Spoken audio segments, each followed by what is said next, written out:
Good afternoon. I'll open this June 6, 2012 meeting, Oceanside City Council, Harbor District, and CDC. And roll call, please, Holly. Mayor Wood. Here. Deputy Mayor Feller. Here. Councilmember Kern. Here. Councilmember Feline. Councilmember Sanchez is absent.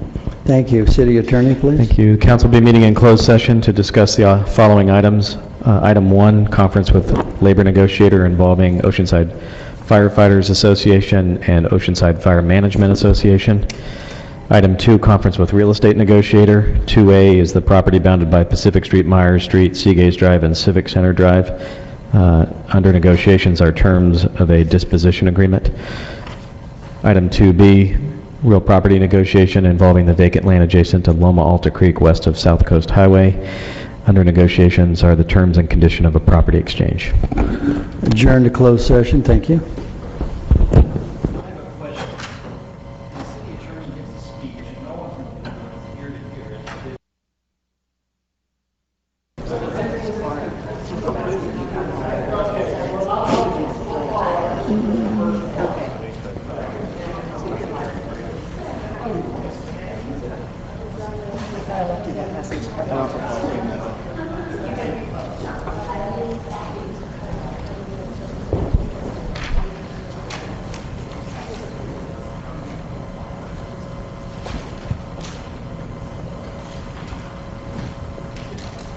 Good afternoon, ladies and gentlemen, and welcome. We'll start this first portion of the council meeting with a roll call, please.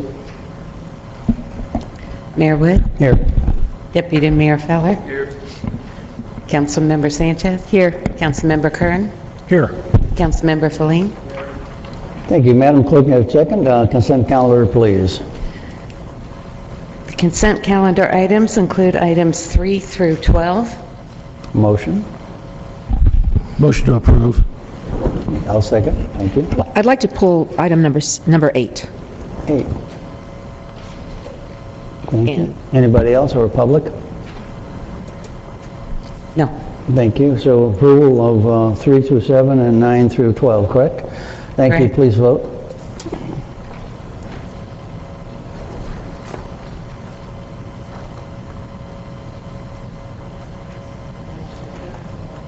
Motion approved, 5-0. Mr. Adams, it was approved. Thank you for being here from Parks and Recreation. Appreciate it. Madam Clerk, item number 8, Well, please. I would have pulled it and let you speak if I had known that. Item number 8, please. I'll take it now. Item 8 is approval of utility relocation and reimbursement agreements with Caltrans and amounts not to exceed $142,427 for sewer facilities and $484,096 for water facilities for the State Route 76 widening project located west of Melrose Drive, and authorization for the mayor to execute the agreement. Councilwoman Sanchez, please. Thank you, Mr. Mayor. What I had was a question here, and I believe I got some sense of what the response is going to be, but this has to do with the widening of 76 west of Melrose Drive, and of course, that includes in front of Jeffrey's Ranch and the Jeffrey's Ranch Road, and I was wondering if I could get the status update on our negotiations with Caltrans on Jeffrey's Ranch Road. Honorable Mayor, council members, I think this reimbursement is for not that portion by Jeffrey's Ranch Road, but at this point, the council authorized us to move forward with preparing the purpose and need statements for the Jeffrey's Ranch Road connection. We are preparing the preliminary designs for those connections. Once all that preliminary effort and work has been done, we will be transmitting it all to Caltrans for them to give us an indication of whether or not they will approve that connection. At this point, I believe those preliminary studies and purpose and need statements, I believe we're shooting to have all that done in September, end of September, beginning of October. But if that is not the case, we will certainly update you in regards to that status. Okay, so the negotiations are ongoing with Caltrans regarding making that happen. Actually, at this point, there are no negotiations other than Caltrans telling us this is what you need to prepare to submit to Caltrans for them to make a determination. We have had preliminary discussions with them, and we are preparing all the documents that they have asked us to prepare. Thank you. Do we have a motion, or you have more questions of staff? I have no other questions, thank Thank you. you. I'll move approval. We have a second? We have a second. Please vote.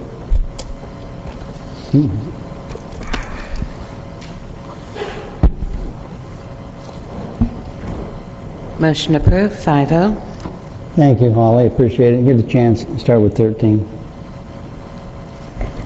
Item 13 is rejection of proposals submitted in response to the city's RFP for the operation and maintenance of the Marshall Street Swim Center due to lack of responsiveness to the RFP, and authorization for the city manager to continue to search for privatization opportunities.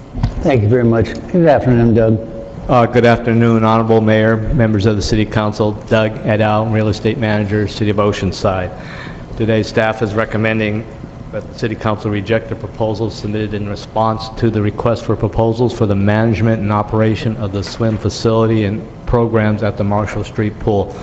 Staff issued an RFP, received 3 responses to that RFP. Unfortunately, those responses were non-responsive in that they did not address the request to manage and operate the facility at lessee's sole cost. Instead, all of the proposers asked that the city pay for their services to manage the facility. So we request rejection of those proposals. Thank you, Doug. I appreciate it. Is there public on this? We have one speaker, Jimmy Knott. Mayor, council members, Jimmy Knott, 127 Shirley Lane. Marshall Street Pool, this is the public's pool. And we should broaden our definition and scope of ownership of what this means. We should invite the school district and private schools to participate in this cooperation, and cooperation meaning co-operation and co-maintenance cost, in exchange for the guarantee of blocks of time and access to these groups, and to use this facility. And this could even be broadened out to other groups in the community. This is the public's pool.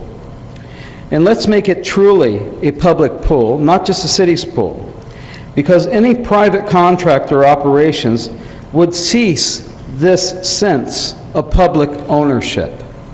Thank you. Thank you. That's all. Thank you very much.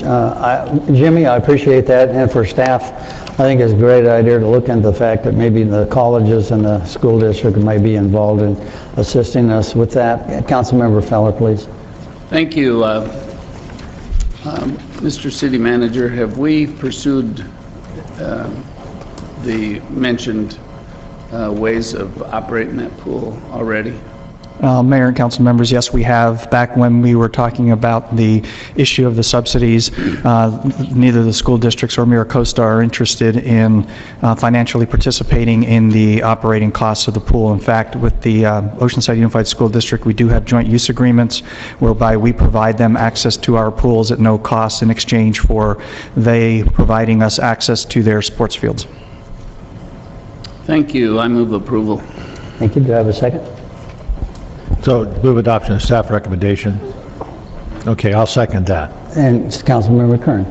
No, that was it. That's Thank you. fine. Councilmember Sanchez. Thank you, Mr. Mayor. I disagree that we should be privatizing a swimming pool, a municipal swimming pool. We only have 2 swimming pools in the whole city. We had one when I was going to high school, when the city was, 30,000 or so, and now we have 2, or actually only 1 operating, but we have 2 in the city with 176,000 residents of Oceanside. We should be able to make this work for our residents. We do have the joint use agreement, and I do not believe that we should, obviously this is just not going to work. We should take the responsibility and run it ourselves. Thanks. Thank you. Councilmember Feline, please. Thank you. Mr. City Manager, just to go down memory lane here. My recollection is this pool was closed as part of the budget agreement, whether this year or the prior years, because of the high cost per use, and that the pool wasn't acceptable to other users because it was a non-competition style pool. Is my recollection on those issues correct? Those are reasonably accurate, yes. So, I mean, in essence, to reopen the pool, and I know that would be a nice thing to do. It's basically then who else would be cut, correct? And as I recall, maintaining the pool over a year in a budget, I forget, maybe I'm, well, actually before, so I don't embarrass myself. What was the figure to manage the pool for a year and keep it open for public use? Mayor and Council, I'd have to go back and look at that number, but I believe it was in the range of the $140,000 to $160,000 range. That's exactly what I was going to say, $150,000. Thank you. But yeah, so in essence, the choice had already been made with the budgets we've already approved based on the tough choices that we had to balance out. And of course, voters may or may disagree with those choices, but it was a choice. And so unfortunately, I think we just have to vote yes on the staff recommendation here. Thank you, Mayor. Thank you. Councilmember Sanchez? Just briefly, Your Honor, I just want to say that I understand that we have limited resources, and it's all about what our priorities are. We were willing to spend $250,000 to place 2 items on the ballot, and that was done with apparently very little heartache here by 3 people on the dais. And included in that was a plan to spend $200,000, additional $200,000 each year, every other year. So obviously, it's all about priorities, and I believe our priorities should be regarding the needs of our residents. And you know, we obviously have the funding, otherwise we wouldn't have been able to gone through this highly aggressive election that put seniors and veterans in a huge stressful situation. So I still believe that we should be able to do this. Thank you. Thank you. Councilmember Feller? Thank you. Those are great comments, considering we had a $500,000 recall that we could have used a lot of that money for these very things. So with that, I call for the question. Thank you. You need a vote on that, or we're just going to vote? No, any other lights? No. Those just... Please vote. Thank you.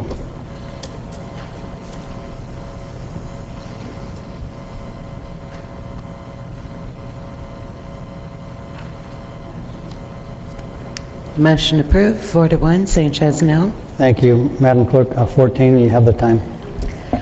Item 14 is approval of the assignment of the power purchase agreement and the property lease agreement from said Edison to Solar Star Oceanside LLC for the installation and operation of a solar photovoltaic system and use of approximately 10 acres of city-owned land located at 3950 North River Road for the San Luis Water Reclamation Solar Photovoltaic System, approval of Amendment 2 to the PPA and Amendment 2 to the PLA with Solar Star Oceanside LLC to modify the terms and conditions and update the PPA with the new solar electricity pricing, annual production amounts, and early termination fees, and authorization for the city manager to execute the assignment agreement and the amendments. Thank you very much. Good afternoon, Carrie. Good afternoon, Mayor and council members. I know that was a big mouthful of what the action is today, so I'm going to try to provide you with a brief overview of where we've been with this project and what we're proposing this evening. This project's been going on for quite some time. It first came before you in August of 2010, and council at that time awarded a power purchase agreement and a site lease agreement to Sun Edison. And this was a solar provider that was to be installing a 1 megawatt solar field. City would purchase the power that was generated at the site at a reduced rate, cheaper than SDG&E would provide to us. And at that time, Sun Edison, on behalf of the city, also secured $20,000, or paid $20,000 to secure incentives from the state of California. And since the project award, Sun Edison has been unable to complete the project, and the incentives were in jeopardy of expiring. So at that time, the city requested that the incentives be extended to the end of December 2012. Unfortunately, it was granted. We worked with an attorney specializing in solar contracts to help us better understand also the impacts of the proposed SDG&E solar rates, which had been before you, I think, a little less than a year ago. And that kind of put solar projects in jeopardy, and the economics of solar projects in jeopardy. So in May of 2012, Staff contacted alternative solar providers and asked them if they were interested in submitting a proposal for the project. We had 3 proposers on the project. Of the 3 proposals received, SolarStar Oceanside LLC ranked highest based on pricing, financial performance, and ownership. We had proposals evaluated by a solar energy analyst for comparison purposes. Representatives from SolarStar are here this evening. Sam Pratt and Charles Sandschafer are at sidebar. The proposal would result in a 20-year cumulative nominal dollar savings of $1.6 million. This is about $82,000 annually savings to the sewer fund. It's an additional savings of nearly $500,000 over the previous proposal. The incentives, which are critical to the economic viability of the project, are conditional upon your action this evening and execution of the contracts before you. We need to meet a milestone by June 14th with the state in order for the incentives to be viable. Sun Edison, the original provider, is willing to reassign the incentives. So this evening, staff is requesting that council take action to approve assignment of the power purchase agreement from Sun Edison to the new provider, assignment of the property lease agreement from Sun Edison to the provider, and to modify the terms and conditions of the power purchase agreement.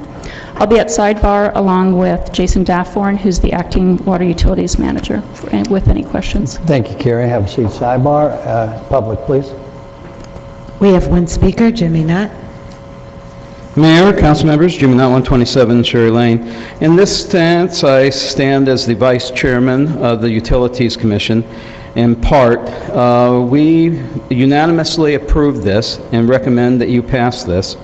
It takes a very important step towards self-sustainability within the department. And even though it will not fully take the facility off the grid, it takes a sizable step in dent towards that and reducing the cost of operations for the facility. So we encourage your vote in favor of this. Thank you. Thank you, Jimmy. With that, Councilmember Kern, please. Thank you. The red light's got to be on.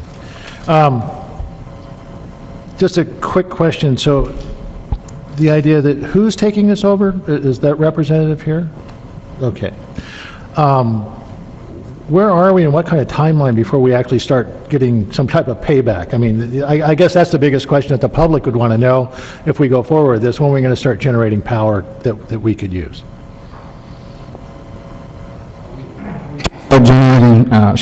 We should start generating power towards the end of the year. One of our milestones is to be complete by mid-December and operational. So first part of the year, end of December, first part of the year, we'll see some output from the solar system. Could you state your name for the record, please? Jason Dafford. Okay, and so I guess the follow-up question is how do these incentives work then? How is that? I guess we're just passing through state incentives? That is correct. The state offered an incentive program for the solar systems, and so we were able to apply and qualify for this program, and so then that incentive will be passed on through to the solar company, which in turn allows for the project to be feasible and a benefit for the city and a cost savings on power purchase.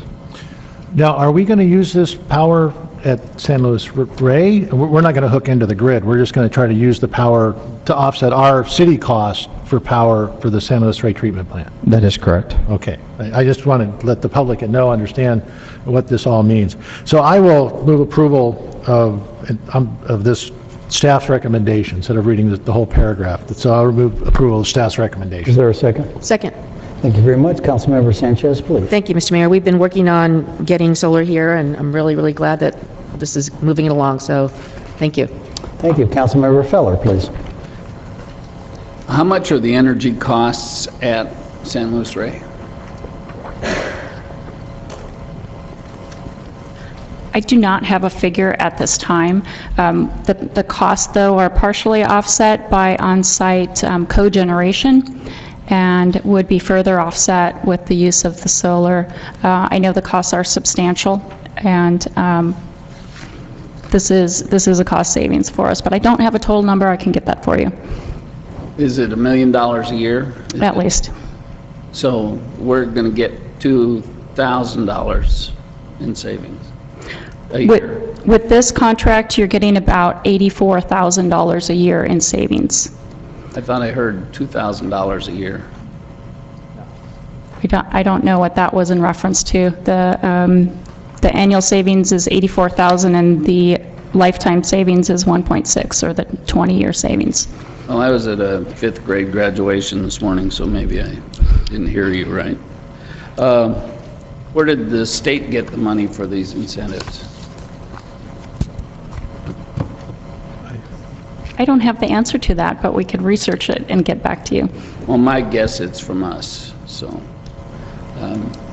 I support this. I tried to sell solar power in the 80s, and I'm pretty sorry I did it to my family at this point, because they're trying to figure out how to get it off their house payment. Anyway, and I don't have all that great faith that solar is the way to go, so, but I think there's a better investment on that, what is it, 20 acres? It's actually 8 acres. 8? Yeah, it's a 10-acre site, and 8 acres of it will be utilized. All right, thank you. Please vote.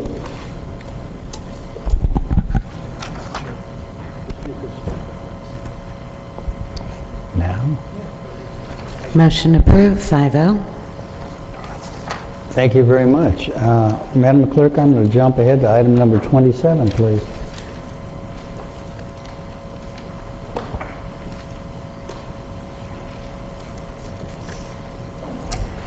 Item 27, request by Councilmember Kern for council support of San Diego County's development of additional property assessed clean energy financing programs, and direction to staff to send the attached letter to Supervisor Bill Horn.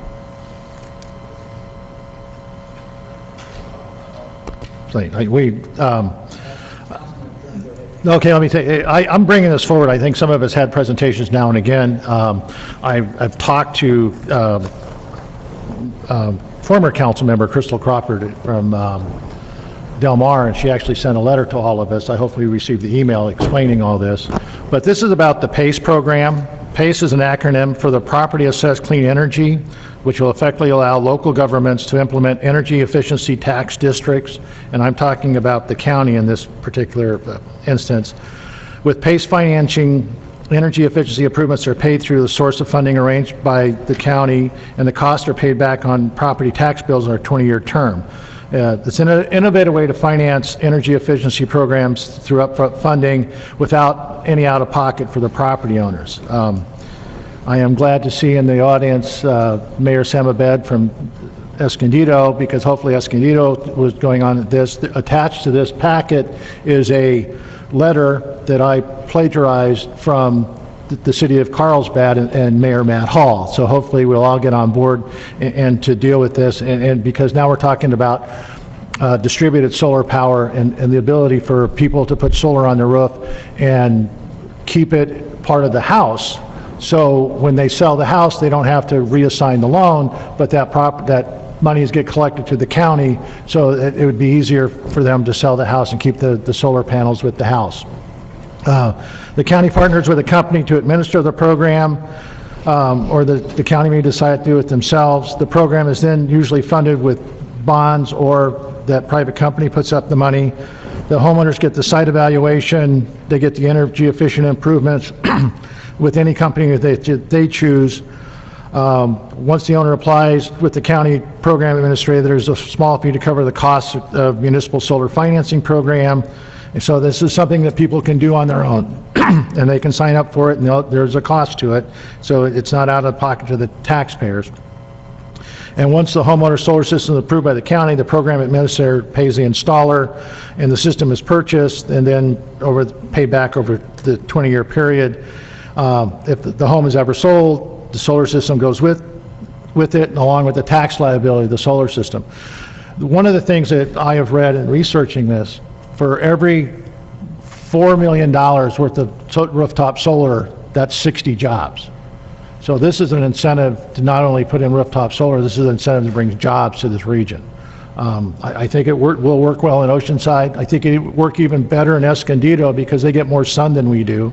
So I think that would be a good program throughout the county. And all I'm asking for today is that we send a letter, the mayor sends a letter. Feel free to edit the letter that's in the packet to your specifications, but that's all I'm asking for, is we send the letter off to our supervisors asking them to put the PACE program in place. So with that, I'm going to move that, direction to the mayor to send a letter to... Do we have a second on that? Supervisor Horn. I'll second it. Thank you, I appreciate it. Councilmember Sanchez, please. Thank you, Mr. Mayor. I'm actually surprised to see this here today because I've actually been working on this with Crystal Crawford and Supervisor Pam Slater-Price, who is the one who's been moving it through the Board of Supervisors. But I'm happy to include a letter to our Supervisor Horn. But I actually attended a meeting where we had representation from the county, and I believe you were there. And it was an exciting presentation. Basically, what we were hoping to do is for the county to move and establish the district, and then the cities could go under it. And so it was going to be my job to bring that. We'll have to bring that back, bring that forward on behalf of City of Oceanside. So that I had planned on doing that. In fact, we were going to do a whole education piece. They are willing to come down and do an actual presentation to us that better describes the program, and basically this is about jobs and clean energy. So jobs, clean energy, and of course saving dollars, something that we're always interested in doing. So Mr. Mayor, a letter to Supervisor Horn is to seek, because they're looking for a third vote. Bottom line, they've got two, and they're looking for a third vote. And it's been a couple of months, and I was actually hoping to hear a lot sooner that we, in fact, had the vote by the Board of Supes. And this is going to encourage our supervisor to move on this. I'm all for it. Thank you. Thank you very much, and I did get a call last night from Crystal Crawford, the former council member from Del Mar. Explained all this. I thought she was going to be here tonight. That's why I'm surprised you want to pull it. No problem. I asked her to say, just send a letter. You don't have to show up. Okay, I expected this to last maybe less than 5 minutes. I didn't want her to drive all the way from Del Mar. No to do problem. this. I thought it was a courtesy to her, but that's the case. And do I have public? Right. Thank you. We have one speaker, Jimmy Knott. Jimmy Knott, 127 Shirley Lane. Thank you, Councilmember Kern, for bringing this forward and putting on the agenda. There's been many groups that have been supporting this over the past few years here and developing it. I remember back here a couple years, well, 3 years ago now, that George McNeil and I attended a meeting down on the Encinitas where we discussed this and developing this as it came forward. So it's been almost a county-wide type of groundswell movement from both the right and left, bringing things together. So this is something that the whole city and county is supporting. And Jack, this may be an opportunity for your family to take and upgrade their roofs and maybe take and help them along with their problem with that solar system. They may be able to take and get some benefit from it. Thank you. Thank you. Madam Clerk, thank you. Back to the council. Please vote.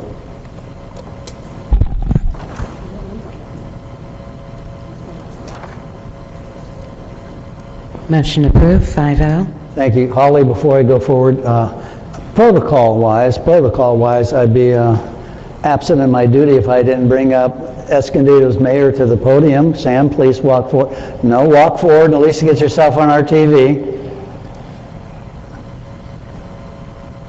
Sam Abid, the mayor of Escondido, welcome. I know you've been going around to all the councils. Thank you for being here. Thank you. I hope we get you some excitement tonight. I think, the benefit of having 5 North County mayors working together, we have learned a lot from each other. And I think it's a courtesy visit to Oceanside to see your action and learn the best practices and bring them to my city. So I'm here to support you. Thank you, Sam, for being here. I appreciate it. Madam Clerk, with that, I'd like to go to items number 29 and 30, and I'll let the city attorney take those.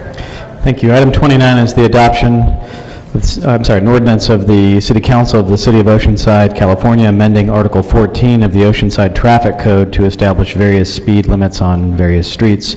And this is the adoption of this ordinance. Thank you. Is there any public on that? We have no public. Thank you. Any comments from the council? I can motion. Councilman Kern, thank you. Move adoption. Second. No further comments, please vote.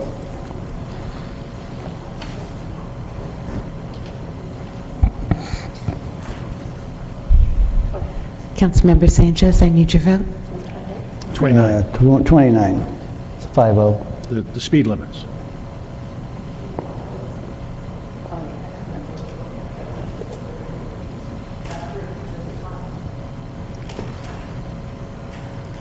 Motion approved, 5-0. Thank you, Madam Clerk. You get the opportunity after this. Number 30, please, with the city attorney. Item 30 is the readoption of an ordinance of the City Council of the City of Oceanside, amending Article 33 of the city's zoning ordinance, modifying the city's sign regulations. I will make a quick editorial comment. The reason this is back in front of you is that the publication in the newspaper was not done correctly, so we have brought it forward to readopt it.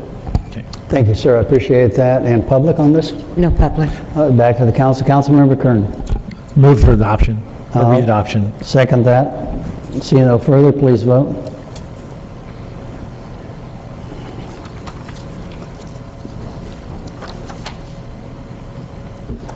Motion approved, 4-1. Sanchez, no.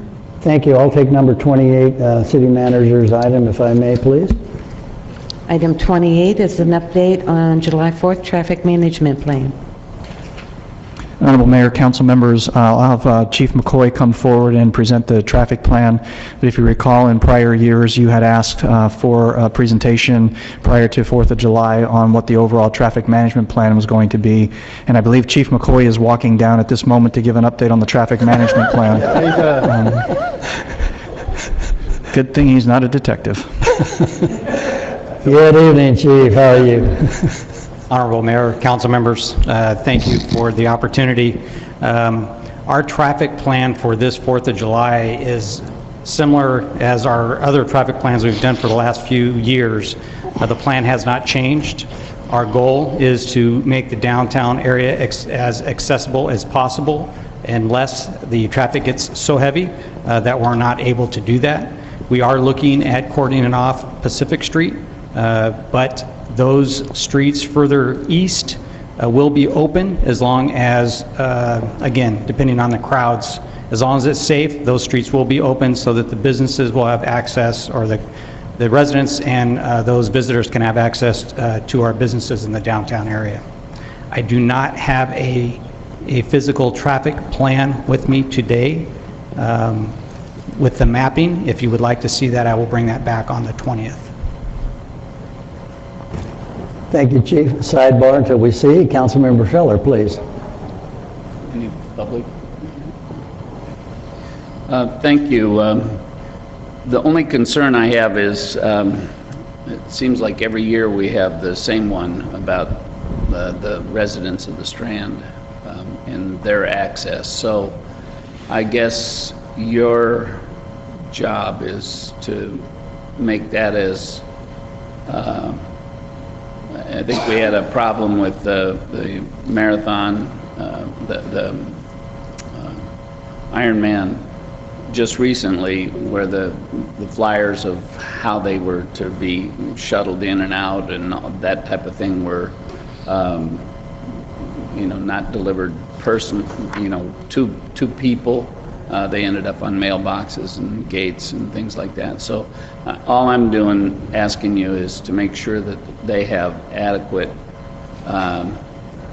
information as to what they need to do to get in and out during the day in question. So.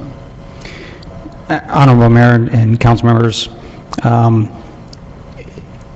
And I understand the issues and problems with those folks that live on the Strand, but this is a one-day-a-year event where the Strand will be shut down. It is shut down because of safety purposes. There are just too many people walking on the Strand to be able to have cars traversing on the Strand. We will make sure that those residents understand that the Strand will be closed, and we'll try to give them a time frame on when they will be closed. Obviously, if there is some emergency, there will be opportunity for emergency personnel to get to those residents if there are any issues and problems that arise. That's all I'm asking, is you make sure that they know exactly how it's going to happen, so that that they're not in the dark when it comes to, all of a sudden they can't get out and they weren't told, whatever the situation is. Yes, sir. We'll have some personnel hand out some flyers to the residents on the Strand to ensure that they have an understanding of when we're anticipating closing down the street and when we're anticipating opening back up the Strand. Thank you, and I move approval. Have a second? It's information only. but- Yeah, I can't approve it. Information only. Vote for a plan I haven't seen. I just have a couple. With that, Councilmember Kern. I withdraw my motion. Thank you. Okay, Chief, I guess, once you have the map, to, I guess, post on the city's website, give a copy to Main Street so they can get it out to the public. I like the idea that we're going to keep more and more streets open. The downtown businesses were concerned about that at the Main Street meeting this last week. And I guess your officers down there have been talking with Main Street, so they have a pretty clear idea of what's happening. The only thing that I really want is if you can explain to the public what the safety zone is and what, I guess, enhancement that means down there, because that's the Strand. Yes, sir, Honorable Mayor, council members. The safety zone was established, I think we established that about 4 or 5 years ago. And the effect or the purpose of that is to enhance the fines of, in that particular area of any particular city ordinance violations as more of a deterrent for those that may want to come down to the beach area and bring either any illegal fireworks or drink alcohol or do something that is prohibited by our city ordinance. And that particular zone, again, and we actually stole that from the city of Newport Beach to try to have more of a deterrent for those that may want to do things that are against the law, so to prohibit that.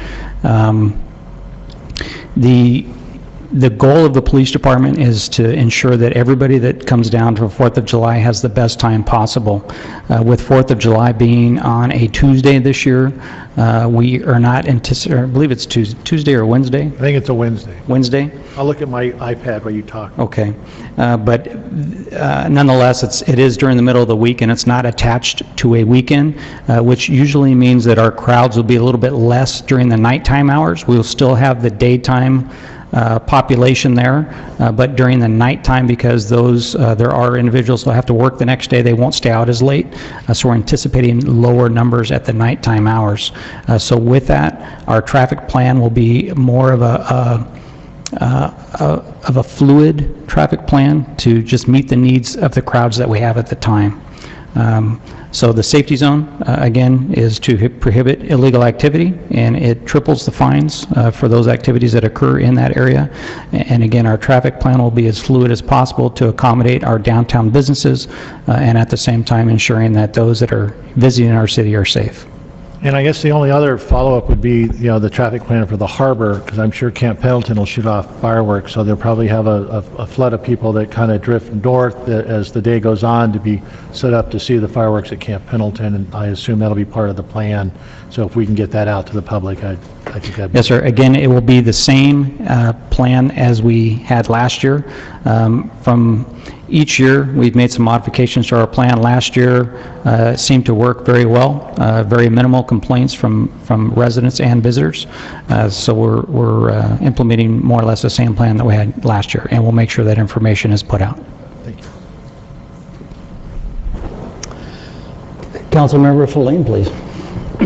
Chief, I just had a quick question. For the residents on the Strand whose access or is closed off to vehicle traffic, is any special parking provided that's within walking distance so they can move their cars up beforehand and they have access to it, or is it just, are they on their own?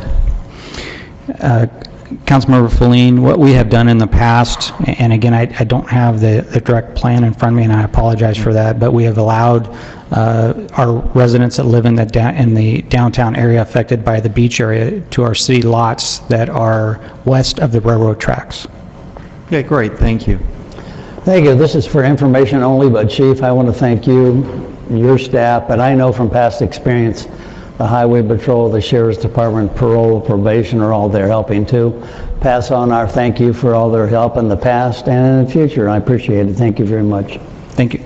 With that, let's see, we have some time. Let's go to item number 26, please.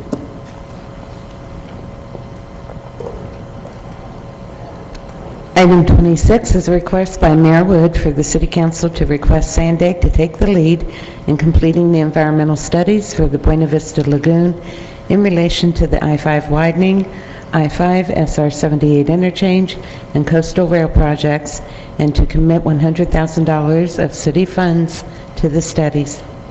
Thank you very much, Madam Clerk. Ladies and gentlemen at TV or here in the audience, what this is an important issue for North County.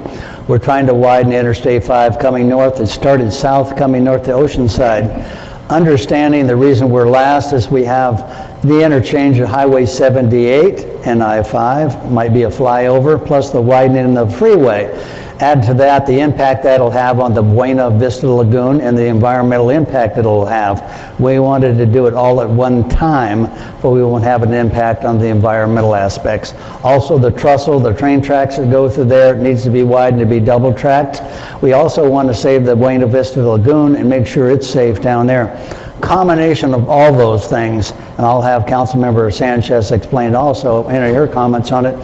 What it is, it's been a delay on the environmental impact report.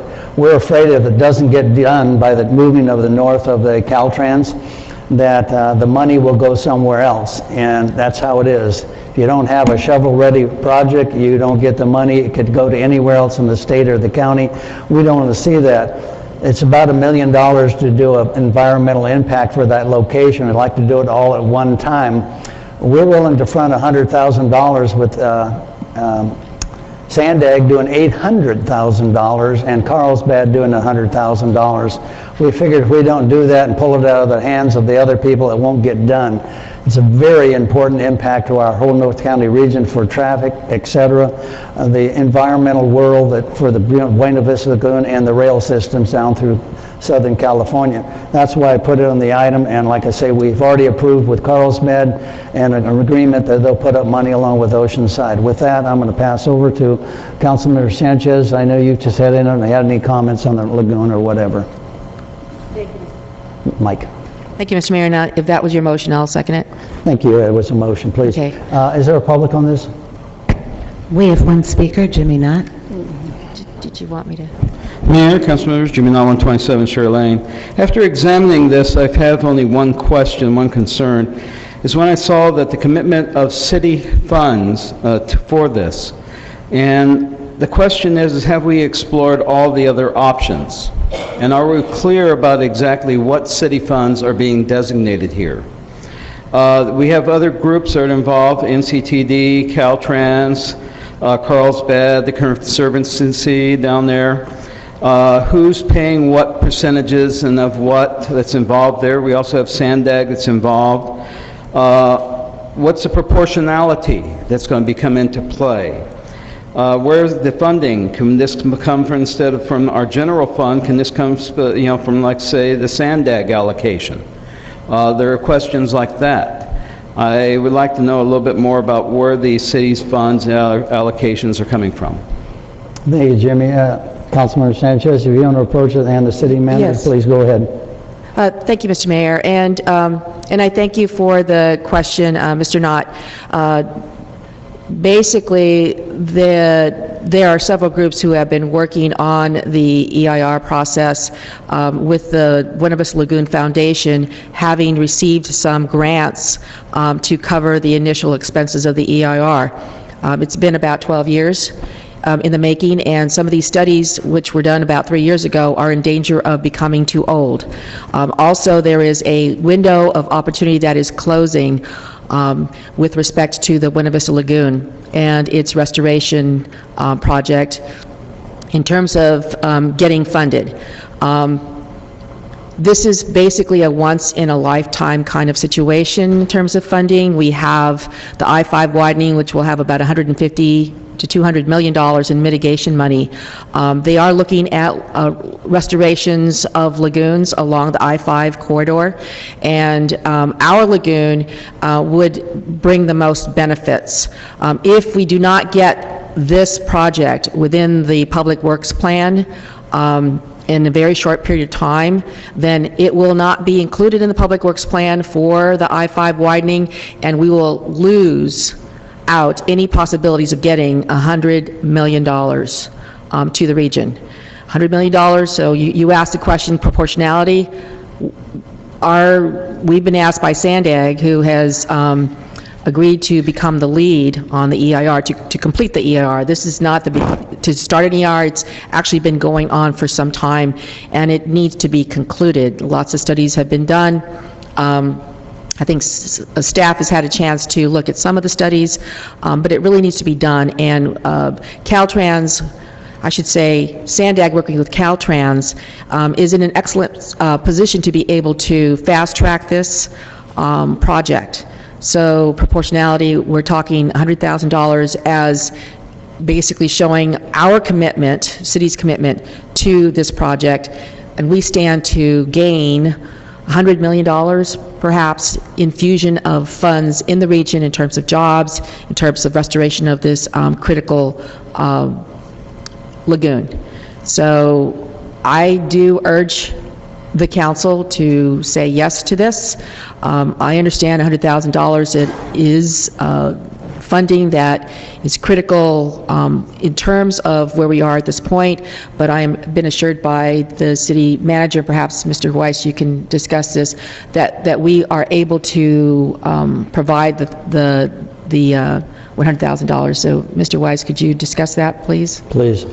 Honorable Mayor, council members, if you recall, a number of years ago, we actually had committed about $140,000 to replace the weir that is at the end of the lagoon. Those monies were allocated from your drainage fees, which are developer impact fees. At this point, we're looking at how much of those are actually going to would be available to be reallocated to this project. I don't believe that the full amount is there. However, because the EIR will address also the construction of the I-578 interchange as a major thoroughfare project. At this point, we do not anticipate, if the council directs to go forward and Sandag approves taking the lead, that we do not anticipate using any operational money for this. It would all either be from development impact fees or some of your traffic fees.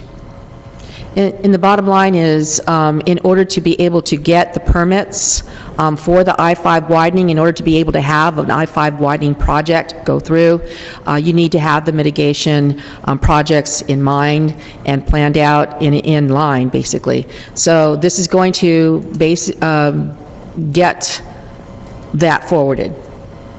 And it's all three, basically the rail project, the I-5 widening, and the mitigation.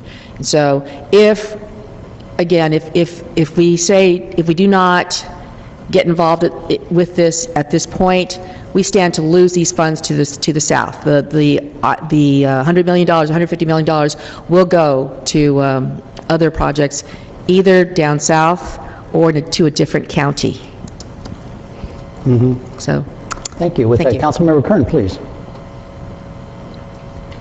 Thank you, but I'm a little confused about part of this because the mayor voted to send $800 million of Sandag money back down to San Diego when they cut back the I-5 widening. I think he was probably the only mayor in North County to do that. So the idea we give Sandag $800 million, now we got to scramble, pay $100,000, so hopefully we can get part of that money back. So I endorse the project. I think the project's very important, and I think Sandag should take the lead. I think they are the agency to take the lead, but I think I would like to make the substitute motion to direct our Sandag representative to go back down to Sandag and ask them for the $100,000 of the $800 million back to do the project. I think that's the least, because I don't think the citizens of Oceanside or the taxpayers of Oceanside should have to pay twice for the same project. They pay their Transnet fees, they pay their taxes. And we took that money and we sent it back down to San Diego. You know, Sandak has not been our friend up here in Oceanside.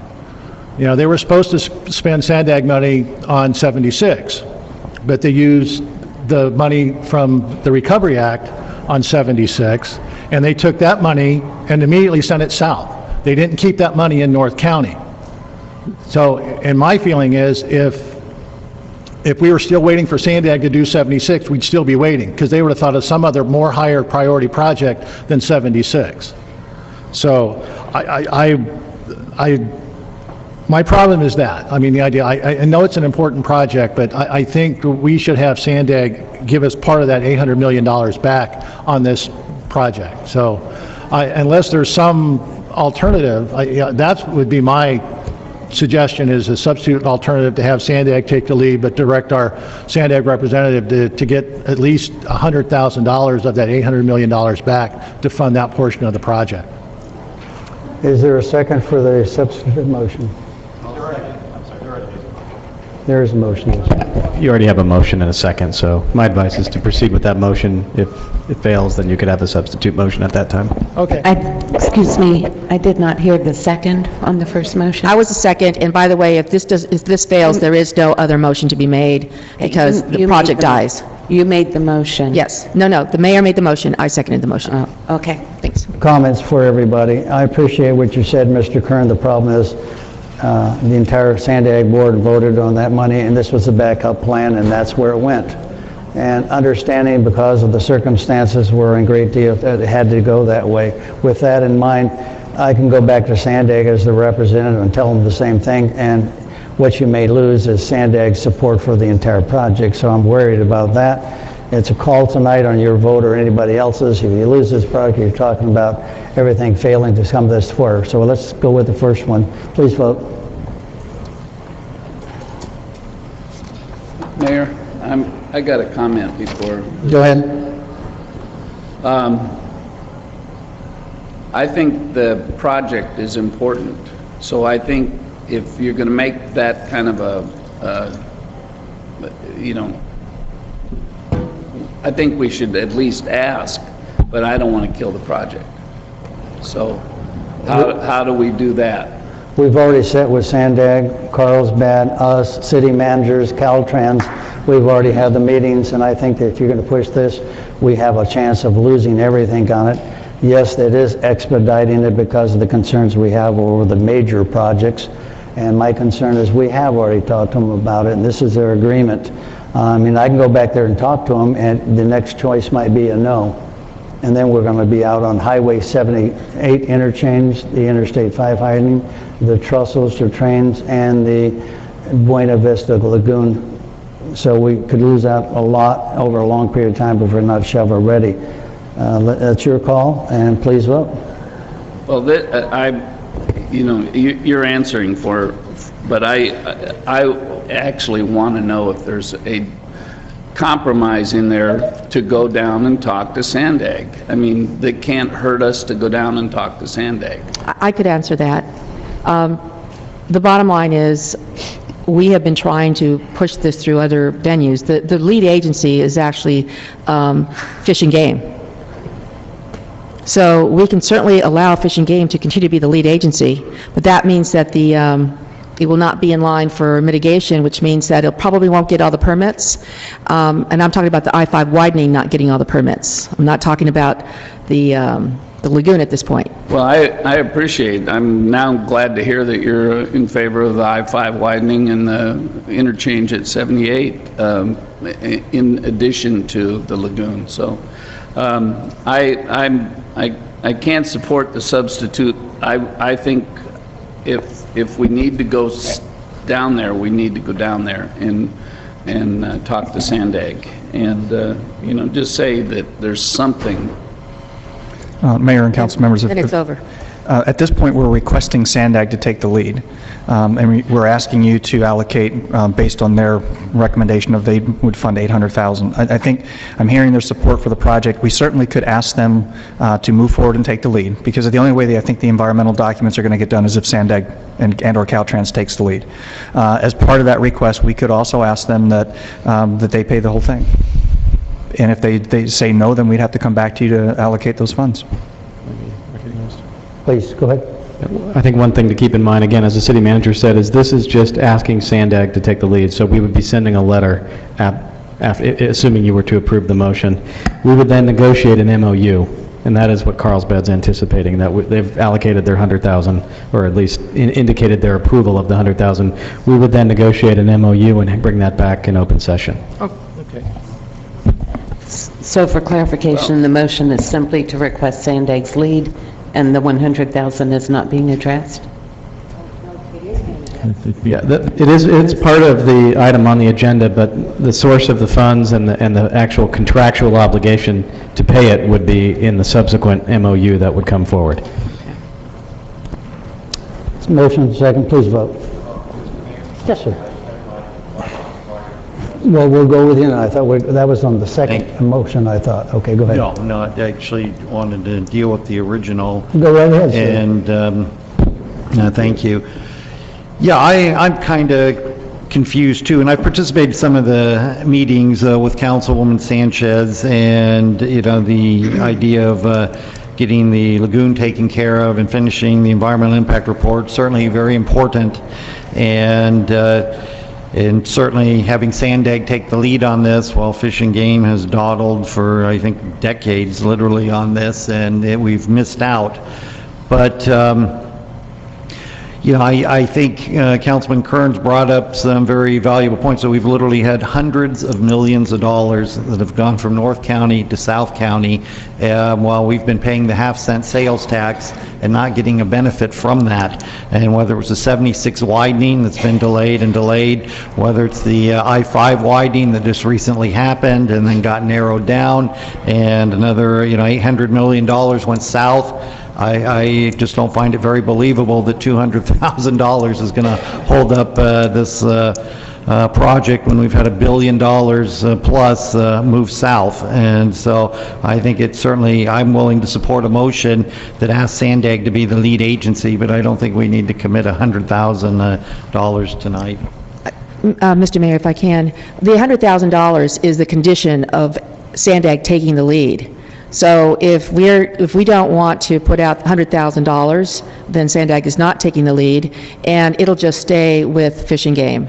And so what I'm hearing at the dais is that the council would prefer that Fish and Game continue to be the lead agency on the EIR, and so if the motion fails, then that's what I will let the agencies know.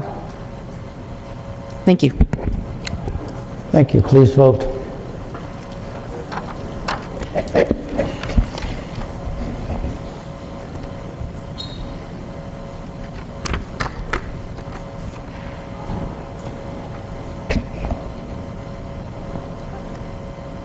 Motion approved, 3-2. Kernan, Feline, no. Thank you very much. Madam Clerk, I'm going to take a quick recess, 10 to 15 minutes, let up some presentations that will be going on soon. This will be a break for 10 or 15 minutes. If you haven't been here before, out the double doors, up the stairs, water and restrooms. 10, 15-minute break. Thank you, ladies and gentlemen.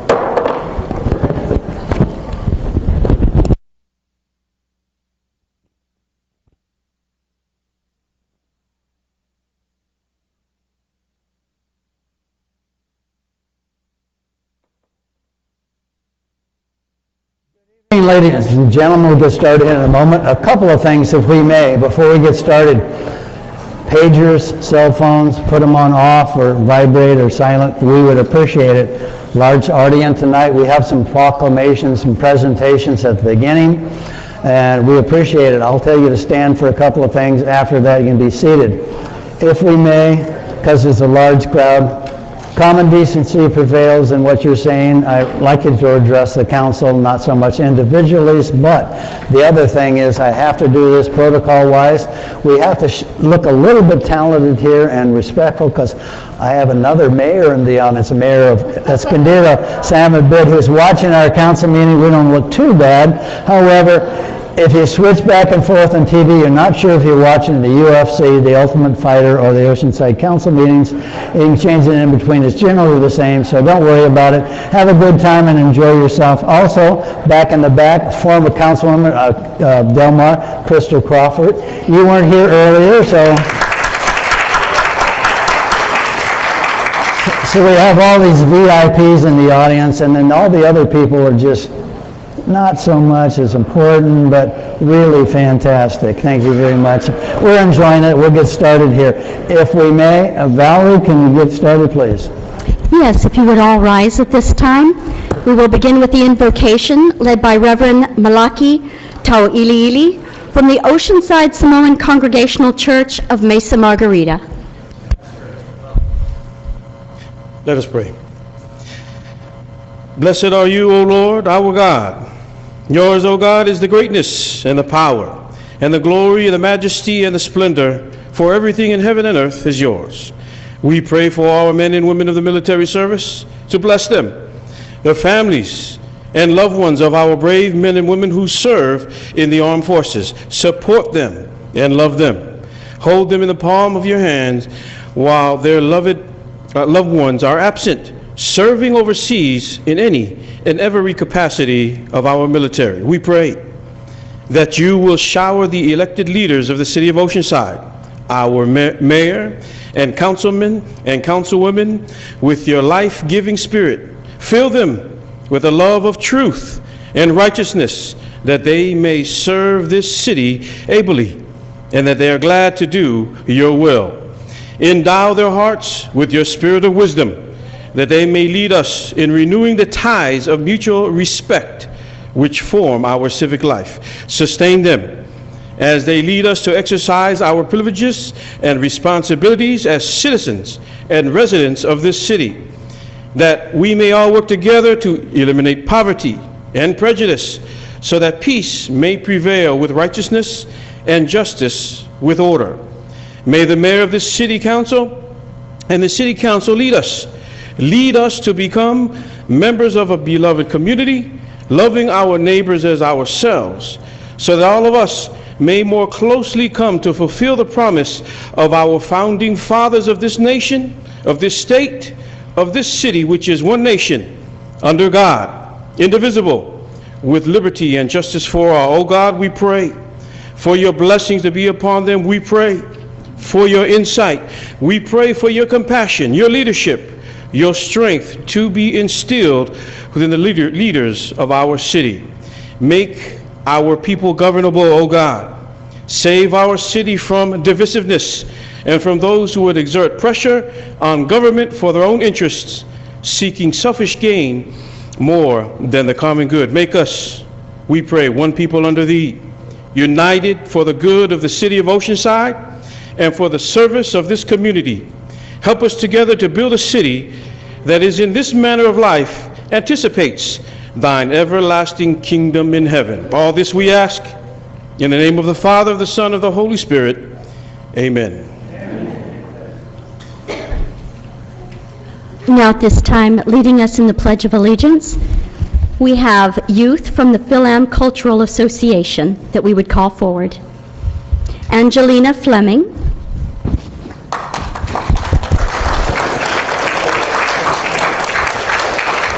Alyssa Horvath Sachs. Abigail Hernandez. Leilani Hernandez. Alicia Ramos. Felicity Manawis. Alexa Ortega. Mona Abrazado. Conrad Giles. Mina Giles. And Davina Sangrin.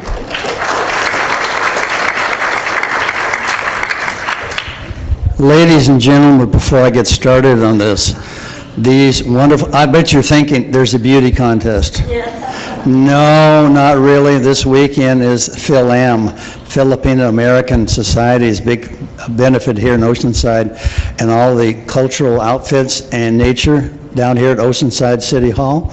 These are some of the people you'll see down there, their passion and their show, their customs. A lot of people here in the audience, thank you all for all the years you've been doing it, but look at this beautiful group. There's one handsome down there, but the rest of them are beautiful. And we'll hand the mic off for the Pledge of Allegiance. Let's hear it.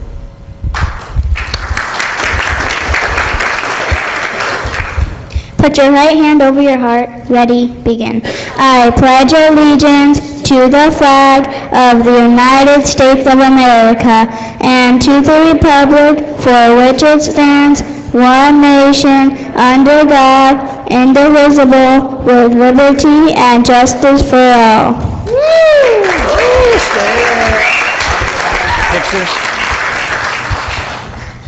Ladies, hold on. At this time, we would call forward the president of Philam, Amelia Sivage, their secretary, Belle Limoges, and our Oceanside Public Library Division Manager, Brad Penner. Hey, Brad, come on out. And you all may please be seated at this time. Thank you. Be seated. And as you notice, the young ones turn into beautiful young ladies, too. Thank you very much. I was going to have you up front, but who's going to take the mic? Actually, we have a proclamation, Mayor. Okay. The proclamation in honor of Filipino Cultural Celebration 2012.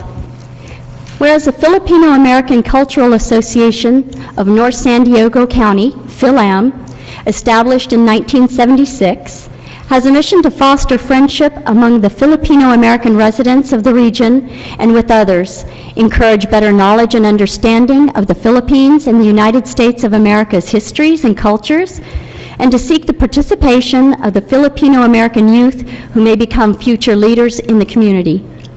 And whereas Philam has a broad membership representing all regions of the Philippines and whose role in the community is especially important in Oceanside, where Filipino Americans have made vital contributions in medicine, the military, technology, government, and the economy. And whereas Philam is working to celebrate the diversity of our community and foster understanding and appreciation of Filipino culture by partnering with the Oceanside Public Library to present the 11th Annual Oceanside Filipino Cultural Celebration on Saturday, June the 9th. And whereas the Filipino Cultural Celebration will be filled with music, dance, performance, fashion, costume, pageantry, and arts from the Philippines and from the Filipino-American community, and will celebrate the Philippine Independence Day. And whereas the event will have the theme of Celebrate Our Youth, Leaders of Tomorrow, and will include presentations related to the scholarship and youth development activities of Philam, with crafts and stories for children, hosted by the Oceanside Public Library. Now therefore be it resolved that I, Jim Wood, Mayor of the City of Oceanside, do hereby proclaim Saturday, June the 9th, as Filipino Cultural Day in our community.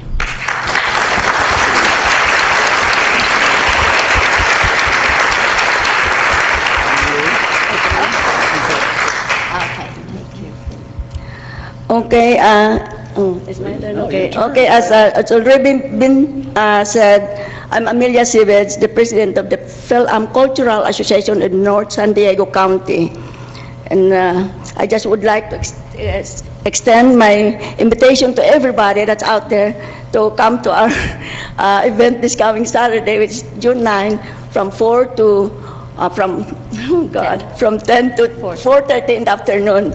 We have an all-day event program that's going to be covered that day. So I hope you guys gonna come and enjoy our festivities. And it is also our 11th partnership with the Oceanside Public Library. We owe everything to them because they're always there for us when we need them. They're always, helpful. They do everything for us in a way, a partnership. So we are thankful for that, and hopefully we'll be, we'll go on forever as long as this association will be, intact. Thank you very much. And I have my secretary that will finish the rest. Hi,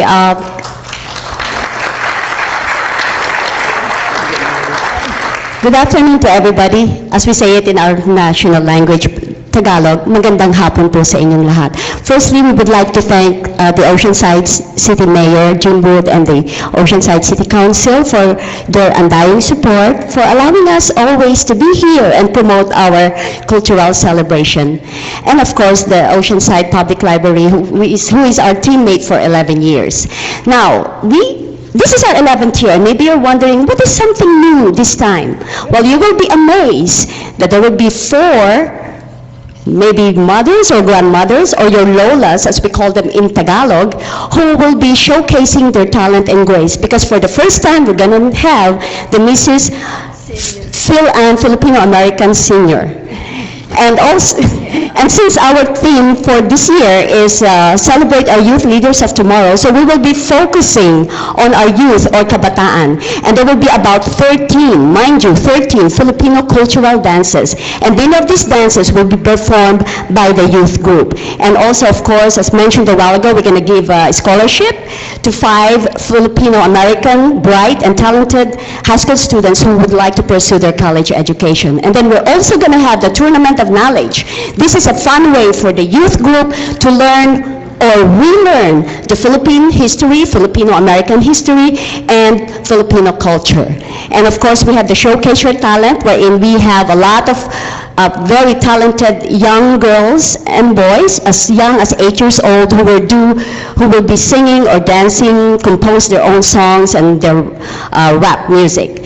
And of course, we have the favorite in the afternoon, which is the Little Miss Phil-Am and the Pretty Phil-Am. And if you want to see more of these beautiful costumes, we have about 35 models. That will be from 10:15 in the morning to 11 o'clock. So it represents the very rich and unique culture of the 7,107 islands of the Philippines. And lastly, Filipino celebration is not complete without food. So we have vendors, the best restaurants in Oceanside, wherein you can buy pancit, chicken adobo, and other Filipino dishes. So please join us. Mark your calendar. It's going to be on this Saturday, June 9th, from 10 o'clock in the morning to 4:30 in the afternoon. And you can visit our website for more details, www.philamsandiegonorthcounty.com. So thank you very much. Maraming salamat po.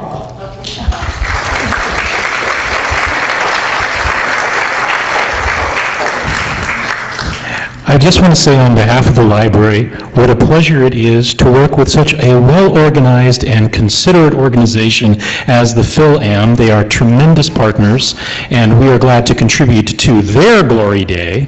And when folks get a little too much sun and they want a break, come on in the library. You'll see the collection of materials that Bell and the Phil-Am helped us to build in the library, books to check out. And our children's staff adores hosting the craft activities outside and the story time, and we love just being partners with these guys for all these years. It's been a pleasure, and it'll be a pleasure again. Thank you, ladies and gentlemen. It's a great event in Oceanside. I've been to every one of them. The food, the entertainment's wonderful. Be down there. Could I ask the rest of the Filipinos in the audience to come up for a photograph, are you? Come on up. She can take a picture, so come on up with us. Get you on TV. So remember, don't trip and fall. It's a bad time. We're going to have you stand behind this one.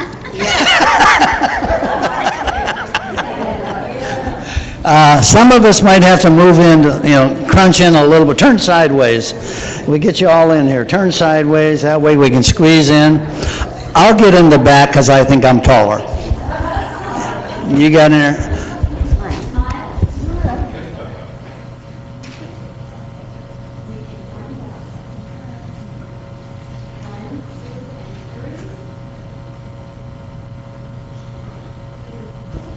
Thank you, ladies. I appreciate it. Have a good one. Bye-bye. Bye-bye. You'll be the winner.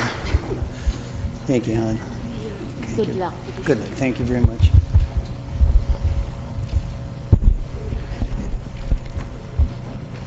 Next, we have a proclamation honoring Race Across America. And at this time, we would like to call forward their president and CEO of Race Across America, Fred Bothling.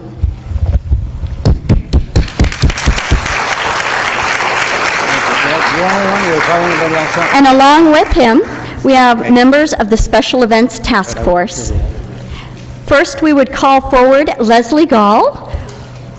Along with her, Pete Pensears, Howard LaGrange, Rick Wright, Marjorie Pierce, and Terry Goodman.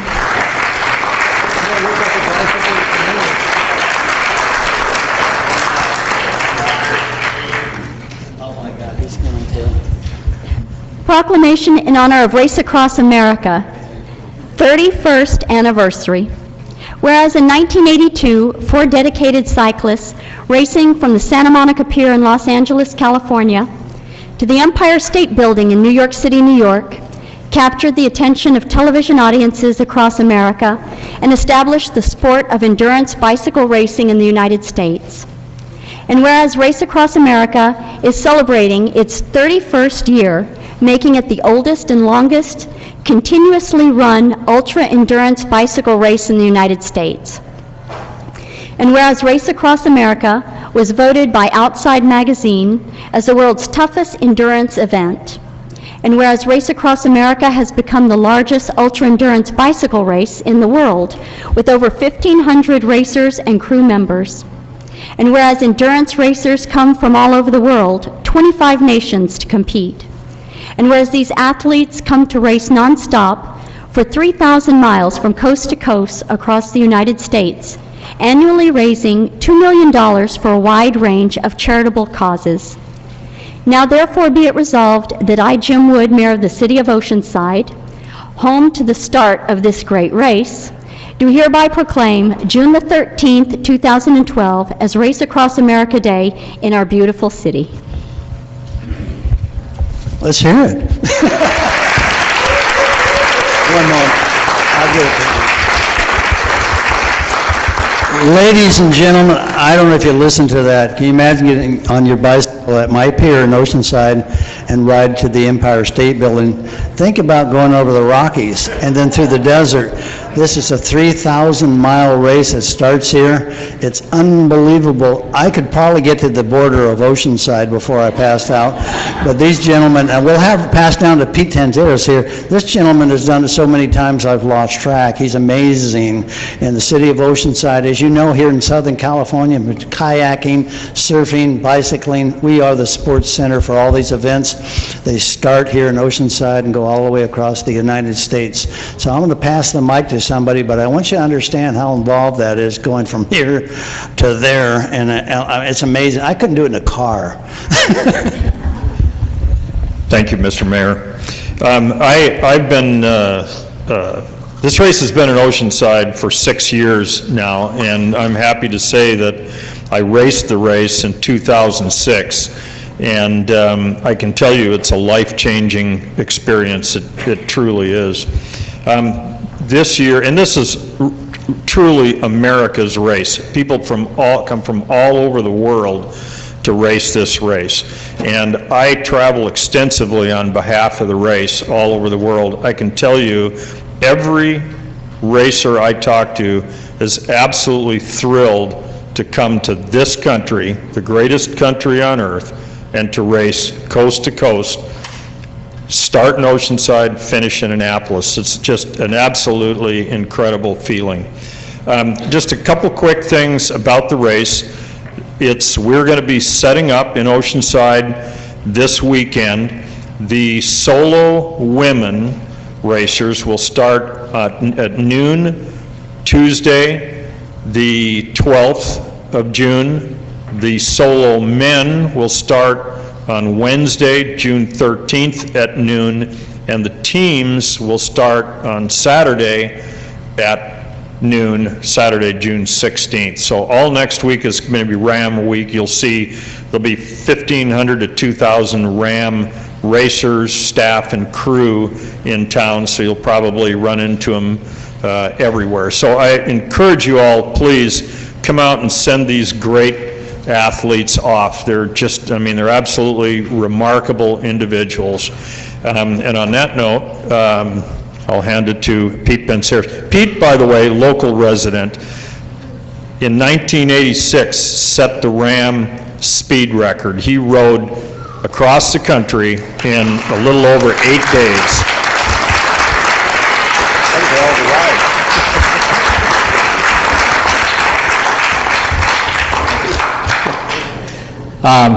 I first did the race in 1983, and the gentleman that won it the year before, the first year, 1982, they changed the route to run it through his hometown of Harvard, Illinois. And when I won the race in 1984, I thought, great, maybe we can start in Oceanside. It didn't happen then, but I've been so pleased since 2006 that the race actually starts right here in this city, my hometown.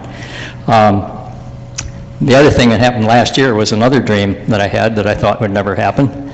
The beginning of the race goes right past my house, off of Sleeping Indian. And so if you want to come down and watch the race, it's great to come down for the start, all the hoopla. But then if you get a chance to go out anywhere on the course and watch it, go out to Sleeping Indian and encourage those people to climb that hill, because it's probably the steepest one on the entire course. Thank you. Thanks, Pete. And that, by the way, actually, I kid you not, is the most beautiful part of the ramp course. One more thing is, this year has been particularly great year for us. This is the biggest ram, the most solo racers, the biggest ram field in history, and I can tell you that the people at the city of Oceanside and these people on either side of me have done just an absolutely incredible job of helping make this race come off and be all it can be. And on that note, I'll turn this over to what I feel is probably the most energetic person that we've worked with since we've been involved in the race, Leslie Gall. Thank you.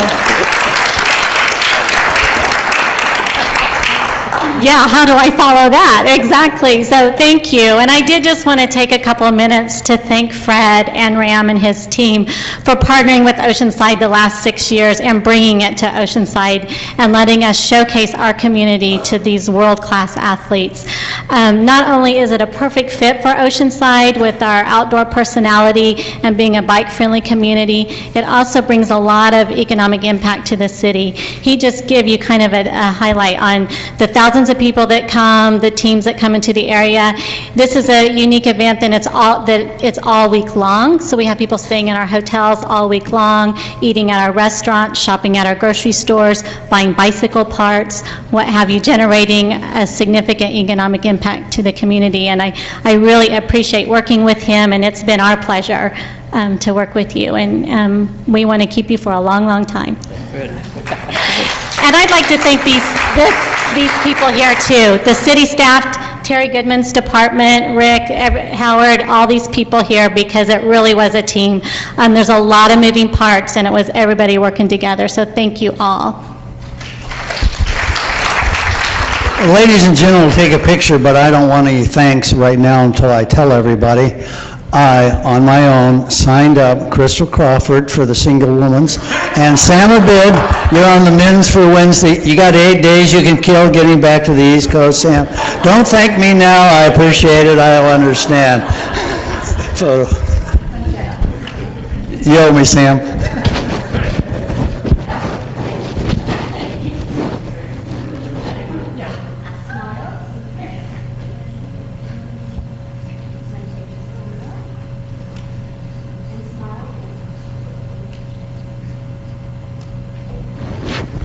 Thank you all. Get your bicycles out if you want to go.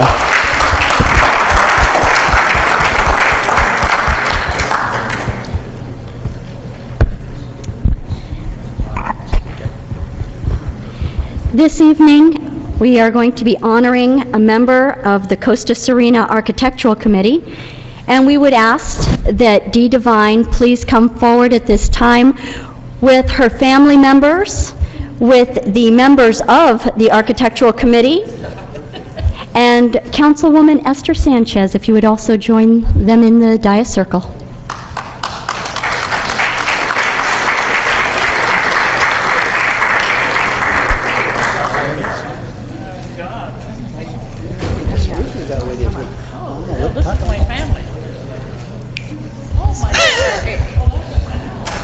Yes, it is.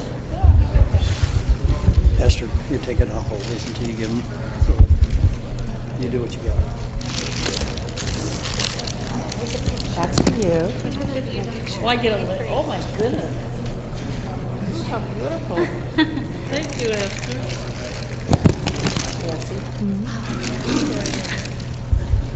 Proclamation in honor of Dolores Devine, Chair of the Costa Serena Architectural Committee. Whereas Dolores Devine has served for 12 years as a member of the Costa Serena Architectural Committee and most recently as its chair. And whereas Ms. Devine has worked tirelessly and diligently to direct the Costa Serena Architectural Committee and the Costa Serena community in their efforts to preserve the Costa Serena senior status, winning adversarial lawsuits at the appeals court level. And whereas Ms. Devine has been instrumental in coordinating the Neighbors Helping Neighbors volunteers to assist Costa Serena seniors by establishing a transportation program and collecting and lending donated medical equipment and supplies. And whereas Ms. Devine has coordinated pet rescue efforts, pet supply donations, and box tops for education programs in her community. And whereas Ms. Devine has given generously of her time and experience toward protecting the natural resources of coastal North San Diego County and lessening the impact of development at Quarry Creek, including preserving the sacred El Salto waterfall, the historic Marone Adobe, the Buena Vista Regional Wildlife Movement Corridor, the Sherman Flyaway for migratory birds, and the Buena Vista Creek Ecological Reserve. Now therefore be it resolved that I, Jim Wood, Mayor of the City of Oceanside, do hereby recognize and honor Dolores Devine for her continued service and involvement in the Costa Serena senior community and the community at large. For all the countless and positive deeds that Ms. Devine has done throughout the years, I thank her on behalf of the City of Oceanside and all its residents.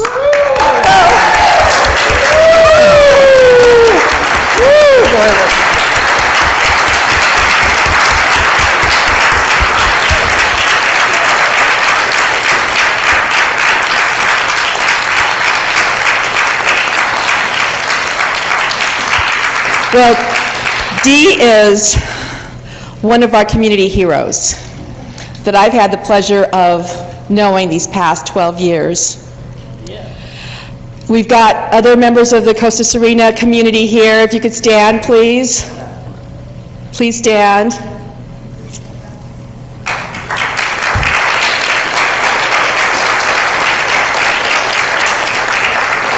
This community of Costa Serena has been one of our treasures. This is a huge responsibility that was taken by Dee, and that is that she has kept this very, very important community a senior community.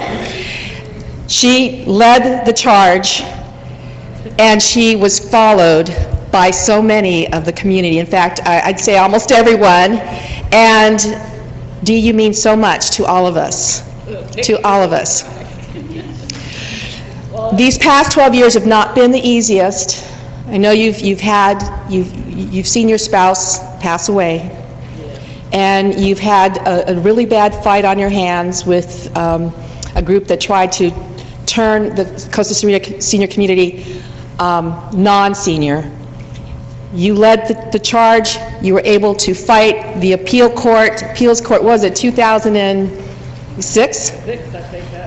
2006 came back with a wonderful, wonderful decision recognizing Costa Serena as a senior community.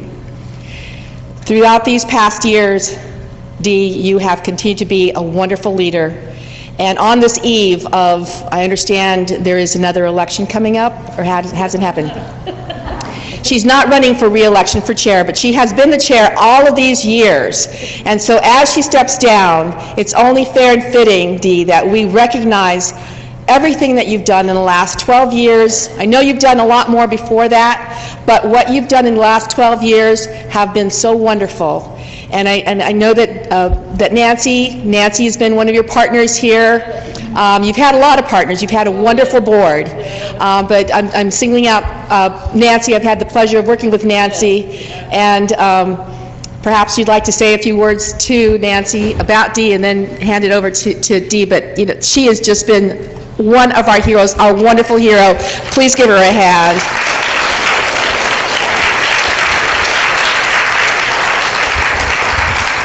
Well, we couldn't have done it without Dee. She's just, you know, from the beginning in the lawsuit, we went into a lawyer's office and the 5 of us put our name on a $60,000 debt and walked out of there and wondered, what did we do? And the community came through and it was paid. And I also want to thank the City Council and Esther and John Mullen, the City Attorney. They've all been wonderful to us. We couldn't have done it without them. You want to say something? And that is all very true. I want to thank everyone that did help, and it couldn't have been done without the support of the people in Costa Serena, which believed that we could do it, and we did do it. And with Esther and the city attorney, they called us down there. They thought we weren't going to get it done, remember? And we'd been to 3 lawyers that day and finally hired one, and we told him who we hired, and he was very pleased, Mr. Mullen, I remember. And it did work. We did win. But we still can start getting it back to normal this coming year. And I'll just be there to watch. And I thank you so very, very much.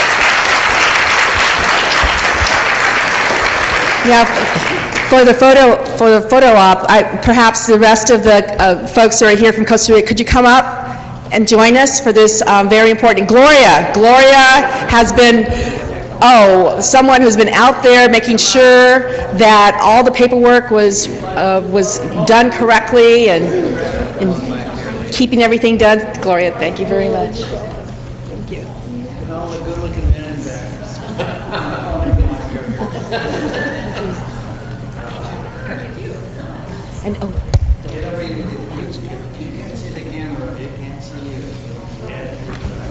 And there you go.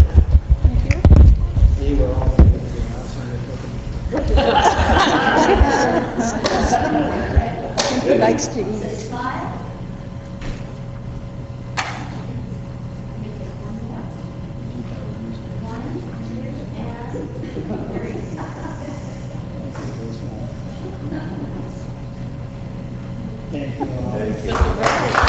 Thank you.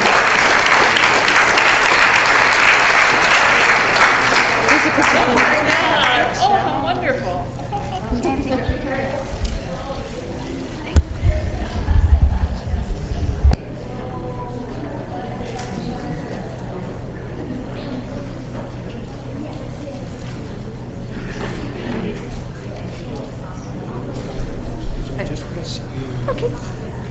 For our final presentation this evening, we have an update on Prosperity on Purpose with the President of Community Strategies Group, Linda Bailey.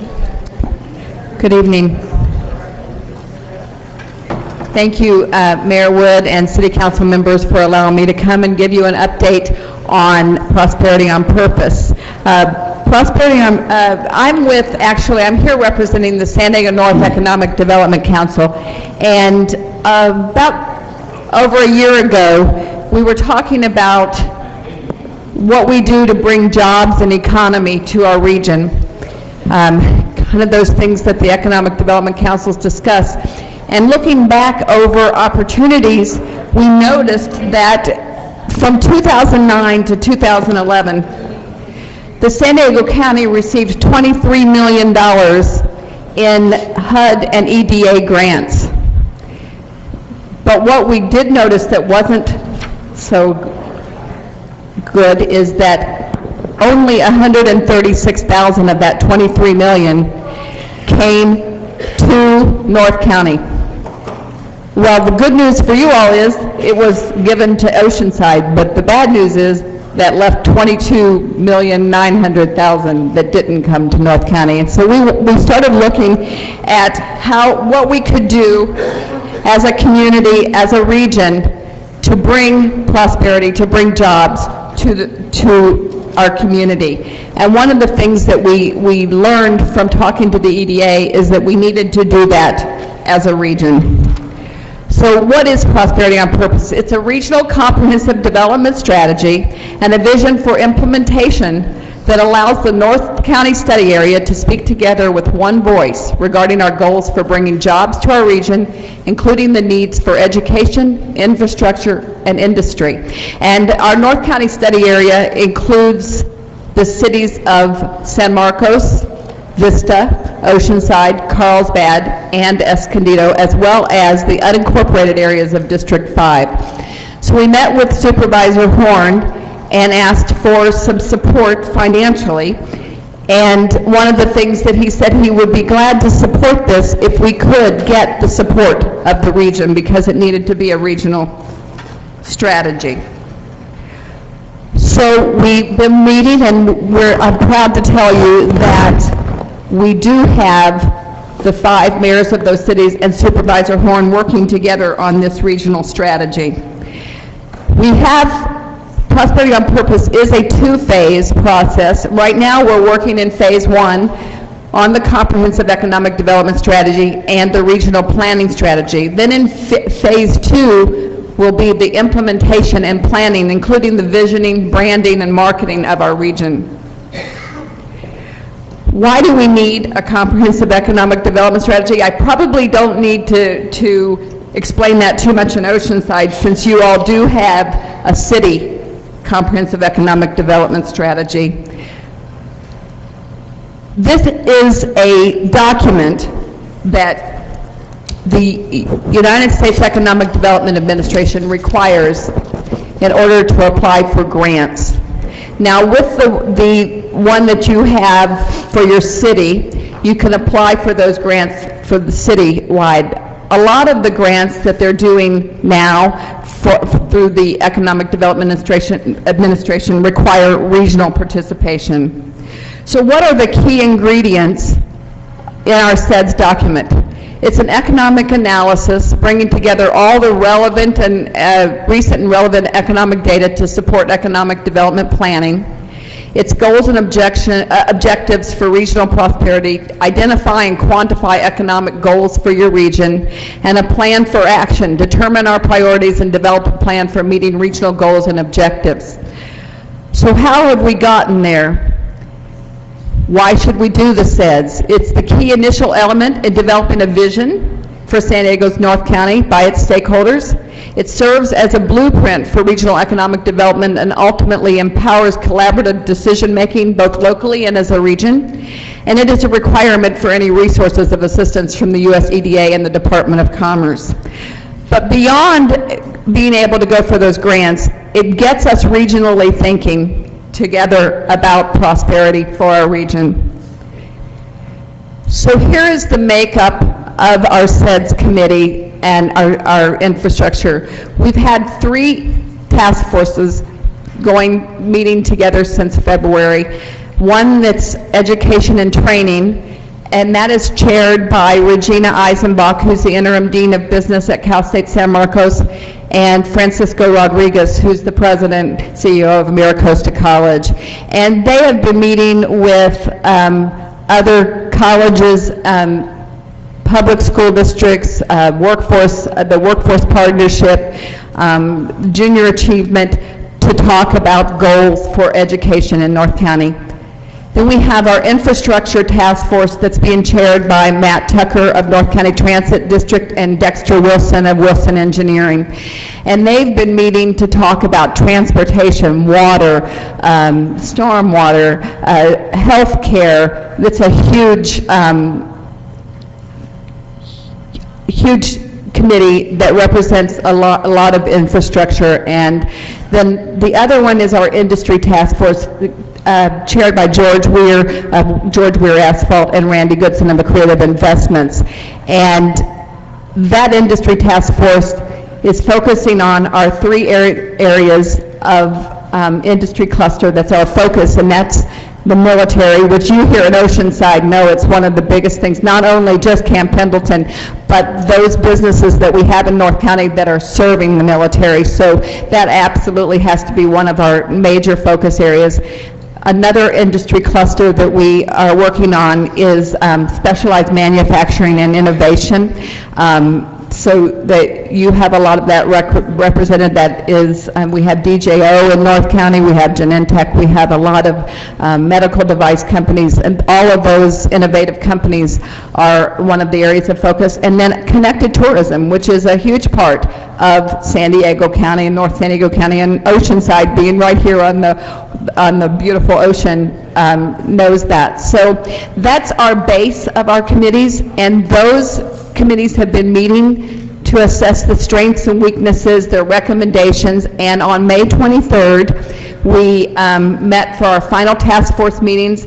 We gathered all of their recommendations, and it's being formulated now, and that information will then go to our technical advisory committee, which is made up of the economic development directors and the chamber presidents from all over all your cities. So actually, we're meeting tomorrow with the economic development directors. They've received a little outline of what's going on. And also, we have an executive advisory committee, and that's made up of Supervisor Bill Horn and the 5 mayors that will look and make sure that what we're doing fits with the goals of all the cities before we give it the stamp and move it forward.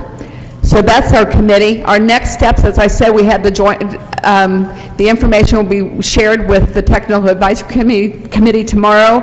After approval of the Technical Advisory Committee, it'll go to the Executive Advisory for review, and our final SEDS Committee approval is as required by the EDA. They require a separate SEDS Committee that's made up of 51% private and 49% public support, or at least 51% private. So we've identified that as our chairs from our task forces, as well as some of the larger organizations that meet with the goals of our industry clusters. And then once that gets their stamp, we'll have a public review, and that'll be available for the public to review that. Another part of phase 1, which has been running parallel but separate, we're working with Calthorpe and Associates for our visioning and planning. And so this is where we've really gotten in with working with the mayors and city staff to develop a comprehensive map of the region that includes the jurisdiction's general plan and approved projects. And that map will include available employment land, available land for workforce housing, and a potential transit-oriented districts. And so we'll have one document that shows everything in our region that's available for attracting employment and jobs to North County. So we need to finalize that map with each community's priorities. Then we'll have a public review and input on that. We'll prioritize the projects that the Executive Advisory recommends, and then we'll go into implementation planning for the second phase. And the second phase, you'll see, is the implementation. So at that phase, we figure out, gee, okay, we've got these priorities. How are we going to implement them? How are we going to get the money? I will tell you right now that there has been a release for a regional grant from the EDA, was released on May 24th, that is for advanced manufacturing and innovative clusters.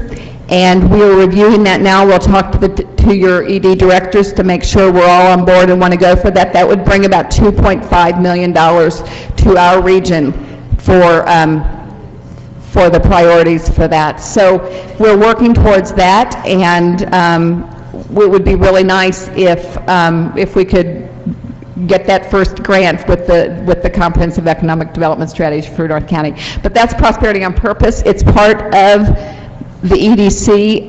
It's an initiative that the San Diego North EDC is undertaking, but it's everyone's in the region. It belongs to all of us, and we welcome all the input that we can get from the region. And I know that Mayor Wood has been involved, and Councilmember Kern has attended some of our task force meetings, and we welcome any input that you'd like to give as well. So that's Prosperity on Purpose, and we look forward to it being successful in the North County region. And I will answer any questions if anybody has any questions. Linda, thank you very much. It's a presentation. I don't know if we have questions or not, or just comments. If you would, have a seat over the sidebar right here until we see if there's any questions, okay? And Councilmember Kern. I didn't know my light was on. No, I've seen this presentation many times. I worked on the education portion of it with Francisco, and I think the mayor and I attended the meeting on May 23rd, which was a very good meeting, and we came out with some pretty good ideas and strategies. So we've been working towards this, a regional idea to bring jobs to the region. You know, Mayor Abed back there has worked in Escondido. We have worked as a council to bring jobs to Oceanside, but now I think we all have to work together to bring jobs to North County. I think one of the things that we learned when going up and down the corridor talking to people is that, 5 or 6 years ago, we were all in our own boat rowing in our own direction.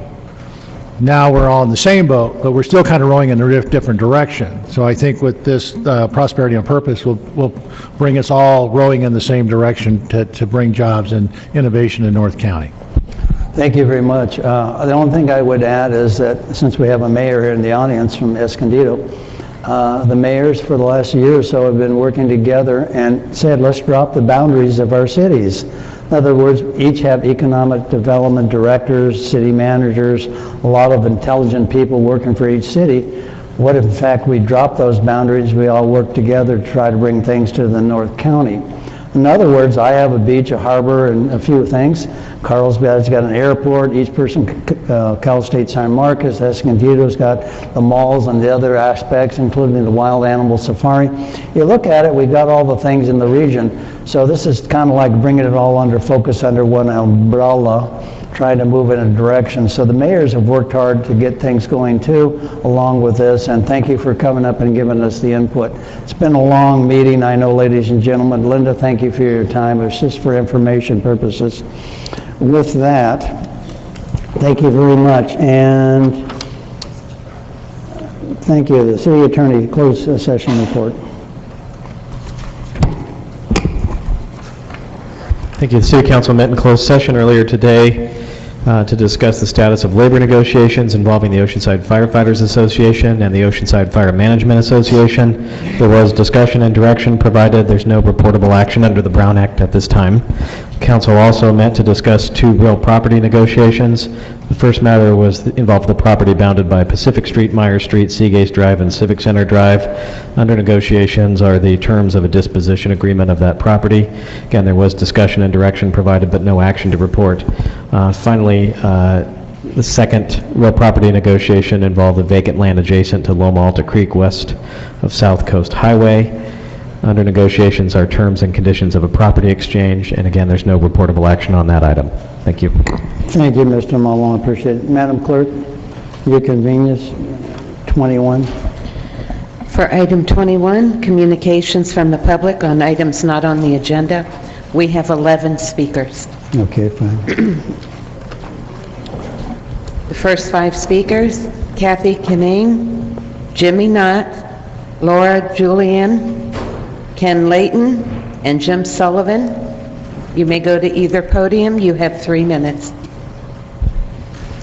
Good evening, Mayor, City Council persons. I'm here to announce a new event that I'm bringing to Oceanside. My name is Kathy Kinane. I live at 2987 Highland Drive. I'm the owner of Kinane Events, the executive director of the Move Your Feet Foundation, and the organizer of the Title IX Changed My Life celebration here in Oceanside. This event is part of a national celebration of the 40th anniversary of Title IX. For those of you who don't know what Title IX is, it was an amendment to the Constitution that was championed by Congresswoman Patsy Mink when she was denied access to medical school in 1948. It took her until 1972 to get Title IX passed. And Title IX actually states that no person in the United States shall be excluded from any educational program or activity receiving federal financial assistance. Unfortunately, most of society believes that it's only related to sports, but that's not true at all. Back over 40 years ago, only 15% of the students in business, engineering, dentistry, medicine, law, or doctoral programs were women. Now, today, women make up 50% of college students in these fields. In 1972, there were only 294,000 girls participating in sports. Today, there's 3 million. But most importantly is that in 2002, 45% of all families have a woman as a sole source of financial support. So this is very important to all of us. So on June 23rd, between 4 and 7, we'll have about 2,000 women and their families come down and honor women leaders in education, business, science, and sports. We'll have Olympic athletes, we'll have vice presidents, we'll have scientists, we'll have doctors and dentists, and we'll be celebrating the 40 years of progress. We've already been tweeted by Gina Davis, ESPNW, Brandy Chastain, Julie Foudy. We're getting a lot of national exposure for Oceanside with this event. We'll have live music with Ruby and the Red Hots. We'll have expo booths with AAUW, Seroptimus, and other women's organizations. We want to invite you all to come join us. Get information at cananeevents.com. We'll see you there. Thank you very much. Thank you very much.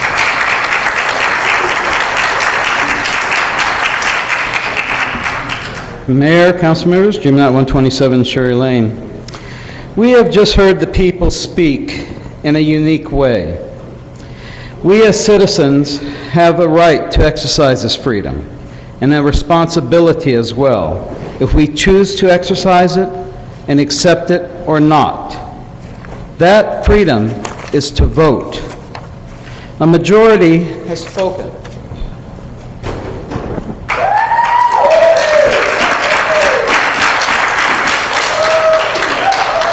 The majority has given this council instructions. By a 2-to-1 margin, the citizens do not want your vacancy decontrol. And they also heard your rhetoric, and in such they said as well they want to keep, for all time, rent control for our mobile homeowners. This is the message that was sent overwhelmingly, with no hesitation.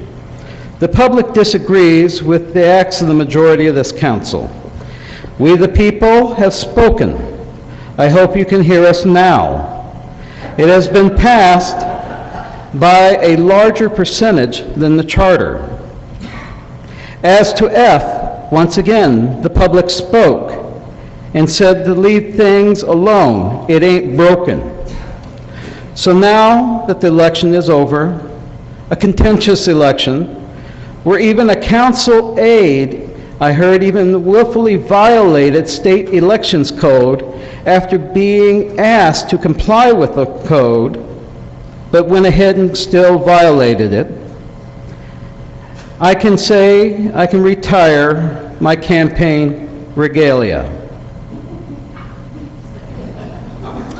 But and get back to the things that need to be getting back to.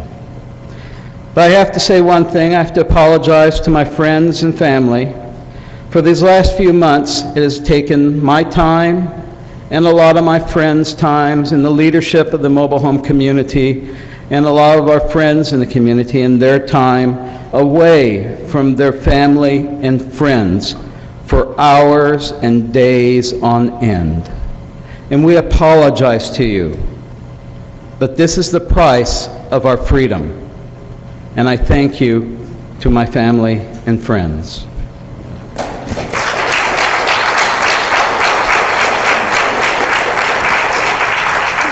Just one second, ladies and gentlemen, I know what kind of meeting it was. I know where I stand, you know where I stand, but let me say, the applause, I'm not going to yell and scream at it, but try to keep it down before we go faster. We got a lot of things tonight. Try to address the entire council as a whole. You're veterans, you're senior, the greatest generation, so I'm not going to stop you, but common courtesy, try to remember, okay? Thank you very much. I've said it. Good evening. My name is Laura Brown. I live at 290 Clum Lane in Oceanside. I want to thank so much Mayor Wood and Esther Sanchez for championing the citizens of Oceanside and defending us against Councilmember Kern, Councilmember Feline, and Councilmember Feller, who attacked us and didn't want to support us at all in our wishes and what we wanted and what we voted for. And we will fight every single day.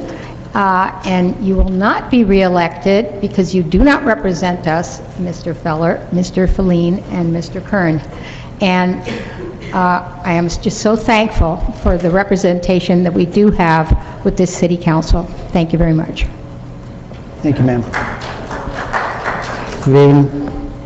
This is Ken Layton, lifelong resident of Oceanside. Did this council forget that in 2003, this body, with most of the same members as we have now, voted on a policy for naming public facilities?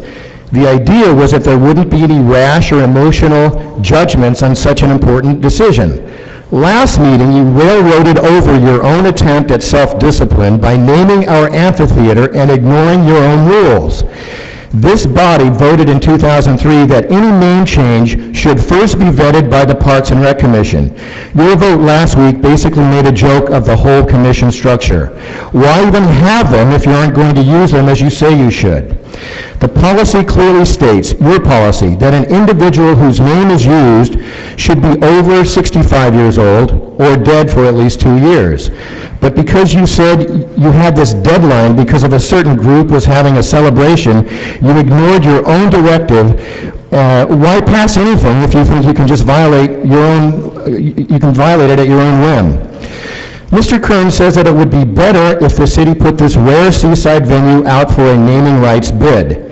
Mr. Kern, you've had a ruling majority on this council since 2010. Now you bring it up when it's too late. Of course this city should approach, say, a casino that hires major name artists, performers, anyway, who would love to have a beachhead here on the coast named after them at a cost, say, $100,000 or whatever that amount is. Last Sunday, a radio station brought in a multi-artist major name concert, selling out 4,000 tickets 3 weeks in advance. But in order to make the show work, they had to bring in staging, fencing, porta potties, and equipment trusses. If this sponsorship money was earmarked for permanent improvements for the band shell, it would then be viable for more outside promoters to use. The city now only gets $150 per hour in rent. Your staff told me if improvements were made, the city could get 3 times that amount. The city would have a real world-class live music venue that promoters would use, and we could continue to host our traditional community events with a nicer facility. For 9 years, I secured sponsors for the Fiesta del Sol community celebration in Solana Beach. My last year, we took in $50,000 in sponsorship money alone. Mr. Weiss, how do you know there aren't corporations out there willing to pay for naming rights? Tell that to Cricket, Cox, and Valley View Casino. Council members Feller and Kuhn served on the Sea Gaze Committee. You know the potential here. What are you waiting for? Where's the beef? Thank you, Ken. Good evening. Mayor, council members, my name is Jim Sullivan. I live at 900 North Cleveland Street. I'm here to do one thing, and that's to thank the community that voted yesterday. More than a year ago, an ordinance amendment was set forward.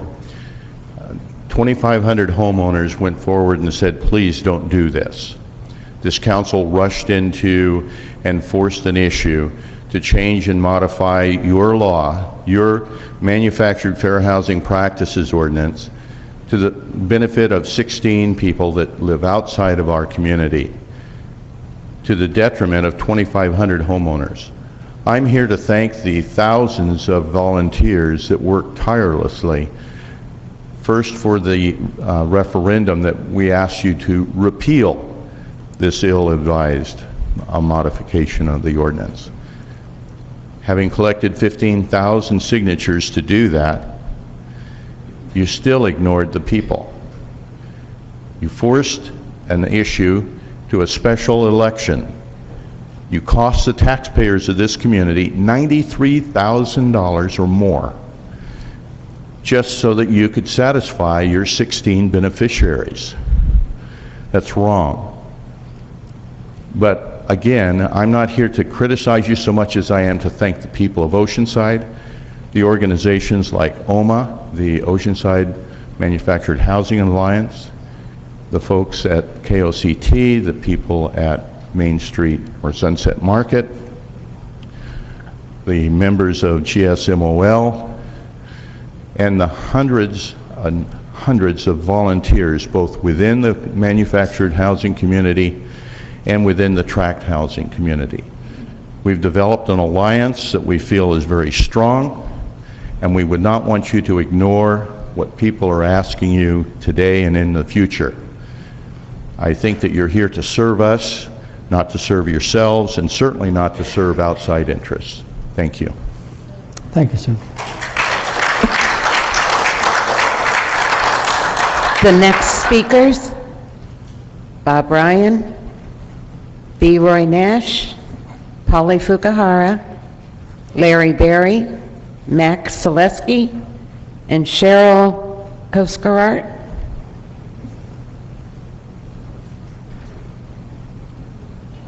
Good evening. Good evening, Mayor, Ms. Sanchez. Bob Ryan, I live at 900 North Cleveland Street in Oceanside. Jim was very truthful in what he said. I don't need to go into that. I would like to thank everyone in the city of Oceanside who supported us, who supported the people that were tried to be wronged by the majority of the city council.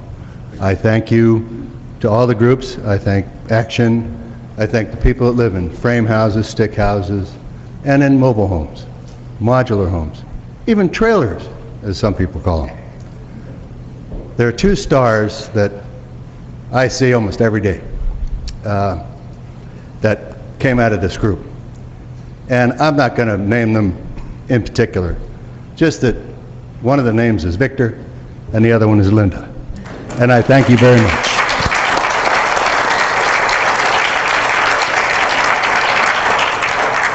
Thank you, ladies and gentlemen. Try to maintain, please. Victor, I think you were mentioned. Good evening. Good evening, Honorable Mayor, Honorable Councilwoman, and the rest of you. I want to thank all of the voters of Oceanside who voted no to defeat Propositions E and F. Thank you for making the right decision. The thousands of seniors and veterans, widows of veterans, the disabled, deeply appreciate your help in one of our darkest hours of need, protecting our property rights as homeowners. One thing we learned from this whole thing was that when we came together to work for a common goal, for the good of the entire city, that we were able to succeed. I invite all Oceanside residents to join our manufactured home communities and our collective neighborhoods throughout Oceanside to meet our common goals. If you are ever in need of help, let us know, and we will work with you to win for your homes and your neighborhoods. Thank you. Thank you. Good evening, ma'am. How are you? Hello, I'm Polly Fukuhara. I live at 520 South Ditmar Street in Oceanside, and I know that this subject has been really pretty much talked to death, but I did want to say a couple of things about Prop E. First of all, I do want to say something I don't think has ever been mentioned. Not all of the park owners in Oceanside were fighting for Prop E. In fact, I talked to a landowner who had a no on E sign in her front yard. She told me her grandfather wanted a park to be a place where retirees could afford to live and be near their friends and family. And there were other park owners who were very helpful to their renters in their parks, and they supported them in their efforts to defeat this measure. And I want to thank those park owners for all of their help. The other thing I want to say is that a year ago, when Mr. Kern, Feline, and Feller decided to ignore the 15,000 signatures on the referendum and to put this issue on the primary ballot, Mr. Feline said that the citizens of the city needed to decide, and he would abide by their decision. Well, they decided to retain the law as it is, and they rejected Prop E by a clear 2-to-1 vote. That despite the fact that the mobile home owners and their friends were outspent by the opposition 10-to-1. Mr. Feline, you have your answer. The citizens of Oceanside decided that the welfare of 4,000 people means more than the further enrichment of a handful of landowners, mostly out-of-town landowners. And thank you, everyone, for voting no. I also want to say that Later on tonight, we're going to be talking about a circulation element. And the circulation element is going to be, we're going to be discussing Melrose Extension. I think that Ma'am, most of... I can't let you go into that because it's an item on the agenda. Oh, okay. Sorry, thank you. All right, thank you. Thank you. Hi, good evening. Good evening. I'm Cheryl Coscarart. Pull the mic down just a little bit for us. Thank you. I'm Cheryl Coscarart, C-O-S-C-A-R-A-R-T, and I'm a mobile home owner. When I first moved to Oceanside in 2003, I wanted to live in Carlsbad. Carlsbad would have cost me $700 for a single wide space. My income was around $800 at that time, and that was unaffordable. So we moved to Oceanside, and we're very happy to be here. And then when you brought this before us, we felt like it was no longer a government of the people, for the people, Feline, Fuller, and Kern. So remember, we are a government of the people, for the people, and thank you all who voted for us. Thank you. Thank you, ma'am. My name is Larry Berry. I live on 3973 Brown Street in the city of Oceanside, and I just want to speak on, I did vote, for E and F, and I thought this is an opportunity for the people to speak. It was out there, it was a decision, it was made, and we'll have to live with it. The thing that happens in Oceanside that I have a real problem with is that these things linger. And they linger on and they linger on, and it's this, we can't work together, we can't come for the greater good. I'm glad to see that the mayor of from Escondido is here, and the city of Escondido is doing some great things. They're trying different things, and it seems like Oceanside, we just keep getting back into our rut. We keep going back into time, going back and ripping off the scab of old wounds and trying to do stuff instead of trying to progress into the future and to give jobs. I think the senior community is fine. I mean, I'm there too. I'm 59 years old, so I'm not gonna, hopefully I won't live in a trailer park, but I will. These are people living there. But I think that we have opportunities in this city to develop it so that kids can get a good education, that we can pay property taxes. Our property taxes are falling like a rock in the city of Oceanside, and that affects everything. It's part of our key supplements to our city welfare. Bringing in the idea of paying taxes and our property taxes pays for better schools, pays for everything that we need. We can't be thinking at the bottom rung anymore. We need to be thinking of the progress. And this whole idea of what's happening in the country here is the rich people against the poor people, or the people that don't have, and the people on Social Security and stuff. We need to work together for the greater good and have the same opportunities that a lot of you had. Maybe you didn't take those opportunities when you had the chance. But we need to get this, our city, give our kids an opportunity, our grandkids opportunities, and we're not going to get it by fighting each other and wasting time and wasting money on these silly propositions. Thank you very much.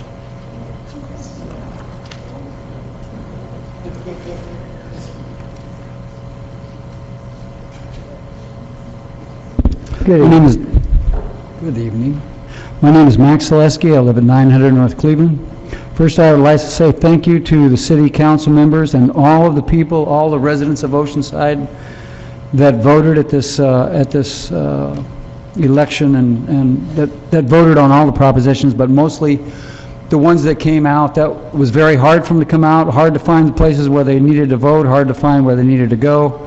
They made a special effort to come out and vote the way they wanted to vote. I'm disappointed with you, Mr. Kern, that you would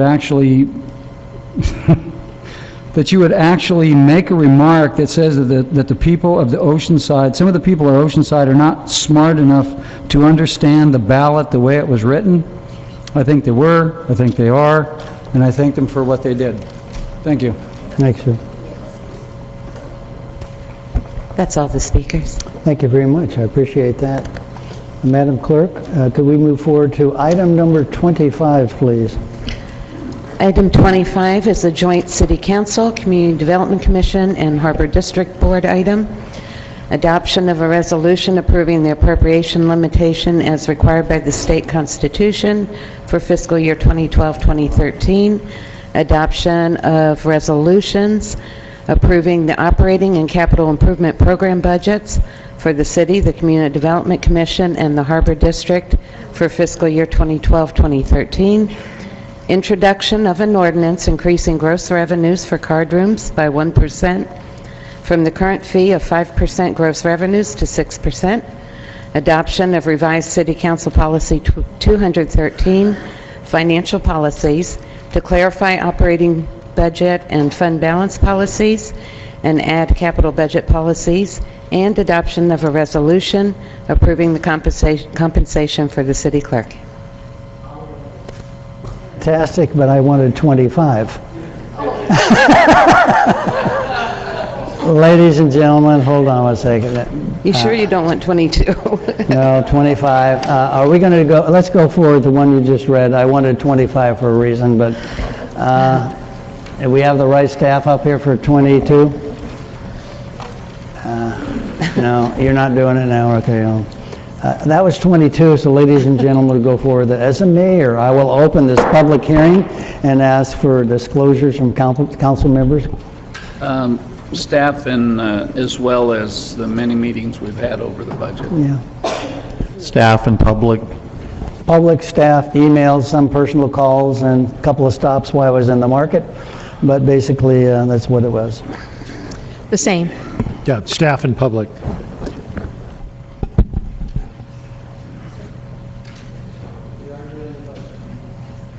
Item 22, because I told him 25, but it looks like, well, make sure we're moving forward. Anyhow, I haven't finished with that. Madam Clerk, petitions or correspondence, please. We received none.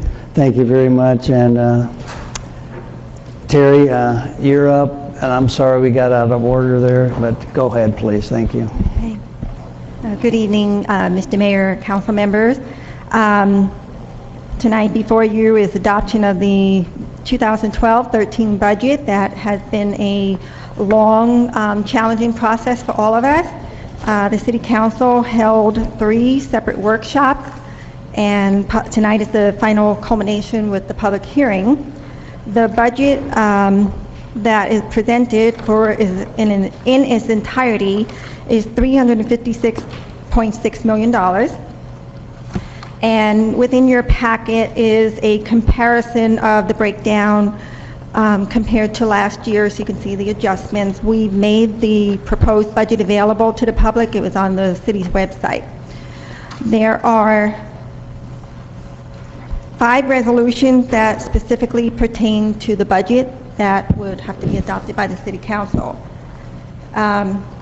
Aside from the budget, we are also required to adopt an annual appropriation limit, also known as the GAN limit. This is required per state law within the California Constitution, which sets an illegal revenue amount that the city can appropriate based on taxes. Based on the state's formula, we are 75% below what we can legally spend, so there's a lot of wiggle room there. Also tonight, you have an ordinance to amend the card room fees, and the city's ordinance, the city's code requires this to only be done annually at the time a budget is adopted. So Section 8.5 of the city code allows a adjustment. The city is proposing an increase of 5% to go to 6% as of January 2013. This would be based on the card room's gross revenues.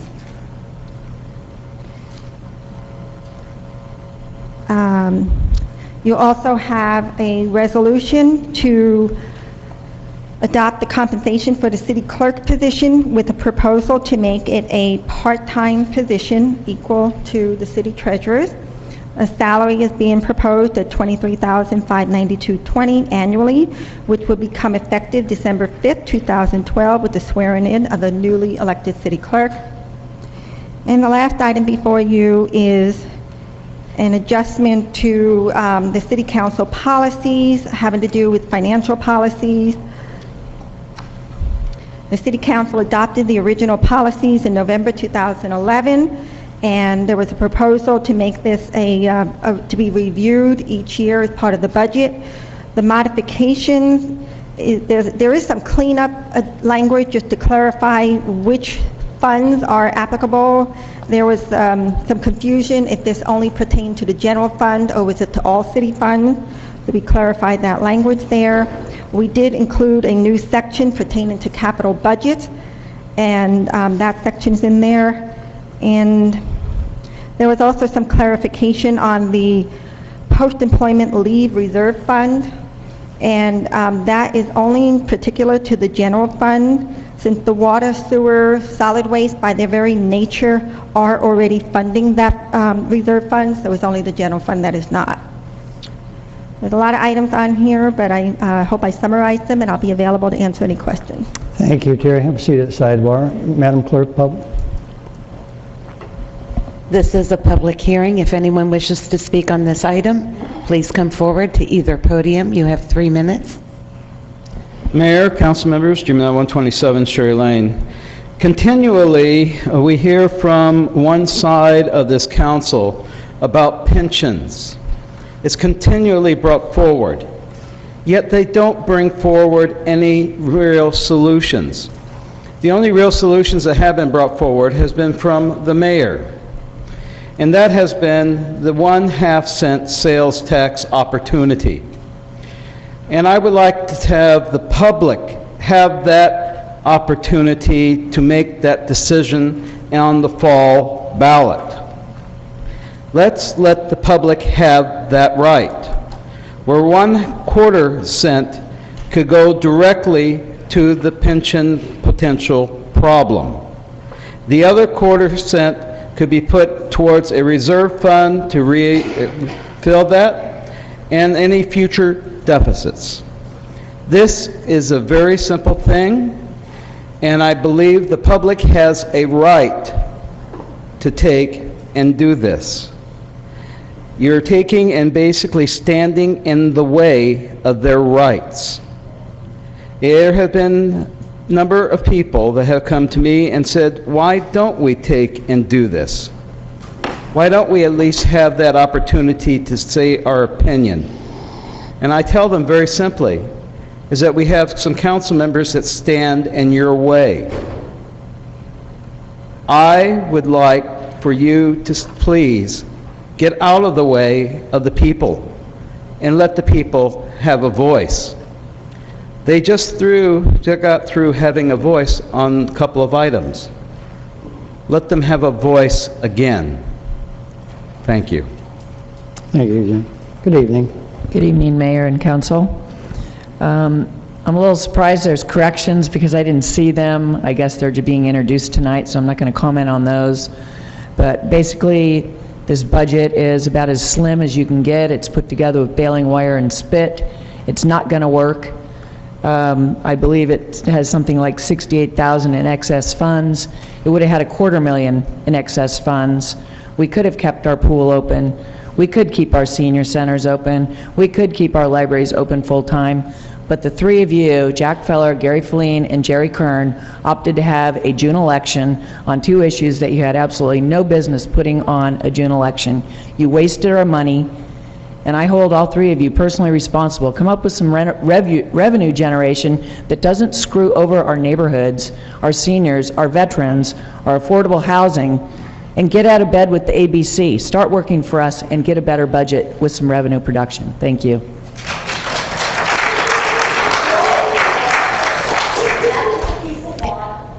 Good evening. Honorable Mayor, Council, Diane Nygaard, Nighthawk Way. I mean, it's clear that our city is not in good financial health. It's challenging times. And we've been through cuts of library hours and reduced rec and park programs, and we essentially have no rainy day fund, and it is still raining. So I wonder why then we still have 5 full-time aides for 5 part-time elected officials. Certainly this isn't the kind of thing that our city manager can put on the table if he wants to keep his job, but any one of you can. This is a luxury we cannot afford. And I'm not talking about the pittance of hiring one replacement person at first step instead of a top step. We need to cut 4 of these 5 jobs. We need to save hundreds of thousands of dollars and put our money where our real priorities are in services that benefit this community. Thank you. Thank you, ma'am. Is there anyone else who wishes to come forward? Madam Clerk, I see none. With that, I'll close this public hearing and come back to the council. I have no lights on. Councilmember Sanchez, please. Thank you, Mr. Mayor. Well, first of all, I did recently, or in the last few weeks, read some information in the paper, or some comments, I should say, in the paper that suggested that people thought that the councils in the past, and perhaps even in the present, had the luxury of adopting budgets that are not within our means. And I want to make it very clear that every single year we must adopt a balanced budget. They are never, and they haven't, as a general law city, when we were a general law city, it was against the law to do so. So I just want to make that clear. I saw some even forums that were published in the paper with incorrect information, and I wondered about that and thought, geez, do people really believe that, or are they being reckless with the truth? I'm saying it now. Let me ask the city manager, Mr. City Manager, have you presented us with a balanced budget, or will it go over budget? Mayor and Council, the budget we're presenting to you now is balanced and has approximately a $68,000 surplus. Thank you. These are difficult decisions, and we still have a strong city manager form of government. The charter did not change that part of our governance. What we have is a budget that is being presented by our city manager. Each of the department heads were asked to contribute their thoughts. We believe that with some of the projects that will be going forward in the near future, that we will be getting additional revenues. For now, there are only a couple of things, Mr. Mayor, that I would be objecting to as I move approval, or I should say, move adoption of the resolutions in order to approve our budget.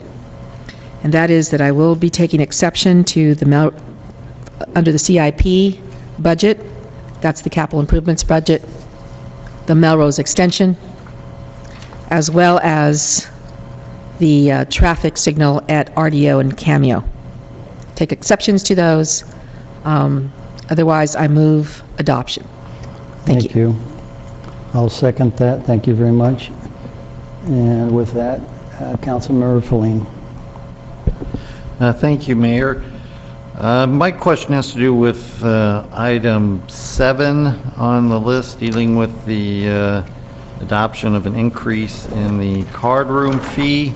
And how did this come about, and why wasn't it part of the budget process from the beginning? Honorable Mayor, council members, I can address that. Back last, I believe it was October, you had a workshop, and one of the directions was to look at a variety of revenue sources, and we identified those that we think have some opportunity for increases, which included the card room fees, which includes looking at a city-sponsored impound yard on a portion of property that is currently being leased to the auto auction, along with others that included ambulance fees and some other revenue sources. So as part of the discussion with the card room owners, we had indicated to them that back when we raised the fees from 4% to 5%, that we would revisit this issue in another few years. We did have that discussion with them, and they have agreed to the increase, provided it would not take effect until January. Okay, and in terms of it being a fee, does that mean it's reimbursement for specific expenses that the city is incurring? At this point, it is a fee based on their gross revenues, and it is not directly related to the level of service that we provide. There are services we do provide, but this is not a direct comparison to that. Okay. Thank you very much. Councilmember Kern, please. Thank you, Mr. Mayor. I just, also, what Councilmember Feline talked about, like I said, it's the first time I saw it tonight. We had all these budget workshops, we've gone through this several times, and then to have this, actually it's a tax, because since it's not tied to a service delivered, it's actually a tax we put on there, and then we can use it for general fund items, which is fine. When does this kick in, though? This wasn't part of the budget cycle, so we didn't figure this in the budget. That's correct. Any future revenues associated with the fee increase in January are not included in this budget. They would be included in the 12-13 budget. Okay. I'm sorry, the 13-14 budget, next year's budget. 14 budget.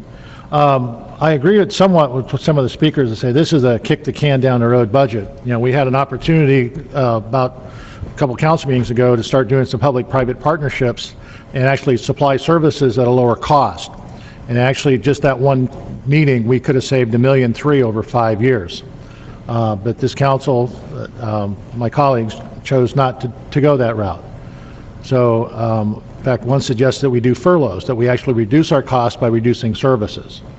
We could have maintained services at a lesser cost if we gone to the public-private partnership.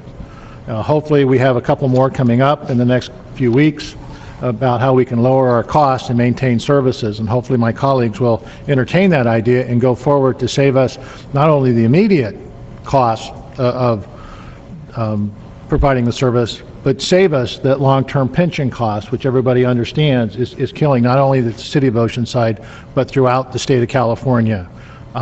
Just look at what happened in San Diego yesterday with Prop B, where it was almost a 2-to-1 margin of them trying to get a hold of their pension cost. And I'm afraid if we don't do that, if we don't start working with our public-private partnerships or working with our bargaining units, that we will probably have to go to a Prop B type system in the near future, because it is an unsustainable system. So I think I'm going to support the budget. I support all the resolutions. Hopefully next year, you know, one of the things that we have to do, because the times get tighter and tighter, is setting priorities. That's what I asked for this year at one workshop, that we start doing a budget based on priorities instead of but the council, my colleagues, decided no, we want to keep the same type of system, that we just want to keep all the programs alive and keep funding them, even though some of them are not becoming viable anymore because we keep shrinking everything at once instead of saying, what are our priorities? If you look out in the next 3 to 5 years, the economy's not going to get any better. I don't think that we can do what we've been doing the last few years. We're going to have to actually get a handle on this, and next year's budget is going to be tougher. As of January 1st, luckily it's not a $1.6 million hit from PERS, because they're smoothing the smoothing now. It's going to be an $800,000 hit from PERS, because they're trying to smooth the PERS cost over 2 years that they smoothed over 15 years to 30 years. But it's still an unsustainable system that we cannot keep funding the way that we're funding. So, like I said the other day, this was a kick the can down the road budget. Pretty soon, the road's going to end, and we're really going to have to make some hard decisions up here. But I will support the resolutions. Mr. City Manager, please. Honorable Mayor, council members, just to address one of Councilmember Kern's issues, back, I believe in that October workshop, you did give direction, the council did, to initiate the process for doing a strategic plan. I would like to let you know that we have prepared a draft of that RFP, and we will be presenting it to you. We will get you a draft copy in advance, but we will be bringing it to you hopefully at the July or first meeting in August for your consideration to go out with that. Thank you. Councilmember Fowler, Deputy Mayor Fowler, thank you. Thank you. What is the motion? Are we just eliminating for those two, for the mayor and Councilmember Sanchez, those two? My understanding is all the resolutions are up for adoption. except that Councilmember Sanchez is registering a no on the Melrose extension and the traffic signal at RDO and Cameo. And that would also include the introduction of the ordinance and the rest of the item. And that's simply it? Okay. Well, I support what the city manager has done. A lot of hard work and probably a considerable amount of sweat. Be nice to have $500,000 back from the recall too, Nadine. So anyway. Whoa. So anyway, let's not talk to the audience. you have to take into consideration all the money spent. So anyway, thank you. Thank you. Do you have any more? Go ahead, Mr. City Attorney. One of the items in front of you is an ordinance that was referenced in the staff presentation, so I'll title that ordinance, and then all the other resolutions are part of the motion as well. So this is an ordinance of the City Council of the City of Oceanside, amending Chapter 8, Section 5 of the Oceanside City Code, increasing card room gross revenue fees. Thank you. One last thing for the city clerk. I'm registering a vote on the no on Melrose Extension, RDO, Cameo. For that, please vote. I'm sorry, I apologize. I just get out your name. If I'm voting yes, you're just representing a personal objection and abstaining. Yes. Cutting down on two, it's, instead of two motions, one motion. I'm ready, thank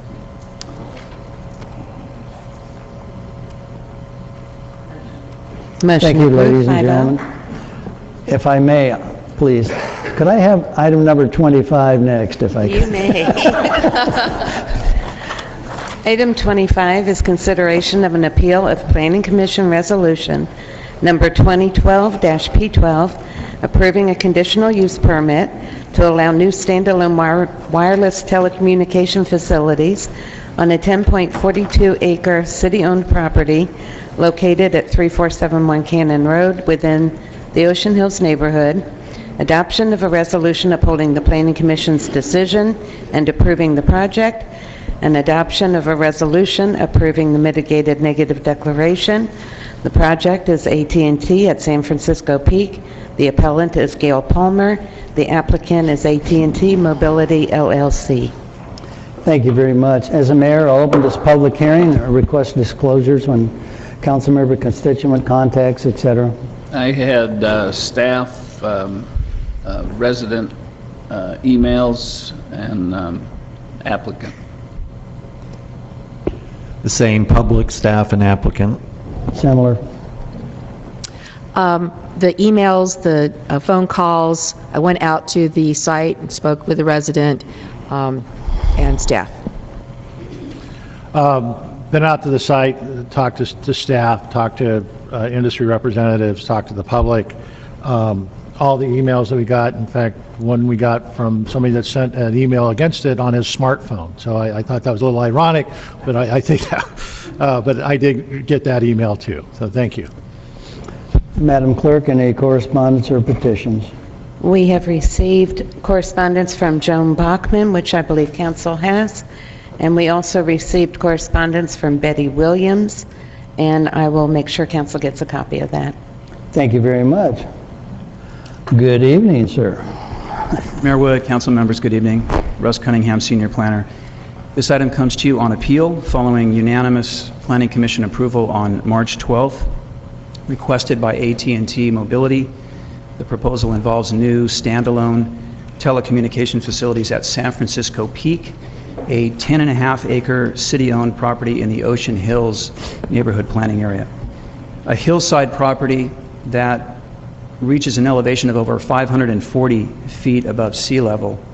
I think it may be the highest point in the city. San Francisco Peak accommodates water storage and distribution facilities operated by the city's Water Utilities Department. These facilities include 2 above-ground water reservoirs, one of which lies at the summit of San Francisco Peak. It is in proximity to this reservoir at the summit that AT&T Mobility proposes to install and maintain 2 faux eucalyptus antenna towers, an equipment enclosure, and extended underground electrical service to provide for those facilities. Just a couple of slides to provide some context.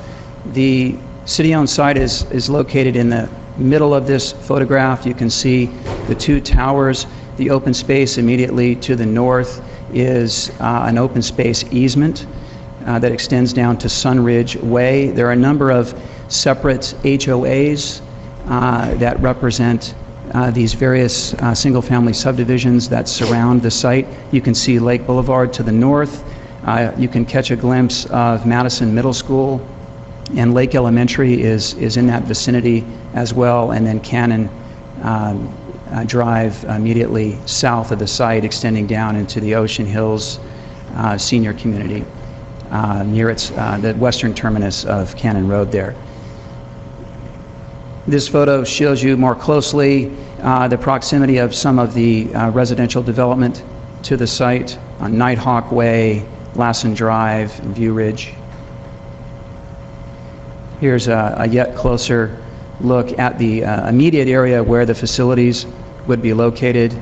I can indicate to you here with the pointer that one of the towers would be located in this area, with the equipment enclosure down here near the pavement, the access road. Electrical services in this location. It would extend up the slope around the access road up here near the tower and over to the other tower that would be on the north side of the reservoir.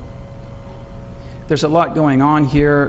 We included this exhibit to show you the extent of the topography. Each of those lines represents a 2-foot interval. So there is quite a bit of topography on this site, and the facilities would be located on a sloping portion between a portion of the access road and that upper tower.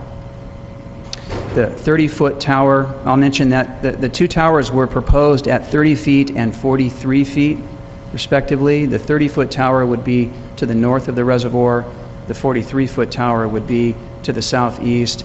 The equipment enclosure in that immediate area there, I apologize, but that's the equipment enclosure there. And here is an elevation perspective that shows you that the taller of the two towers is essentially calibrated to the height of the water tower itself. So we've established that neither tower would exceed the height of the reservoir at the summit. I'll mention that at the Planning Commission hearing, the Commission expressed an interest in ensuring that these towers could accommodate co-located facilities. So they asked for, and staff included, an additional condition of approval that would allow AT&T to raise these towers up to potentially the maximum height for this location, which would be 51 feet, which would be another 8 feet above the 43 feet proposed for the taller of the two towers, again, in order to accommodate co-located facilities in the future. Due to its potential impacts to sensitive wildlife and habitat on the subject property, the proposal was subject to extensive environmental review in accordance with the California Environmental Quality Act. A mitigated negative declaration, or MND, was prepared that identified impacts and outlined mitigation measures. The environmental review determined that the project would not have significant aesthetic impacts due to its camouflage design, its separation from surrounding land uses, and the screening effect of existing structures and landscape on the site. The MND further establishes that the project would not have significant impacts on public health and safety, given that radio frequency emissions from the telecom facilities would result in human exposure of less than 3% of the maximum allowed under federal law. The proposal is consistent with all development standards. It meets the required findings for issuance of a conditional use permit, and the application is, in staff's estimation, complete. This planner could have done a better job at the Planning Commission public hearing in making it clear that the applicant did prepare the requisite alternative sites analysis, which is included in your packet, and staff finds that this alternative sites analysis is acceptable. The appellant has enumerated several points of contention, each of which has been addressed in the staff report and associated materials. Staff can provide additional responds to any of these points at the request of the council, or as may be appropriate in some instances, the applicant can respond to your questions as well. With the appellant and the applicant having as much as 20 minutes to address the council on the matter, I'll cede the floor and make myself available for further questions. I do have additional slides available to illustrate visual impacts, to illustrate the signal coverage needs. And I'll offer just one other comment, and that is many of the comments received in advance of the Planning Commission hearing and expressed at the Planning Commission hearing had to do with conditions, existing conditions on and adjacent to the site, focusing on what some residents consider to be visual blight at the frontage, at the property frontage where Wisteria, Nighthawk, and Merced converge. And planning staff wants to express its appreciation to Water Utilities Director Carrie Dale for actively engaging those residents in a dialogue that I believe is ongoing to discuss possible remedies to these issues. Thank you. Thank you, Russ. Have a seat, sidebar. Madam Clerk, please. This is the time for the appellant to come forward. You have a total of 20 minutes for presentation and rebuttal. Good evening. I do have a preliminary question we'd like to address. Excuse me, ma'am. I can't even hear you. Move the mic to... Oh, I'm thank sorry. you. Before I introduce myself, my name is Gail Palmer. We do have a preliminary question, how we can utilize the 20 minutes proposed. Can we split it into two segments with two different speakers? Well, you have total 20 minutes for this or response back to rebuttal or whatever, so you split it up any way you want. Okay. You say you had a question, though? That was the question, how we can utilize the 20 minutes. Yeah, well, If that is total the 20, if you case- do it in 2 minutes or 20, whatever, but yeah, you have 20 minutes. Okay, but there will be a second speaker utilizing the MAC. to Yeah, and then you include get your turn back. Encompass, okay. All right. Madam Clerk, correct. Thank you. Good evening, Honorable Mayor, City Council members, Planning Commission members, and staff. Thank you for hearing our appeal today. My name is Gail Palmer. As an effective community representative and the appellant for the AT&T conditional use permit, our appeal is for the City Council to remand AT&T's conditional use permit back to the Planning Commission for purposes that it exhibits blatant ordinance violations. This permit approval process was not handled or managed to code. This approval needs to be done within the law legally. Several years ago, the City of Oceanside had foresight and created a new wireless zoning ordinance called Article 39 Wireless Communication Facility. It was put into place to mitigate all future issues with cellular tower placements. It is a valuable instrument which establishes our city's development ordinances, as was to formally put into writing how the city would approach all future wireless communication permit requests. The Planning Commission is entrusted to follow these established laws. The applicant nor the approval presented adequate, conclusive, or justified findings within the ordinance as it is written.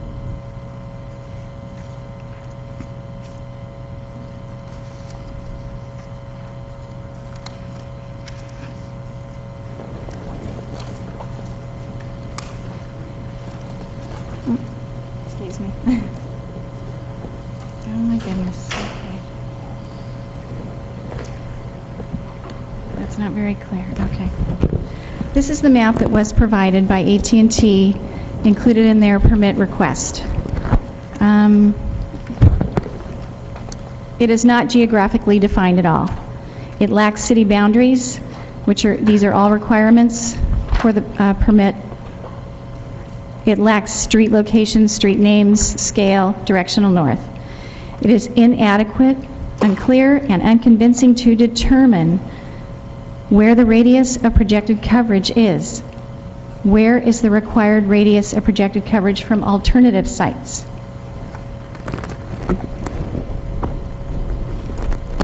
Article 39, Section 3907, relating to findings for approval, Item 3, where the applicant claims a significant gap in coverage, the gap must be geographically defined, and the gap proved by clear and convincing evidence. The applicant must also prove that the proposed facility is the least intrusive means of closing a significant gap.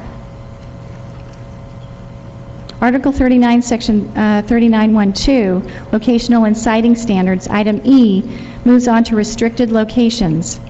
And it states, no wireless communication facility shall be permitted in any residential zone.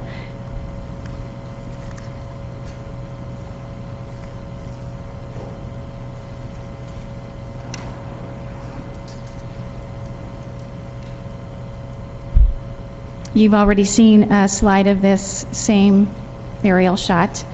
Homes surrounding proposed towers. Yes, this parcel is zoned as public, semi-public, which is creating a huge loophole in this approval. Residential locations are the last choice in the zoning ordinance that the city has put into place.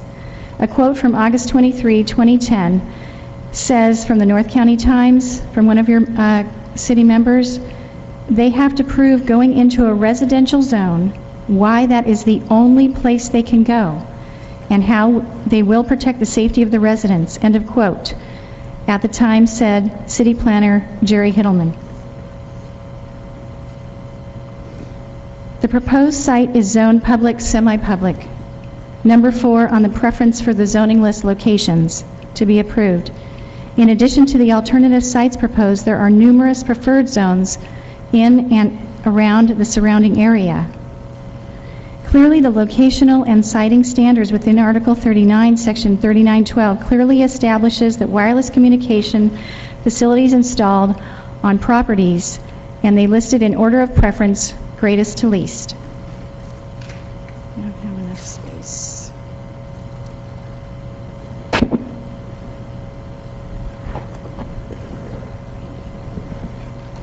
Sorry, that's very hard to read. In order of preference, greatest to least, site locations are listed as such. 1 is city-owned or controlled property. 2 is industrial districts. 3 is commercial districts. 4 is public, semi-public districts. Number 5 is open spaces. 6, agricultural districts. And last, parcels located in residential districts. Article 39 zoning ordinance is making the placement of cellular towers in residential districts the least desirable alternative. AT&T offered a site analysis listed as such.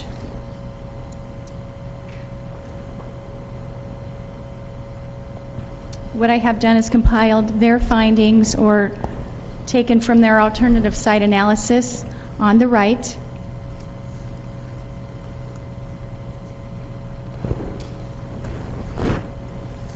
Are the alternative sites listed on the right side, and compared to on the left side article, the ordinances that we just viewed, preference greatest to least. Lake Park, this verbiage is directly off their alternative site analysis. Lake Park is the first site listed, which falls in a city-owned or community-controlled property. An attachment of antennas to existing or replacement field lighting pole is a possible alternative. Also listed are some public thoroughfare locations, which included utility poles, such as actually that's not applicable since they're underground utilities, but they listed it anyways. Street lights are candidates in the area along Cannon Road. Cricket is located on an existing light standard on Cannon. The city will also allow new light standards to be placed with approval of the city engineer. The next site located was traffic lights. The city engineer will not allow antennas to traffic signals. That's not applicable. Parcels located in industrial districts is number 2. No sites were referenced. Commercial districts is next. A commercial center located at the intersection of Cannon and Melrose, 1/2 mile east of the proposed site, could be used as an alternative site. This is their wording. Public and semi-public districts.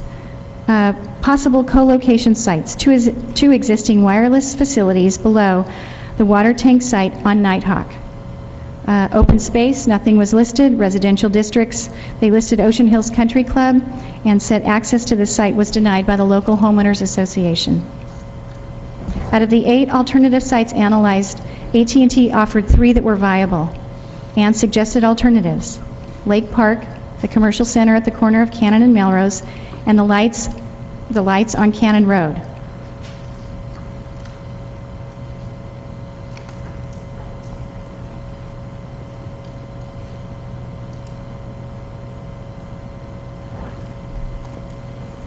This is a zoning map showing where the proposed site is related to two commercial zones and the proposed alternative sites as well. The two orange circles in the top and the far right, the top orange circle is Lake Park. The far right circle is the corner of Cannon and Melrose. The orange line is Cannon Road, which they proposed for traffic lights, street lights. There is a serious question as to why the requested site should even be considered. The parcel may be city-owned, but it is solely buffered in a residential neighborhood as close as 230 feet. The intention of the ordinance is to keep cellular towers away from neighborhoods, and Ocean Hills is primarily a residential district. Location and siting standards, section 3912B states, wireless communication facility installation in a least preferred zone shall not be permitted unless the applicant demonstrates clear and convincing evidence that it would be infeasible to install the facility in a more preferred zone and close a proven gap. The zoning ordinance enumerates submittal requirements and conditions for approval. This permit needs to be remanded back to the Planning Commission to be approved based on code and done within law. With that said, we would like the City Council to strongly advise the Planning Commission to enforce the next zoning ordinance, which states, item 3906L, at the discretion of the city planner, the city may hire an independent, qualified technical consultant to evaluate any technical aspect of the proposed facility, including but not limited to drive test data that indicates current site coverage and proposed coverages. And this is at the expense of the applicant. The research study needs to demonstrate comparison findings describing how gaps in coverage compare from one alternate site to the next against the proposed site. Did you know that there are 3 emergency response facility antennas on that property?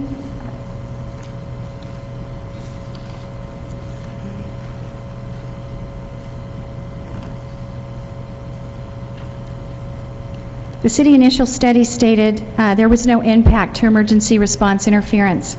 I would like to see a study of that provided. The Planning Commission may hire a technical consultant once again to evaluate any technical aspects of the facility, including potential for interference and existing public safety emergency response telecommunications facilities. That should be mandatory in this situation. There are 3 emergency service antennas currently that reside on that proposed location. This is a huge probability that such interference may occur. We need to see a study that there is no interference, or will not be considering what they're planning to do, to go higher with the towers. The Planning Commission failed in conducting an analysis of alternate, more suitable locations for this reason. Dear Mayor and Council members, we trust you will do right based on the evidence provided in this appeal. As elected officials of the city, you hold positions of duty, obligation, and responsibility. Your credibility on how you manage the custodialship of this issue and appeal will exhibit true character. Basis on your decisions is imperative with this appeal. Enforcing our zoning ordinances, you have the authority to regulate these proposals legally and within the standards of the law. Future generations will apply and inherit your decisions made. You are paid to give full attention in the interest of the welfare of the community. Thank you. My name is Maureen Holman. I'm from Tustin. I'm here representing my sister Margaret Genova. She lives in Ocean Hills. Tonight you have before you an appeal by hundreds of residents. We did submit a petition of 60 signatures, and we have several in our audience. here to deny AT&T's application for a conditional use permit to erect wireless telecommunication facilities in the middle of Ocean Hills neighborhood. Granted, the facility should be located on land owned by the city, but it's completely and closely surrounded by residential neighborhoods. The intent of our wireless ordinance was to keep cell towers away from homes and schools as much as possible. Are we following that ordinance? As elected officials, you hold the key responsibility to enforcing Oceanside's wireless ordinance and upholding the rules and restrictions of the Telecommunication Act of 1996, representing the will of the people of Oceanside you elected, and also working with AT&T to provide cellular service to the residents. Understandably, you don't want to get into the predicament that other cities have had, for instance, Carlsbad in 2004, where AT&T sues the city after the cell tower is improperly denied. But we also don't want to have our small city pushed around by a billion-dollar corporate bully like AT&T. They have loads of lawyers at their fingertips, but we have the law on our side, and tonight we're giving you evidence and just legal justification to deny AT&T's conditional use permit due to the fact that they did not adhere to Oceanside zoning laws and wireless ordinance. Not even 2 years ago, the City of Oceanside unanimously passed Article 39 for the benefit of both wireless carriers and the city residents. AT&T is well aware of our zoning laws but failed to meet them. Oceanside has been held as a beacon. This is a really important document, and other cities have actually held you up, and I've seen it around. You guys have done a wonderful job with this ordinance. Let's use it. Let's actually follow it. AT&T's job was to provide information on, or provide significant proof that they had a significant coverage gap. If you go to their website, this is the data coverage. It's 100%. This is their, I don't know what it's called, smart something or other coverage. Again, 100%. Here's their voice coverage. If you blow it up and go a little bit closer, you will see that they have best to moderate coverage in this entire area, but they're claiming that they don't. AT's job, okay, the courts have taken a reasonableness approach to this. What would a reasonable person say about coverage? Let's look at reasonableness. AT&T talks out of both sides of their mouth. On one side, they say they have 100% coverage on their website, and they also have 7 different facilities all around this area. On the other side of their mouth, they say that they have terrible coverage, and in all 3 of our neighboring cities, Vista, Carlsbad, as well as Oceanside. Which is it? I'm a CPA. It's like showing me one set of financials for a lender to get a loan and another set of financials to do my taxes. Not only is this confusing, but it's unethical. Are you either deceiving the lender or are you deceiving the government? Is AT&T deceiving the online customers, or are they deceiving the city of Oceanside? Our wireless ordinance clearly states in section 3707 that a gap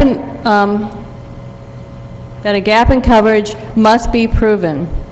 AT&T first lists the gap on Cannon Road, but does not show where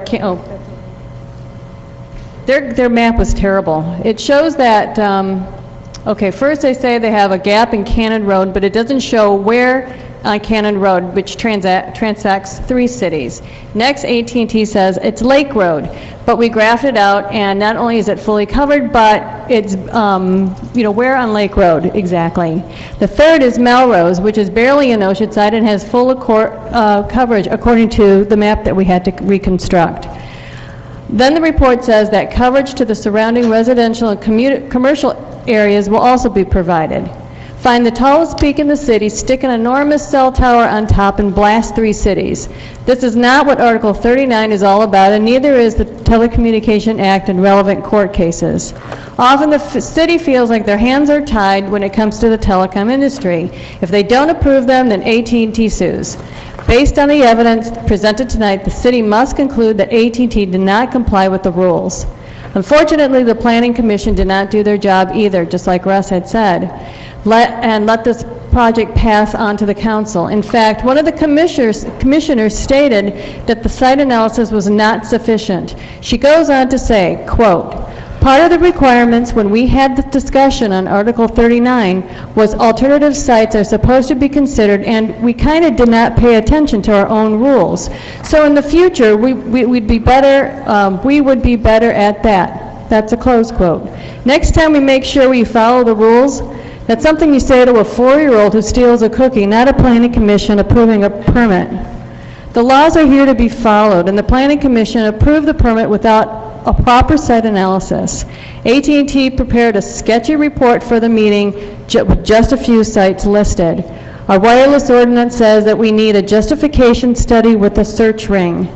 In the court case of AT&T versus the City of Carlsbad, the site ring is defined as the area mapped out by a wireless phone provider within which the provider has determined wireless site is needed to provide cell phone service coverage. It's a little bit more than what they provided with the few lines of information. Excuse me, real quick, ma'am, you got I have 2 60 seconds sentences. left. Okay. AT&T needs to go back to the drawing board and prepare a proper site analysis for the public to review as defined in Article 39, allowed by the Telecommunication Act and relevant court cases. AT&T did not prove their case.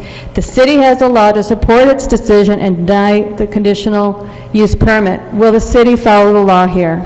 Thank you very much. Thank you for your time.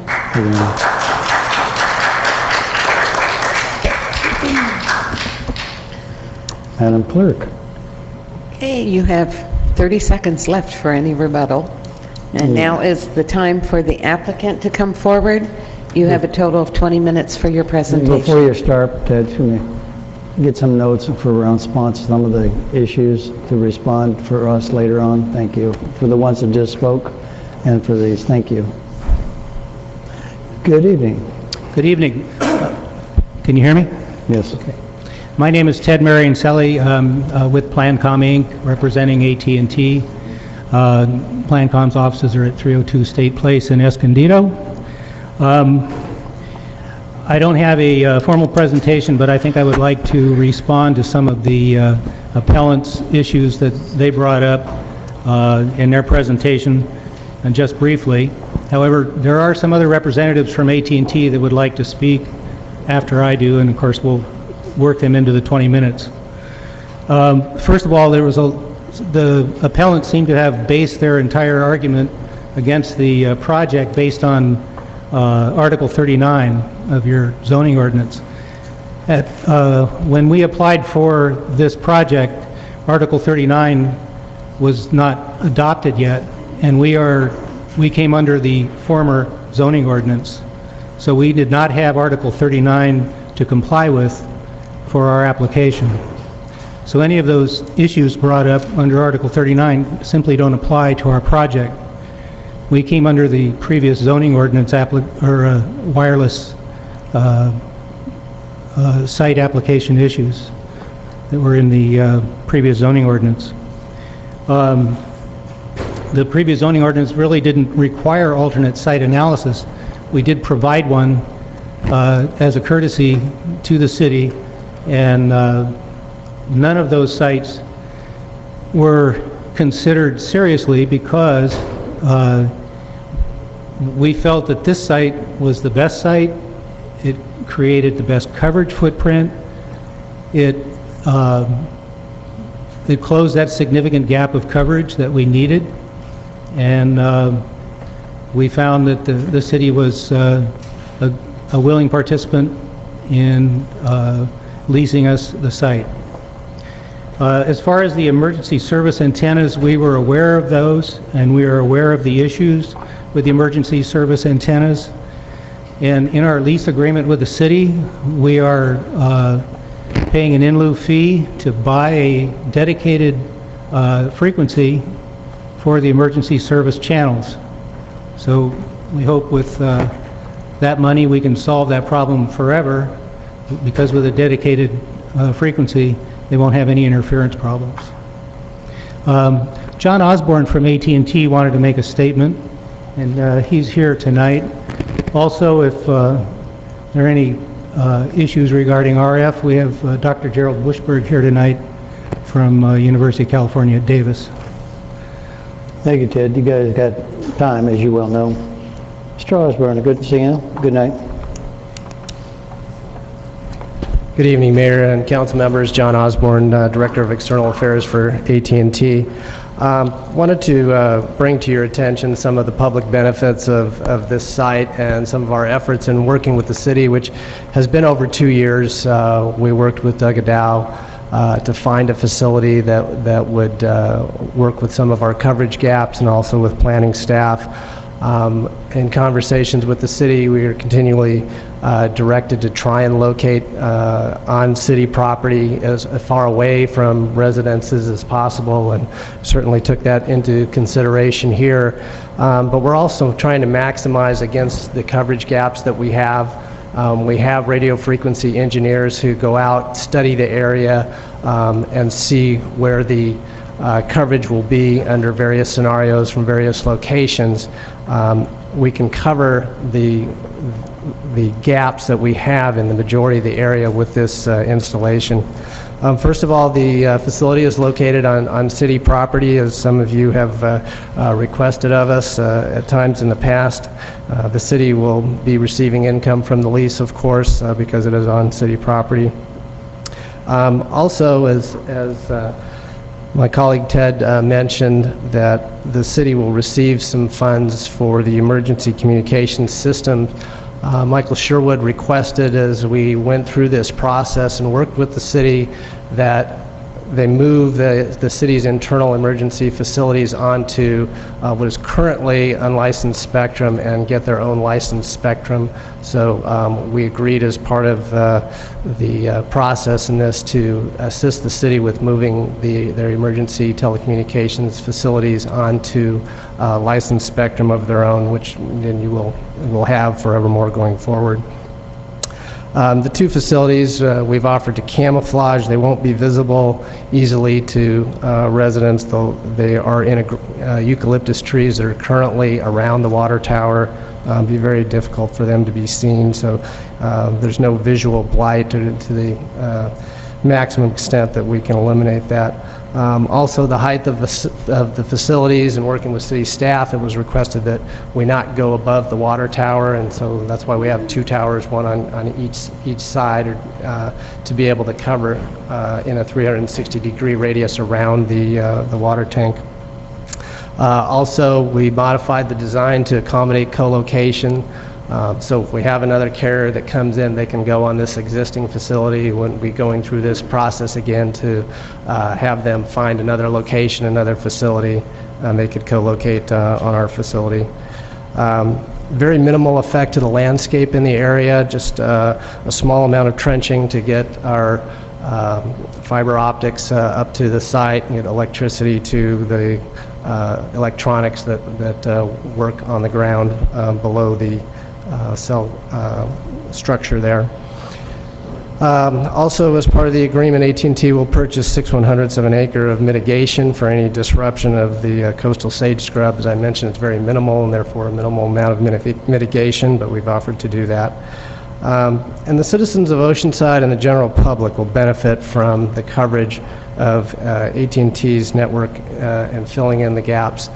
AT&T has roughly 30% of the market. I don't know, I don't have exact figures for the city of Oceanside, but if you extrapolate on how that works across the households in the area that will be covered, and also people that are residents of Oceanside that are driving up and down Cannon Road, across Lake Street, and all in that general area will now have coverage. People use their smartphones more and more today. We have a lot of business people, real estate agents, brokers. They're continually use their mobile devices, and they're in people's homes. We have people with iPads and laptops. When you go and visit and do business in somebody's home, you want to be connected. You want to have your device work, and this will be, in a small way, a modest boost to the business community and to helping our citizens do business within the city of Oceanside, as well as the region in general. So there certainly is a public benefit to having that coverage. But it doesn't stop there. A lot of residents don't have landline phones anymore. As you're probably well aware, there's over 25% of the residences no longer have a landline phone. So how do they How do they connect to the world? How do they connect when they have an emergency? Okay, so having that coverage there enables people to call 911 when there's an emergency. And that goes for the guy who's driving up and down the street, sees a kid get hit on a bicycle, he calls 911. We need that cell phone coverage to work there as well. So that's part of the public benefit that this project will bring. Excuse me, folks. Thank you. Also, the project will bring the most recent technology, if you follow the industry at all. The 4G LTE, or long-term evolution technology, is what would be installed with these facilities. So we're bringing the latest and greatest and fastest data technology to the city of Oceanside and our residents with this project.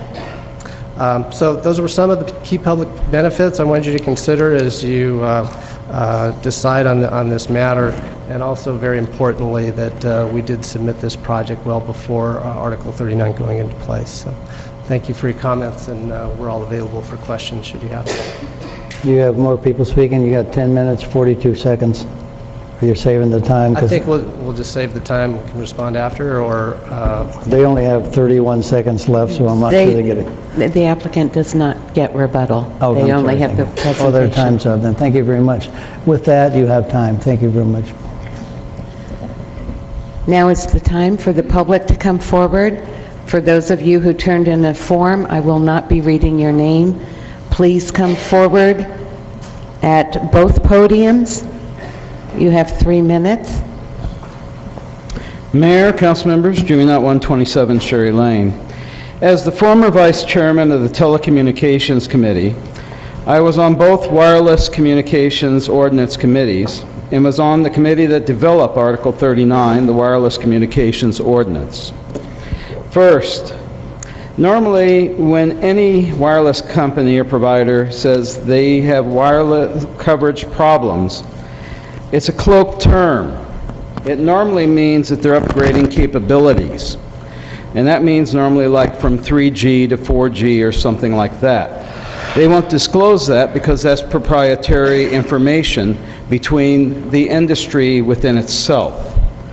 So I wouldn't expect for them to take and come forward and give that information if it was that.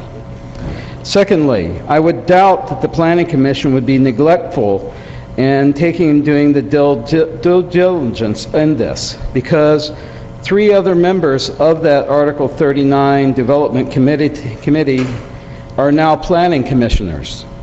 The former chairman of the Telecommunications Committee, Bob Ross, Jay Shrevner, and Tom Rosales were all members of the Development Committee. So I doubt if any T was left uncrossed or I was left undotted. Finally, I would take and ask staff. We made a recommendation to staff, and staff said that they would carry this out. I don't know why we're here tonight, because we asked staff that if there is a problem, staff said that they would take and do this, and that is to have a community meeting to resolve any issues within the community. I don't know why staff has been neglectful in doing that. Jerry was there in the meetings when we asked that. And we said that let's make that part of the thing, and he said that doesn't really have to be part of it. We'll take and do that as part of our process. That's where I say, why are we here today? Because the provider should have been there, the people there, and this could have been batted out, and maybe a solution could have been reached. I hope that maybe something can be reached this evening. Thank you. My name is Larry Berry. I live on 3973 Brown Street in the city of Oceanside, and I'm a little perplexed about this, and that it's gotten this far, and I agree with Jimmy. It's to come to a city council. If the planning commission and all the other commissions all said that this was okay and they did their due diligence, that this should be approved, and we shouldn't have to go through this. Cell phones are part of our lifestyle now. There's no question about it. I mean, I pay for 6 of them right now off my the phones I have. I'm a little bit insulted that a person from Tustin comes out here and tells us that our planning commission and our communications is problem. That's not appropriate that in our city. And I stand behind my people in our city here. This thing though, Tyler, this is another chance of NIMBYs or what. It just don't want more towers. I mean, come on, people. These are part of our life now. This is something that you got to get a hold on. I mean, are you going to, you know, the gas engine you're going to start talking about not having here, or nuclear power? I will tell you. Wait a second. Everybody gets their chance to talk. I will tell you Agree that or we disagree. Thank you. We need these things. And I'm going to tell you a story. My daughter was at Berkeley, and her roommate had a diabetic attack or something. The only way they found her was a ping on the cell tower when, you know, she drove off the road and parked on the side and something, and they couldn't get in communication with her. These things are, if you talk about public safety, cell towers are there. You're talking about repeaters and the coverage areas. I don't know, you know, the woman spoke about how they don't line the streets. RF, and I'm a communication electronics officer in the Marine Corps, RF doesn't know what streets are. They cover an area. So when they do the section here and they cover it up, and a lot of it's repeating, and towers sometimes get overloaded and stuff. So I say pass this and let's move on. We got bigger things to handle. Thank you. Ladies and gentlemen, the speakers, we have two podiums. If you want to line up at the next podium and wait, it goes a little quicker. Thank you, sir. Good evening. Go ahead. Good evening, Mayor and council members. My name is Gary Bobet. I live at 3663 Sutter Court, Oceanside, adjacent to the proposed telecom tower site. I'm on the board of Ocean Hills Summit Homeowners Association. Our homeowners association has been maintaining over an acre of city property on San Francisco Peak, the projected site of the AT&T cell tower installation. The city is acting unilaterally to approve these cell towers without offering any equitable adjustment to our burden.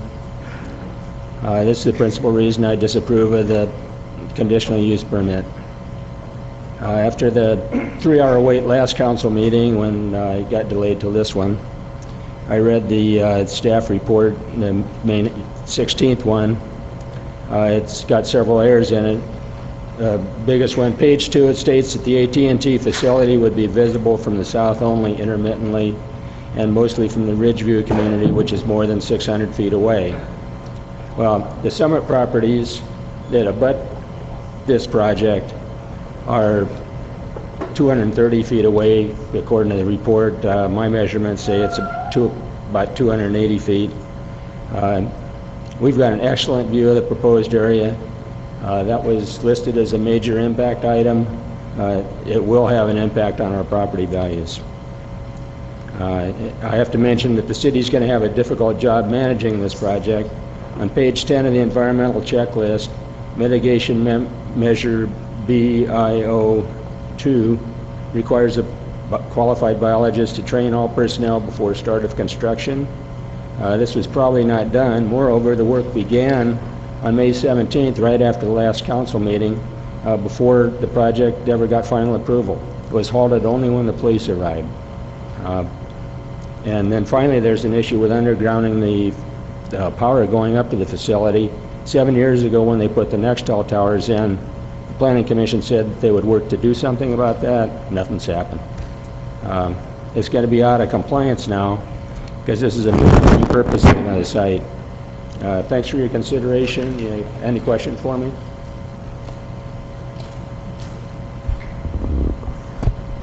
Good evening. Good evening, Mr. Mayor and council members. My name is Karen Esmond, and I live at 3663 Sutter Court, adjacent to the San Francisco Hilltop. This past Sunday, I started to educate myself on the cell tower issue, as the planned towers are so close to our home. After reading conflicting reports, I started talking to people living in the Summit Homes and in Spinnaker Ridge. Each of the 30-odd people I spoke to is very concerned about these cell towers. Most were concerned about the health hazards associated with cell towers. Some are sure the towers will have a negative impact on property values. And others raised environmental issues and concerns about the effects on wildlife. For me, The most disturbing thing was that 95% of those I spoke with told me there was nothing we could do. I was told the council will not listen to their concerns about health hazards, property values, or the environment because only hard facts could move you. They said I'd be required to document evidence that real harm is certain, that you want proof beyond a doubt. They said you dismiss their gut feelings and go for the payout from AT&T. To live here, my neighbors have either retired from good jobs or are working on those jobs. We are professionals. Teachers, lawyers, scientists, managers, civil servants, and small business owners. We pamper the kids and grandkids and walk our dogs around the peak, which is how I meet just about everybody. San Francisco Peak is the hub of this community. Everyone walks around and up that hill. The kids explore it, the dogs and wildlife love it, and it's our green belt. We water it, we plant it, and we maintain it. Up to now, most of us have ignored the small cell installations on the hill as a little noisy and mechanical, but not that intrusive. We could do our part, we thought. But now we face 12 additional antennas, 4 times the present load, with the possibility of 50 on our little hill. Please make no mistake. We live here. Full-time, year-round. There's no ski lodge in Aspen or second house in the Bahamas. No one got a cool million on her 21st birthday. This is it for us. So if our concerns are not addressed and Oceanside's nicest community becomes a cell farm, we lose something very important. Wind it down, We please. lose a sense that our homes and our families are sacred. We will know that there is no peace or safe refuge that won't be disrupted for a price.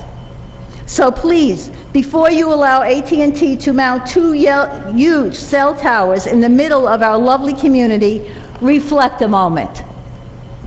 Ma'am, you have to wind it down. You're past your time. I got just a second. Thank you. St. Francis, for whom this place is named, is honored for his love of the environment and is the champion of the disenfranchised. I urge you not to build a monument to celebrate the triumph of money over all we hold sacred. And it will be a burial place for the life of this community. Thanks, I mean ma'am. it. That's Thank it. you. Thank you.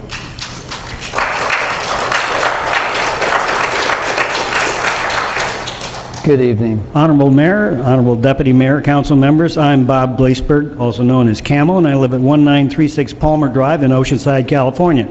I'm here to speak in behalf of technology.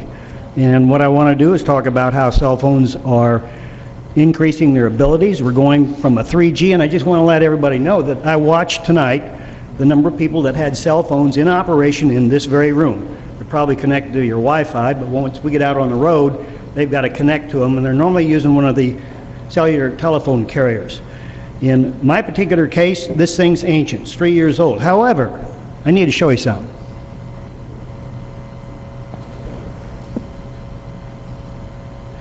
I'm an old Marine Corps base installation security officer, and I'm always amazed with technology. That's a live picture of a camera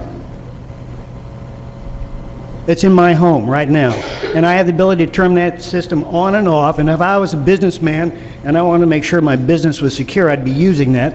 And when you come to the iPads and you start going with the 4G LTE systems, you can't use your old system that you've always used. You've got to upgrade your systems, and you need state-of-the-art to do that. If Oceanside's going to move into the 21st century, even though we've got towers now that cover some of it, I'm an old Marine Corps pilot, and if I went down into a valley, I'd lose my FM transmission and could not talk. So when we talk about gaps, because it's line of sight, and you have to be able to get your coverage down into the valleys where things and people are, and anytime you can enhance that with this new technology that's out there, you're better off.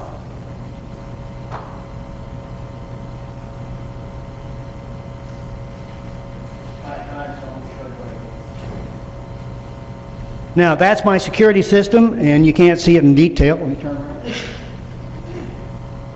But right now, I've got two doors that are open, and you can see down below, if I close those two ports, probably a window and a door, I could arm my system by a remote. I've already used it.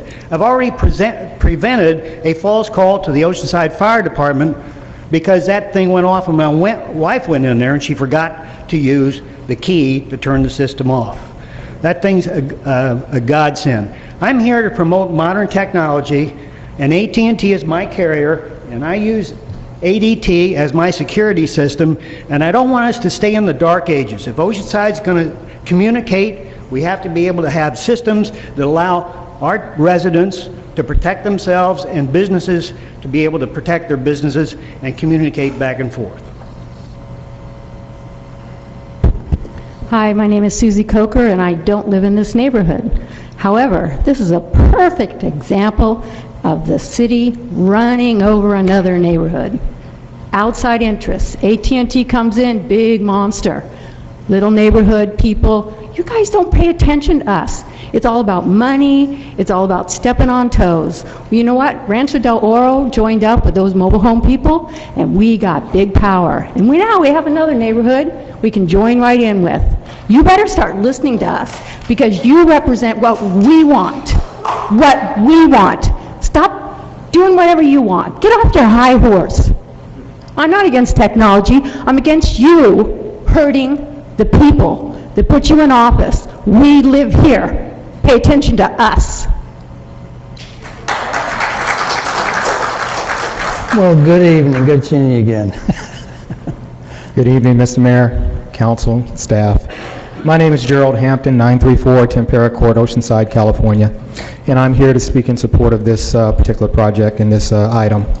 And I would say that I don't have any dog in the hunt. I don't live in this neighborhood, but I too am a prior or retired Marine telecommunications officer. I also served on the city's telecommunications committee.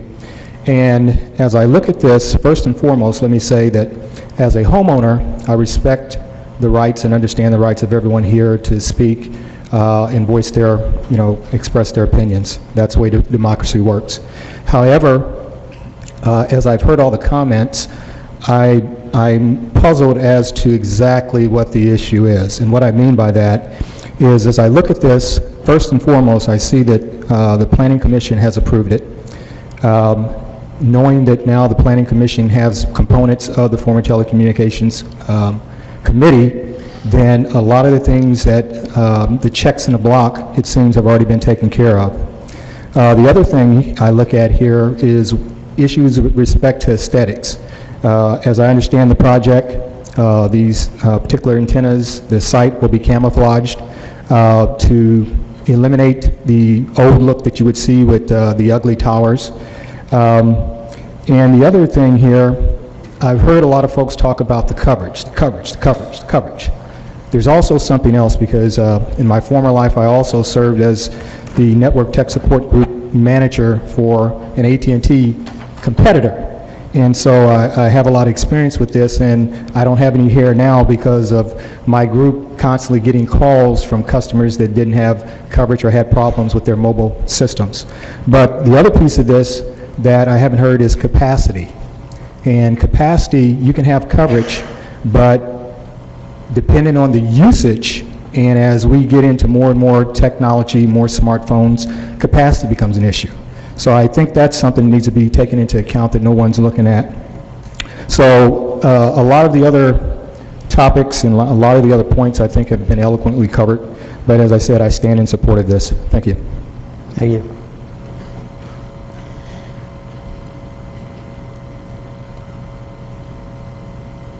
I just have a question. My name is Sheila Cada, 5301 Village Drive, Oceanside, California. Isn't it true that the reason the bees are dying and that we're having a problem and we're worrying about this is because of cell towers? I remember reading this at some time that that we're really worried about our bees and they think it's caused by cell towers, so maybe we need to do some other kind of technology if that's what they're doing. That's all I got to say. Is there anyone else in the audience that wishes to speak on this item? Madam Clerk, I see none, so I'll close this public hearing, come back to the council. Before I do that, I want to ask staff, Jerry, Russ, we had a lot of... Excuse me, ma'am, is that correct? 31 seconds, I'm sorry. Correction, thank you, ma'am. 31 seconds. Excuse me, I'm reopening, back to you. Thank you. We're not against cellular technology. Personally, I don't use it because the microwave radiation bothers me. But, and Article 39, we didn't know that it didn't apply. It's just too bad. It was a 2-month gap. It was passed, I just looked it up, it was passed in August, and the application was put in, I don't know what, 90 days beforehand. But, United States Court of Appeals for the Ninth Circuit, T-Mobile versus City of Anacortes, stated,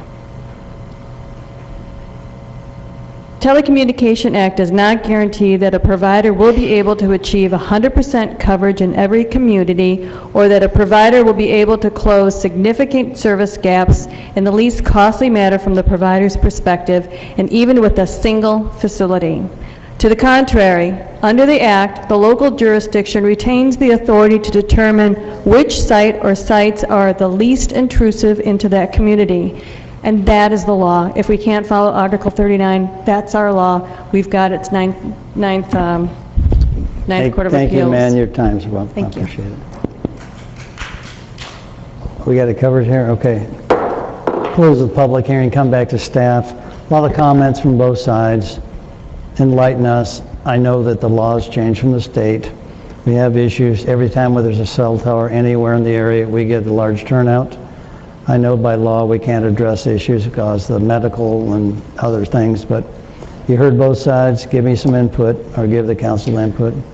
Mayor Wood, council members, I'll address a few of the issues and questions presented, and of course we're available for your questions as well. But let me clarify, the project is subject to Article 39 and all the provisions thereof, was vetted with those provisions in mind, and staff finds that the project is consistent with the provisions of Article 39. So I want to establish that first and foremost. Regarding the alternative sites analysis, as I stated, I personally could have done a better job in the Planning Commission hearing of bringing more attention to the alternative sites analysis, but such an analysis was conducted. It's been discussed by applicant and appellant alike. The sites that are identified in staff's estimation are not preferable to the site proposed for a variety of reasons, but principally because those sites actually are in closer proximity to residential development. They're in more highly trafficked areas. And when staff reviewed a comprehensive citywide map of existing telecom facilities that was prepared by our Information Technology Division about a year ago, we found that most sites in the city actually are closer to residential uses. Actually, the vast majority are closer to residential uses, even those in the right-of-way, than this site would be. We estimate that the nearest residence would be approximately 230 feet away laterally and about 50 feet separated by grade. And most cell facilities existing do not exhibit that kind of separation from residential uses. The applicant does demonstrate fairly convincingly that there is a coverage gap in the exhibits that they provided in the Melrose corridor, the Lake Boulevard corridor, along portions of Sunset Drive. So we think that they established that through the exhibits that they provided. Jerry? Mayor Wood and council members, I think it was pointed out by a member of the community that there were no public neighborhood meetings conducted. The applicant did conduct a meeting, I believe, and as pointed out in the presentation, our water utilities director has met extensively with the neighbors to work through a number of issues that were brought up at the Planning Commission meeting. There was also a point brought up about work being done in the right-of-way near this site. We investigated that thoroughly and found that there is no connection between that work and this project, so we could not prove that. And we did extensive research on that point.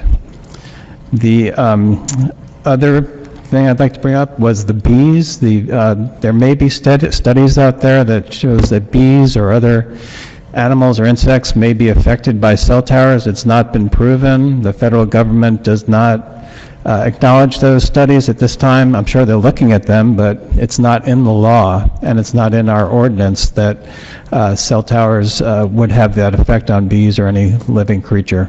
So just wanted to point that one out. Anything else? Thank you very much. I appreciate it. Back to the council. Councilmember Sanchez, please. Thank you, Mr. Mayor. Well, there certainly was a lot of conflicting evidence presented to us this evening. First of all, as to compliance with Article 39. The applicant admitted that it did not comply with Article 39. Both representatives admitted that they did not, felt that they didn't have to.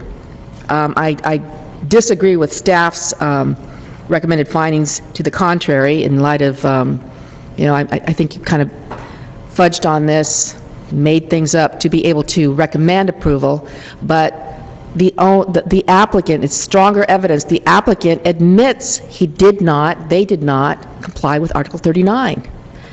So that admission is certainly a lot stronger than staff's, trying to put facts together.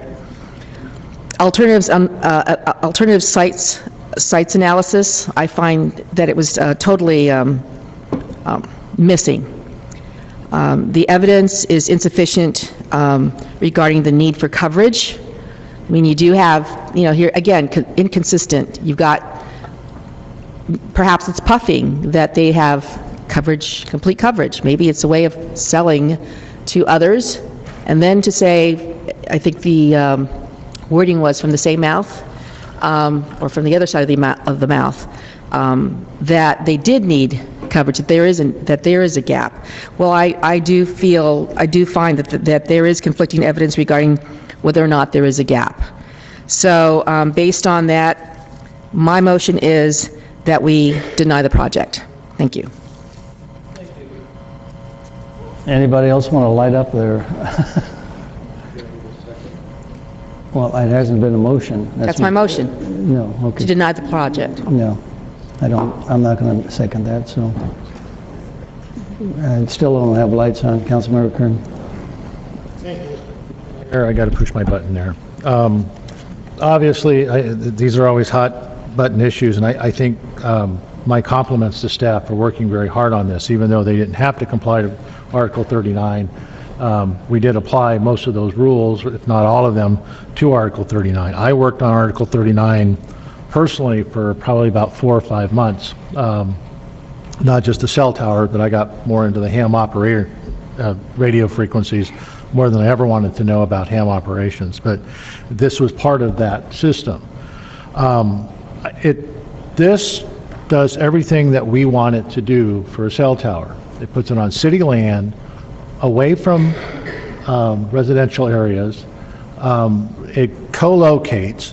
It does the things that we have directed staff to look for in cell towers. So they're not close to residential. Even though I would like one on the 4500 block of Douglas Drive on the east side someplace, if somebody, just a suggestion, because the worst cell coverage I have is in my own home out there.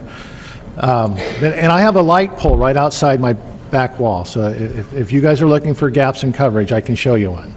But I don't believe in some of the health issues that people brought up about cell towers. It comes up every time we approve one of these. I think that we need to approve this project because this is something that the coverage is needed, and I'm to blame.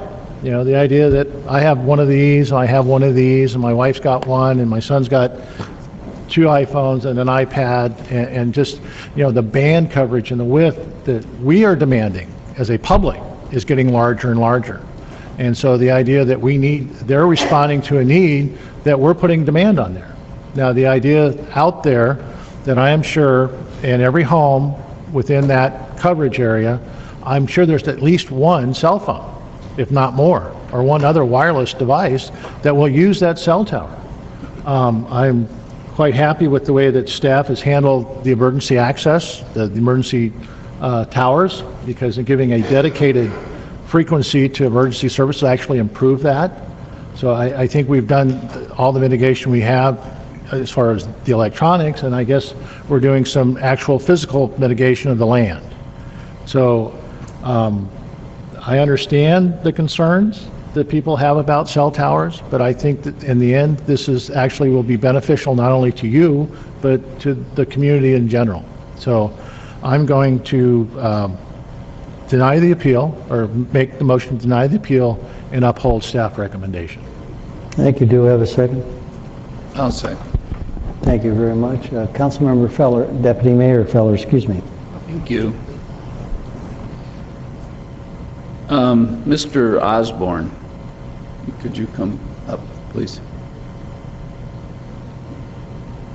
The red flag went up I think it was last week, maybe the week before, about work being done out there. And we've already heard from staff that that hadn't happened. So I want to make sure that what's your company's name? AT&T. AT&T hasn't done any work out there yet. That's correct, Councilmember or Deputy Mayor Feller. I was shocked to see that we were being accused, or AT&T was being accused of doing the work on the cell tower in advance of it being approved, which of course we wouldn't do. We contacted staff immediately and did an investigation internally just to make sure that there was no confusion internally, and maybe somebody was doing some work perhaps on another project up there, but that was not the case. I did contact Mr. Hittleman, and he informed me that they had done extensive research and showed me that there was a third party who had a valid permit up there, and they were working in the right-of-way and pulling fiber through a duct space, but it had nothing to do with AT&T. Thank you. That's all I have for you. Thank you, sir. I do have a question about why is the HOA maintaining our property up there? I mean, I heard that from Mr. Palmer. Yeah, Deputy Mayor Feller, the subdivision, when it was put in that location, apparently did some grading on city property to allow the streets to go in and some of the residences to go in back in probably the 1980s. And because of that, there was a condition put on that project that they maintain that slope within the city property area. So that's all we could find about that question. Then there is a reason that they wouldn't have been doing that out of the goodness of their heart. That's right. And would you clarify what you mean by the applicant has said, or I hear Councilmember Sanchez say, the applicant has not followed Article 39, and you're telling us that as staff that we are. So if I could hear a clarification, I don't know if I need it from you or the attorney or. Why don't I jump in? I believe it's the applicant's position that they're not subject to Article 39. We disagree with that. We applied the project under the rules of Article 39. Staff has determined that it is compliant with Article 39. That's the basis of their recommendation. So they had a difference of opinion with us regarding this initially, and we feel that they have complied under the Article 39. Is that correct? Yes. Okay. How does this interfere with the emergency service antennas that are on that? Is there any interference? I just heard Councilmember Kern say it enhances it, but Because these different facilities operate at different frequencies, it's not anticipated that there would be any issue with interference. okay. And why did Dennis Martinick abstain? Was he there at the meeting? Mr. Martinick indicated that he had some financial interest in AT&T. I think he indicated he was invested in a mutual fund that owned AT&T stock. Okay. That's all I have, thanks. Thank you, ladies and gentlemen. I don't have any more lights on. I would say thank you to everybody in the audience that came here to speak tonight, the neighborhood in particular. I will follow up by saying we haven't had a situation yet that a cell tower came into Oceanside, no matter what company put it in, that we didn't have a turnout of a neighborhood. All the time, some of the state laws changed the requirements that we can put on certain things in cell towers and issues that we're not allowed to address because of state law. That doesn't mean that we can't up here as a council stop it. We'd probably be in litigation, but we can and we could do that. The concerns I have, and I wanted to tell some of you, is that several of you showed up tonight, there's no doubt about it, but I certainly get the phone calls from the people who complain about poor coverage in the city of Oceanside, and guess what? The city of Oceanside is AT&T coverage in my cell phone. And I would be happy to say in front of AT&T I have terrible coverage within my city. And in a sense that it never fails when I'm driving in the car, hands-free, of course. Hands-free, of course, that I cuts out a lot. I mean, it's not a joking matter for you neighbors, but I'm saying I think we have lousy coverage.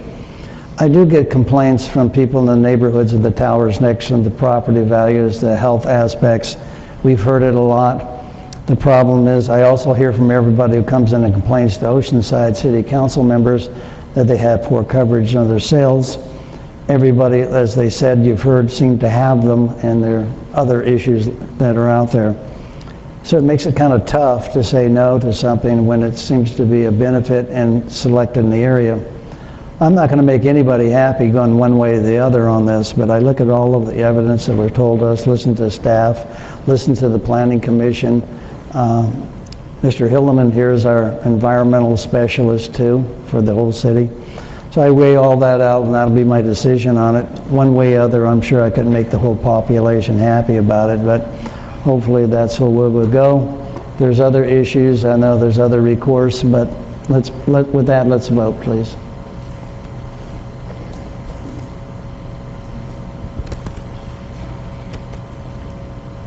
Motion approved, 4-1. Sanchez, no. Thank you very much, ladies and gentlemen, for being here, and I thank you very much. Can we take a quick 5-minute break for all of us, please? And if you haven't been here before, out the hallway, up the stairs, water, and a restroom. Thank you very much.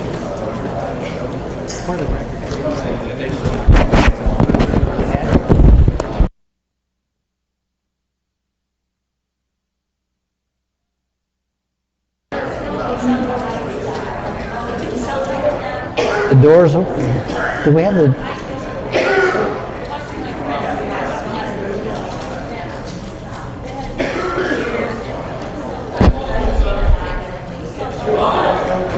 Thank you, ladies and gentlemen. Appreciate it. We're going to move on. Madam Clerk, can we have number 23 next, please?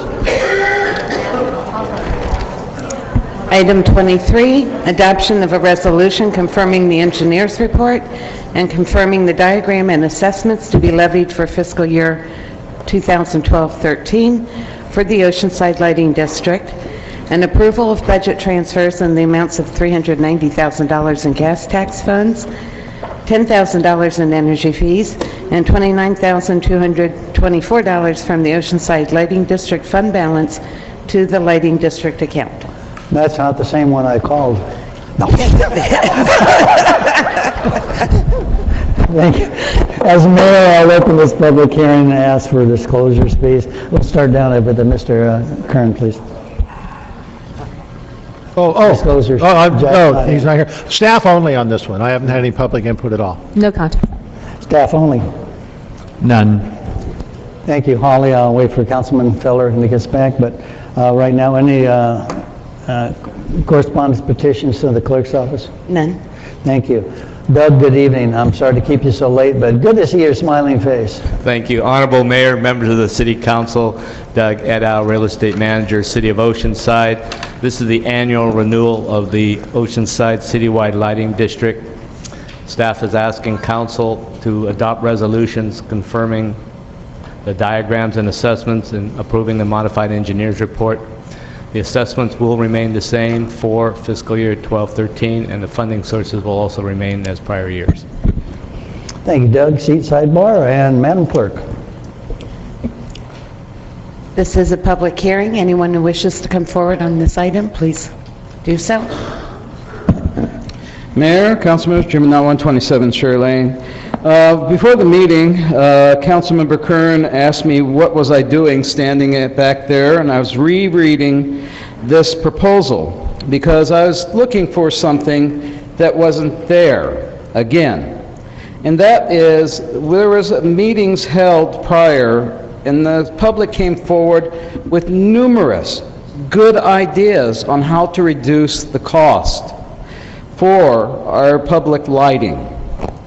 I did not see any of those ideas into this report.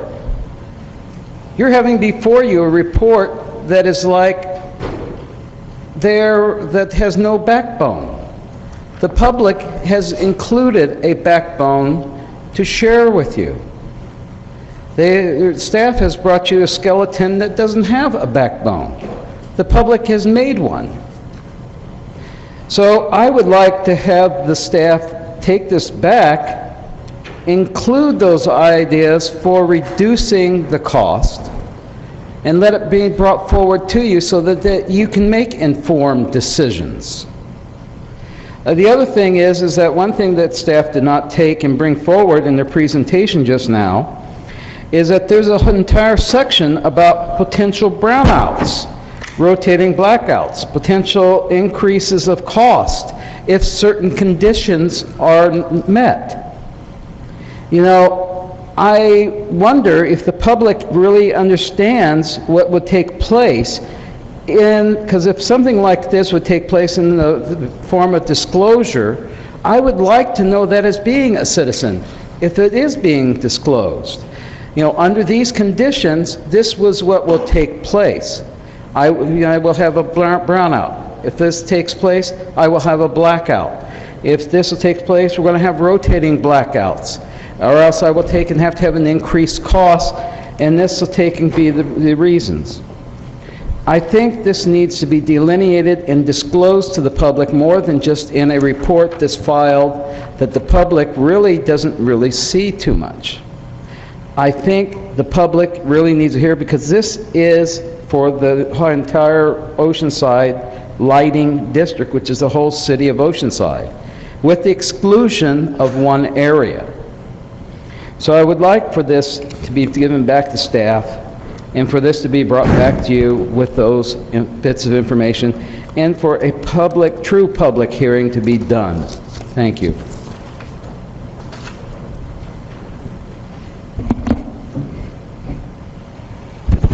Hi, I'm Susie Coker, and I live near the senior center.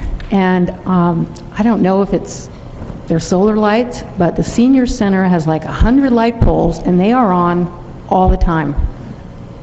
It's amazing. It looks like a Christmas tree up there on the hill. And I can see it from my house, and every time I go out in the evening, which is every night, so I can go get my frozen yogurt, and all the lights are on. So maybe it's something you guys could look into. Thank you. Is there anyone else who wishes to speak on the lighting district item? Madam Clerk, I see none. I'll close the public hearing and come back to the council first. Doug, or city manager, could you answer Ms. Coker's question? I don't know if those lights were on right or timers or whatever. Honorable Mayor, council members, we'll look into that, but those lights, parking lot lights, are not subject part of this action. Okay, thank you, sir. I appreciate it. Back to the council. Councilmember Kern, please. Thank you, Mr. Mayor. I just, to address Mr. Knott's concern, tonight all we're doing is reaffirming the assessments. You know, we're not trying to improve the lighting or change the lighting. We're just actually, an annual basis, we have to approve the assessments. We do get proposals quite often about LED lighting and other things that come forward, and staff is constantly looking at ideas how to improve things. And as time goes on, technology improves, the lighting improves, so we are constantly trying to upgrade the lighting as time and money permits. With that, I am going to make a motion that we adopt the resolutions confirming the assessments for fiscal year 2012-13 and ordering the assessments to be levied for fiscal year 2012-13 for the Oceanside Lighting Districts, the assessment district number 2-1991, and the approval of the transfer of $390,000 in gas tax funds, $10,000 in energy fees, and $29,224 from the Oceanside Lighting District Fund balance. Do we have a second? I'll second. Thank you very much. With that, Councilmember Feline. Thank you. I guess before I get to my question, I don't know if we maybe, since Jimmy speaks on so many items, we should assign him a chair and microphone so we can expedite our meetings. But Jimmy, I always welcome your input here, and I'm actually going to follow up on your question there. For the benefit of the public, because we always want to know our city's saving money. Can you give one or two examples of improvements in the lighting and cost efficiencies that we're trying to implement? I hope there are some, so that we can tell our constituents that we're doing everything we can to keep these assessments at the lowest possible level. Mr. City Manager, please. Oh, Mayor, council members, I can address part of that, and then if Doug has to add to it. Part of these assessments also go to paying the energy costs for our traffic signals. All of our traffic signals now have been converted to LED lighting, which has reduced our energy costs significantly, and that was done through outside grants. We're also currently looking at converting several neighborhood streetlights to LED, but we have submitted grant proposals for that. Unfortunately, to do any of these conversions, to do any upgrades, requires an infusion of cash, which the lighting district does not have. We are barely breaking even. You have to transfer, most significantly, $390,000 in gas tax funds just to be able to pay the energy bills at this point. So the debt service is about $250,000 a year. When that debt service runs out in 2015, there will be cash available to do some additional projects, provided that money stays within the lighting district. Great, thank you very much, and I certainly urge a yes vote. Thank you very much. Council, Deputy Mayor Feller, please. Get it straight one of these days. One of these days. I just wanted to declare I had staff contact. Thank you very much. With that, please vote.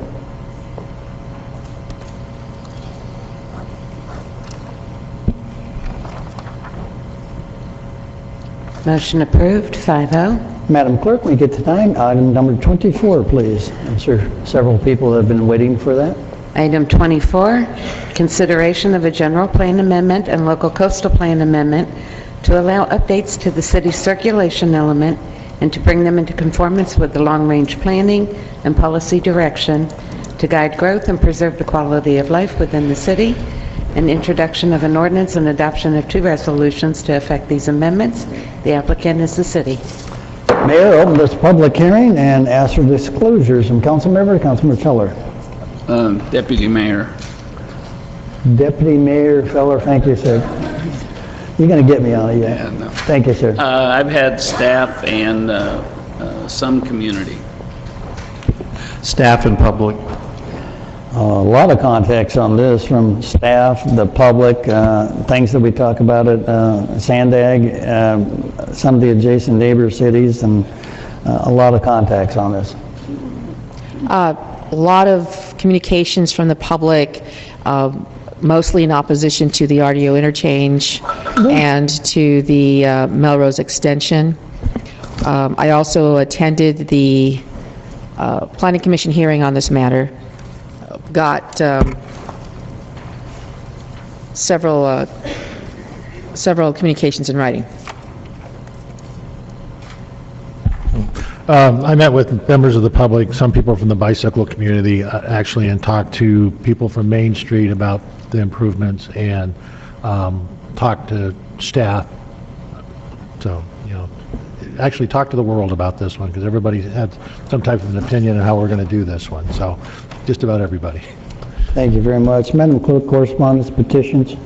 We received a letter from Stella and Dwayne Stagecar. Appears to be about International Council on Local Environmental Initiatives for this item. Thank you very much. Jerry, are you doing this, or? John, thank you. Had your name in here.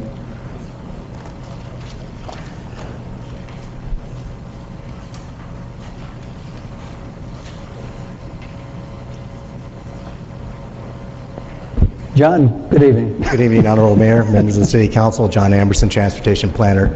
I'm here tonight with our City Planner, Jerry Hittleman, and our City Traffic Engineer, David DePiro. I also have members of the consultant team with the BRG Incorporated and the IBI Group. The item before you tonight is the circulation element update with a staff recommendation to certify the programmatic environmental impact report for Alternative 1 and approve the general plan amendment for the circulation element update itself. Staff did receive correspondence from Preserve Calavera and the City of Carlsbad dated May 21st. We compiled responses to those comments and submitted them to Council this morning for review. I'm sorry, it's not showing on the screen. We get our IT guy up here. Awesome, thanks Jim, appreciate it.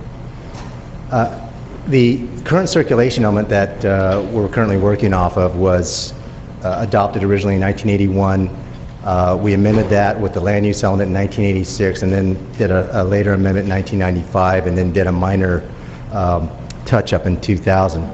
So work is needed to get it up to the current standard. The primary purpose of the circulation element is to enhance travel choices for current and future residents, visitors, and workers. The circulation element is complemented by both the land use element and community facilities elements on related topics such as smart growth and the management of public facilities. The circulation element looks at existing and future roadways. It identifies the land use element in terms of how it's going to estimate what types of roadways need to be built based on the land use element. This was actually a critical aspect of the update in that we went ahead and updated the land use component of the SANDAG Series 11 model to make sure that the forecasts and trips that we generate are consistent with the zoning changes and amendments that have occurred over the recent years. Circulation elements are required by state law. There are a variety of components in the circulation element that require to be updated. One of them is the transportation demand management policies.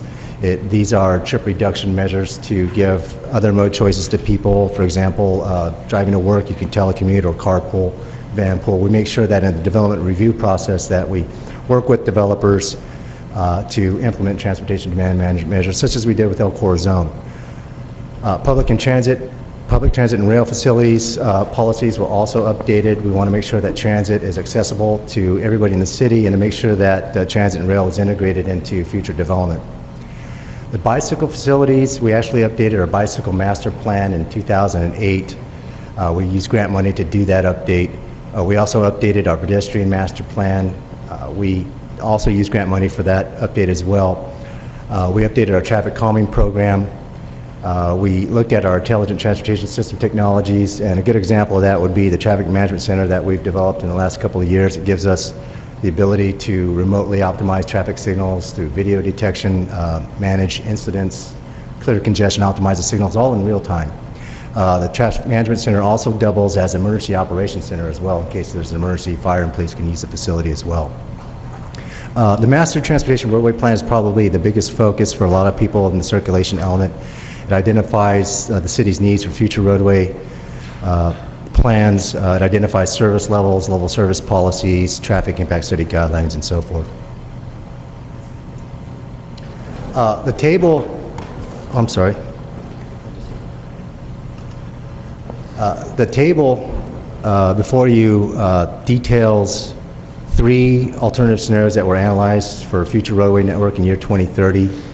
The column to the right, all in bold letters under roadway, identifies key issues that were brought to our attention from the community as concerns with respect to future roadways, and they include 76, the Rancho del Oro interchange, College Boulevard, specifically between Old Grove Road and Waring Road, Melrose Drive North between North River Road and 76, Melrose South between Spur Avenue and Santa Fe Avenue, Paul Road extension between Los Abuelitos and Fusop, Mission Avenue between Horn and Cleveland, and Coast Highway. The modified, what we call the modified 1995 circulation element alternative is what we currently have on file with the exception of a couple of minor modifications that we made. They include not making the connection to Jeffries Ranch Road, which isn't a circulation element street, but we did remove that connection at the time in the modeling, in the Sandag modeling, so the model doesn't assume that connection is there, as well as Old Ranch Road between Guahomie Lake Road and Melrose Drive. The existing circulation element does have SR 76 as 6 lanes. It includes the RDO interchange. It assumes College Boulevard as 6 lanes between Old Grove Road all the way down to Lake Boulevard. Melrose Drive North and South are included. The Paula Road extension is included. Mission Avenue is identified as a 4-lane major, and Coast Highway is a secondary collector. And again, this is currently in our circulation element.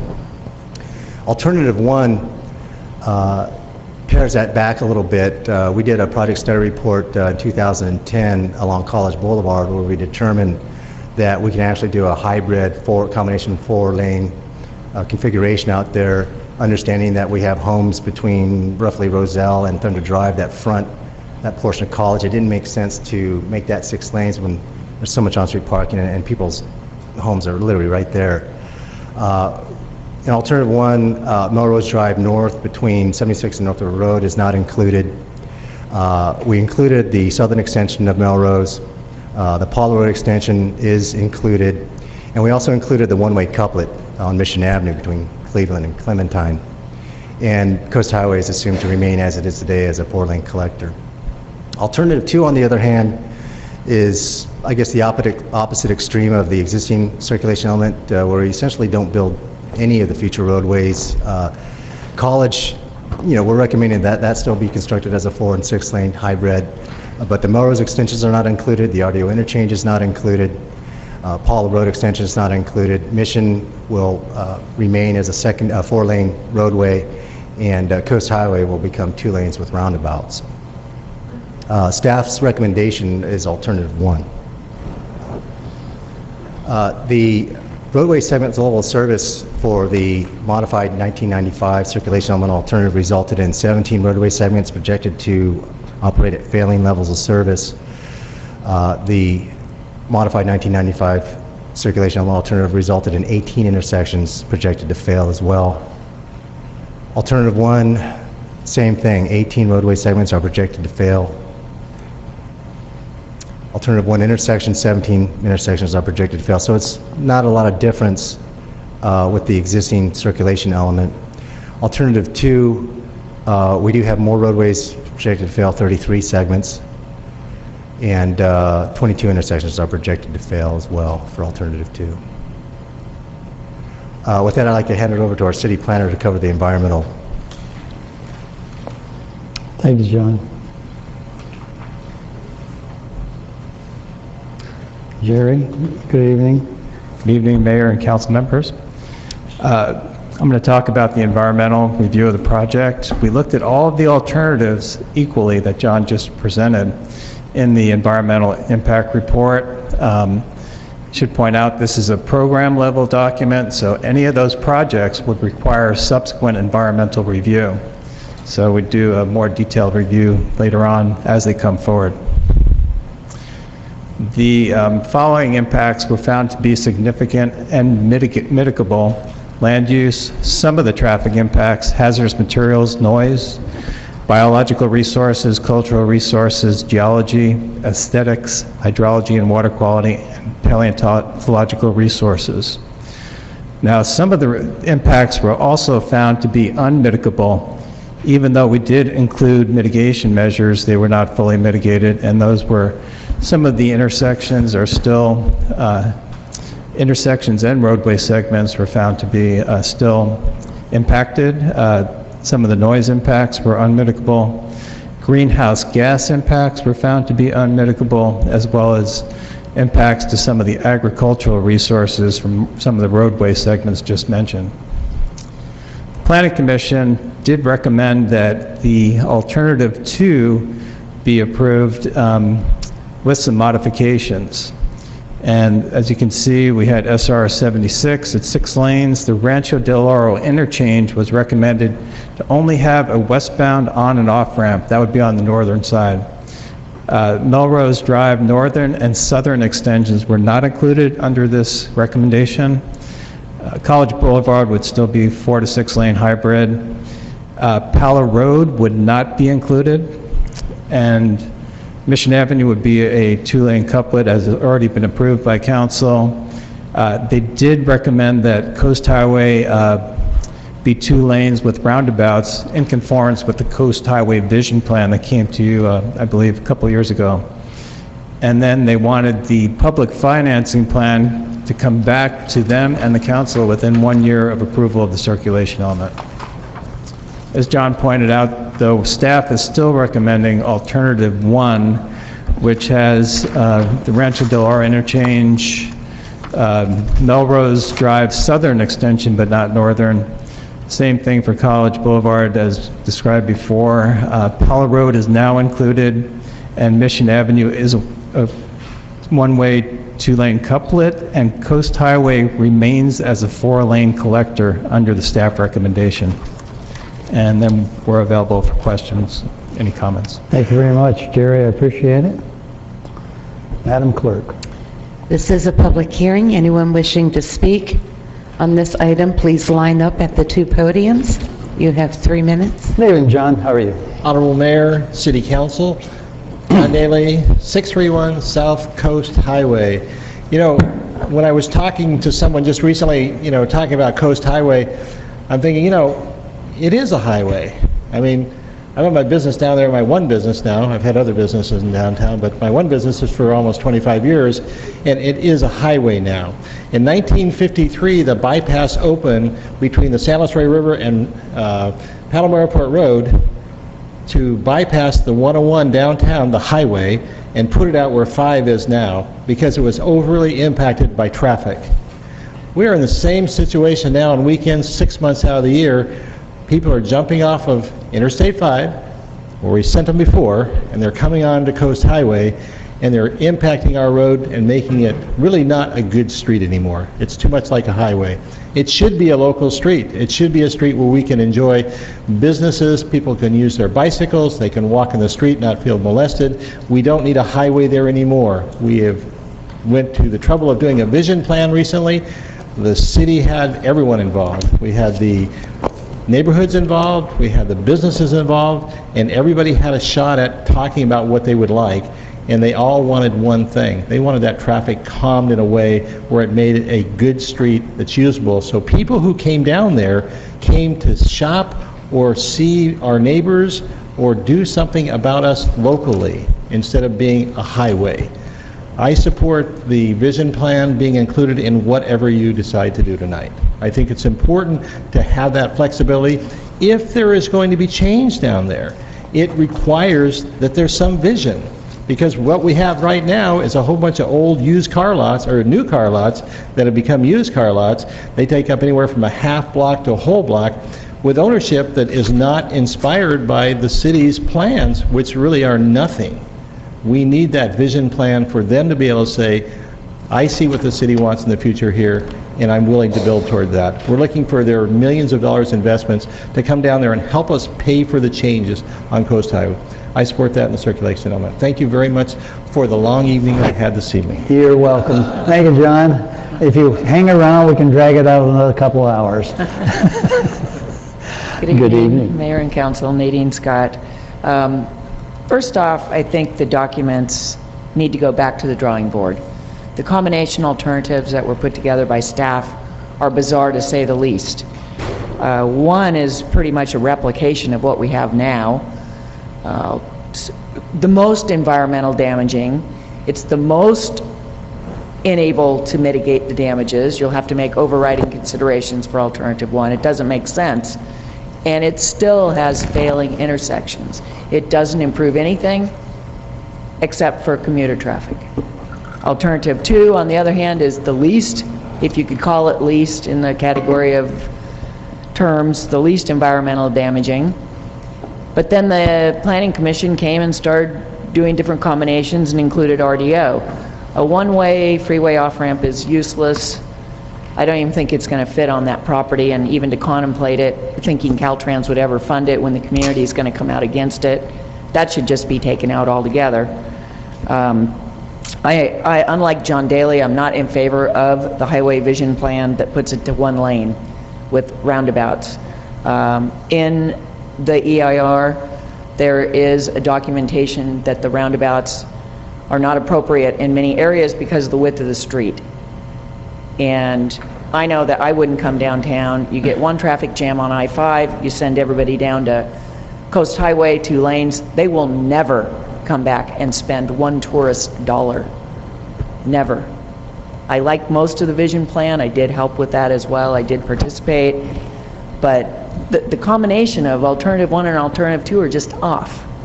So it should go back to the planning board, or in the alternative, reject alternative 1. It's the most environmentally damaging. It will lead to more lawsuits in the city. And let's, try to do our way best with alternative 2, if it won't go back to the drawing board altogether. Thank you. And thank you, staff and everyone. I know you put a lot of time into it. It's hard to do when you have a very densified city, but go back to the drawing board. Bring us better alternatives. Thank you. Pete? Pete Pensiers, 6535 Indian Trail Way in Oceanside. 3 years ago, you voted for a Coast Highway Vision Plan that would transform the Coast Highway corridor from an auto-centric bypass of I-5 into a world-class streetscape. It was developed over an extended period of time in conjunction with consultants that developed the consensus of Oceanside residents, businesses, and it was approved by the Planning Commission, Transportation Commission, Economic Development Commission, others as well. We wouldn't have to be the first to do this. It's already been done in La Jolla. And in particular in Bird Rock. They took what was originally, looked like exactly like Coast Highway. If you look at the picture in the bottom lower right, that was their version of the Coast Highway at that point, and they have transformed it at about the time that we approved the Coast Highway Vision Plan to what it exists on the left side there. Coast Highway currently creates conflicts at each intersection. It encourages speeding. It is so unfriendly to cyclists that 80% of them use Pacific Street. Cyclists eat a lot. They don't eat in Oceanside. They mostly pass through on their way to either San Clemente or our southern neighbors in Carlsbad, Encinitas, or Del Mar. Each of those cities are now actively planning to put their part of Old Highway 101 on a road diet and use modern one-lane roundabouts to achieve the same objectives that are in our Coast Highway Vision Plan. Carlsbad is finalizing the design for a one-lane roundabout at State Street and Coast Highway. They will be removing one of the northbound lanes, installing wider bike lanes, extending the coastal rail trail on the west side of the highway across the lagoon to the Oceanside city limits. Construction could be complete by next summer, so we don't have to be the first. But if we don't start soon, the money that Sandag offers for innovative street designs will go to somebody else. And so if we want to do this, we're going to have to do it fairly quickly and reap the benefits, or we're going to be stuck with a 4-lane traffic sewer like Bird Rock used to have. Thank you. Thank you. Honorable Mayor, council members, and staff, I'm Howard LaGrange, and I'm speaking on behalf of the Oceanside Bicycle and Ped Committee this evening. I ask the council to reaffirm its commitment to the Coast Highway Vision Plan that the council adopted in 2009. I request to ensure that transportation elements in this plan are included in the circulation element plan before us tonight. Specifically, the vision plan called for the reduction of the current 4 lanes to 2 lanes with roundabouts and bike lanes in both north and south directions. The vision creates a walkable community concept with bulb outs and easy pedestrian crossings across the highway. Oceanside needs to design transportation facilities that are based on the community, not on I-5 overflow. Other coast communities, as Pete mentioned, Del Mar, Solana Beach, Encinitas, and Carlsbad, are in the process of creating their own coast highway plans. Del Mar is reducing their section from 4 lanes to 2 lanes with bike lanes and roundabouts. Their projected current 15,000 vehicles a day is supposed to grow to about 26,000 in 2020. I quote from Del Mar's plan, "Roundabouts present desirable alternatives both today and in the future. Roundabouts with 1 travel lane in each direction will restore public right-of-way to pedestrians, increase the number of on-street parking, reduce safety concerns and conflict points, slow the overall speed, and reduce emissions and noise. Roundabouts show more benefits than the status quo of 4 lanes with stop signs and signalized intersections." Do not be misguided, I think, by the importance of automobile level service to dictate the future of Coast Highway in our community. Reaffirm your commitment to the vision plan for Coast Highway by ensuring that the circulation element includes a lane reduction to 2 lanes with roundabouts and bike lanes. Don't allow Coast Highway to continue to be an I-5 off-flow opportunity for people going south or north. Thank you. Thank you. Good evening. Good evening, Honorable Mayor and City Council members. My name is Kathleen Ferrier, and I come here tonight representing Walk San Diego, which is a nonprofit organization that promotes walkable communities. We appreciate the ability to comment tonight and congratulate the city on updating its circulation element, as streets are a vital component to Oceanside's economic development, network of mobility, and creation of healthy and walkable communities. It's important to keep these policies current to best reflect community values. And cities in our region are increasingly looking at street design to define economic development, good health. And there must be something in the air because there are currently about 8 cities in the region actually who are updating the general plans. Whereas Oceanside has made great strides in providing for all modes of transportation, Walk San Diego would like to see implementation of these integrate safety for all modes into all decisions. In a 5-city comparison, Oceanside has the 3rd highest pedestrian collision rate, coming behind the city of San Diego, which actually has double the rate of the national average. To assist in providing for greater safety, the state of California adopted a complete streets law in 2008, which requires all cities updating their circulation elements to show how they will accommodate all roadway users. Amendments to CEQA requiring analyses of safety for bicycling and walking has emphasized the state's desire to have complete streets.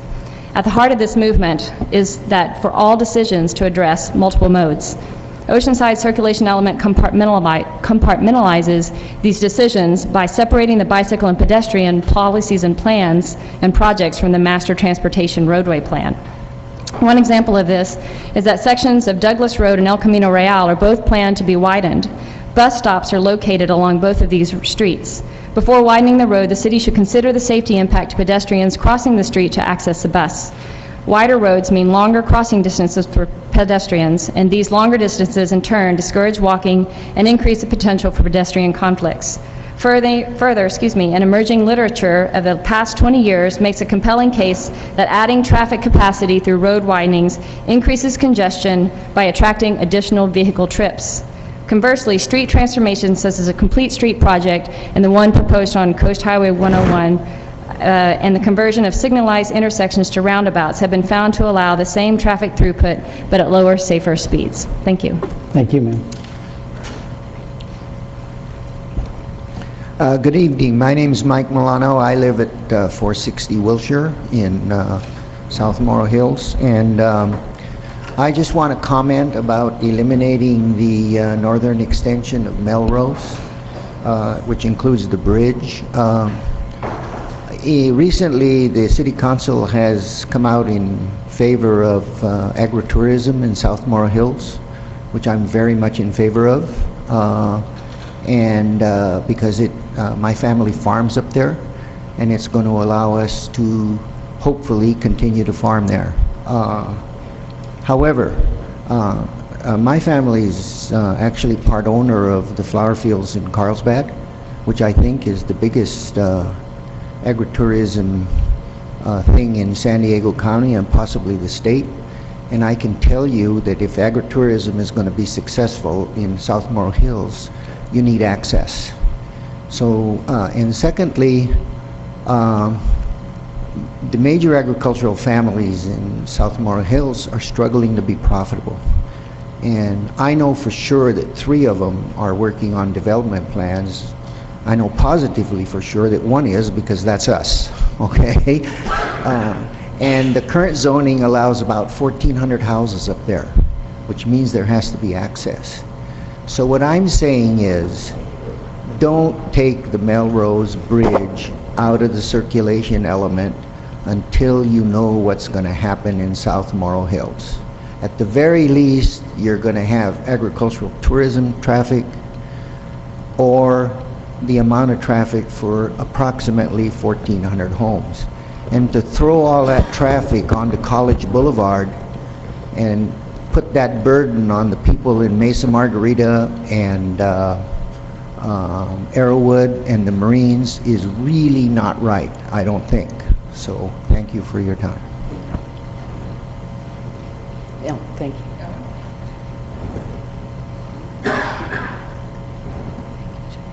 Thanks. Good evening, Mayor, council members. My name is Linda Sills. I live at 42 Chico Lane, Oceanside. And this map denotes the California Essential Habitat Connection Project, also on the Wildlands Project. These plans that you people are dealing with are usually 2030, 2040, 2050 in years. The green, dark green denotes the plans of off limits to humans. The white central area is the San Joaquin Valley, which you've already turned into a desert. And they're planning on destroying dams in the state of California and even locally in San Diego. You'll notice that one of the logos on the bottom is Caltrans. One of the reasons that all of the general plans throughout San Diego County, the entire state of California, and the country are clones of each other has to do with ICLEI and the United Nations Agenda 21. ICLEI, International Council for Local Environmental Initiatives. ICLEI is the local authority major group organizing partner, and in this role, it aims to achieve a high level of coordinated input from local authorities into international process. At the Rio 20 Plus conference coming up this month, ICLEI will facilitate the presence, active participation of local governments. One of ICLEI's policy goals to enforce the sustainable development process by linking global climate change as crisis of the developed world requiring changes in supranatural law, in other words, subordinating national law without regard to previous national policy or constitutional law.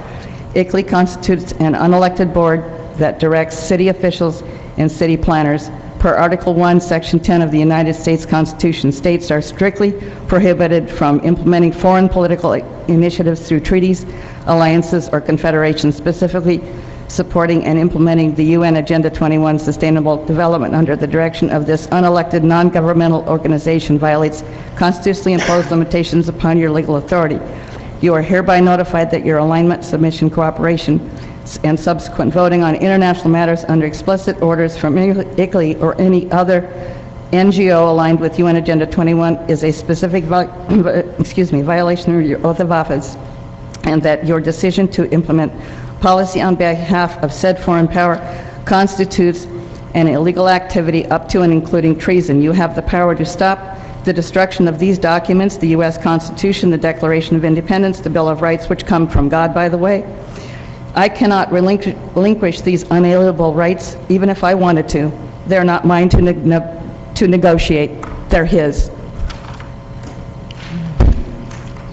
My name is Larry. My name is Larry Berry. I live on 3973 Brown Street in the city of Oceanside. Just a couple things, and I'll be short here. The Highway 76 is being built. I don't know if any of you have been out that way and stuff. I have some property out in Bonsall, and it's going to be dumping a ton of people on the foot door of Oceanside here. And I guess Sandag has already approved to go all the way out to the 15. And the other thing too is I haven't been out in Riverside and Temecula for a while. They're still building homes there. They got a high foreclosure rate, but they're still building homes out there. And those people are going to come to one of our assets is the ocean. So these people are going to be coming down to 76 and they're going to be looking for places. And I think we should be friendly to these, to our, when these people come, and, to enjoy the commerce that they're going to bring. I have a problem with it. Speaking of Bird Rock, I know that area pretty well, and I actually avoid that area and take the side streets so I don't have to go around those roundabouts. And they got the bumps in the roads, and they've already had several accidents where people drove off into the, off the street onto the curb, so they weren't watching what they're doing. That's what those roundabouts are famous for. But and the only reason that people get onto the Coast Highway is when the 5 is backed up, and that's when the traffic really mounts up. Hopefully some of that will be eliminated. But we should be thinking about the future, and the future is now. And when I'm telling you that there's going to be people coming into our, dropping off people into our doorsteps, and we need to use them. The 78 Melrose Extension is going to be another hour to get the people off of our streets. So get this circulation plan, get the streets going, and do whatever we can. Thank you. Hello, my name is Erin Warren. I'm at 1241 Chambord Court. I'm also a rural area owner of Gilligan Groves. I'm a third partial owner. My family's business has been out there for 38 years. We have opposed the Melrose extension ever since my father was at the very last planning commission before he was diagnosed with pancreatic cancer. He was there standing up with the rest of the crowd that was opposing this bridge. And for his honor, I would really like to see it, and so would my father, looking down from heaven, would love to see this thing off the circulation element. I am I would really love to see that just get off, because what that's going to do is impact our neighborhood, our farming community. For future people who want to go into this business, we are trying to be launching an agriculture tourism business. You've got to keep your rural area rural. You got to keep it. You want to attract people, but we got to do it through a certain way that we're bringing out tours or something like that. Or maybe we can be doing our local farmers market. I want to work with Karen Archiplay, who actually does Archie's Acres in Valley Center. She does operation, like she recuperates and brings our military back into the forefront and using agriculture as one of them, as an operational tool. I think it would be great if I can have a meeting with her and the rest of our community to learn more about how we can bring back the agriculture that we want to preserve and to keep going. This is just not the answer, is putting a bridge in front of our doorstep, because it's just going to lead to more problems. It's going to look like LA County in about 2 minutes flat. You are looking at LA County coming here. That's what you're looking at. So I'd rather see some other plan instead of a bridge coming and leaking around and having Temecula's traffic hitting our backyard. So if you don't mind, I would really like to see that bridge just right off. Thank you.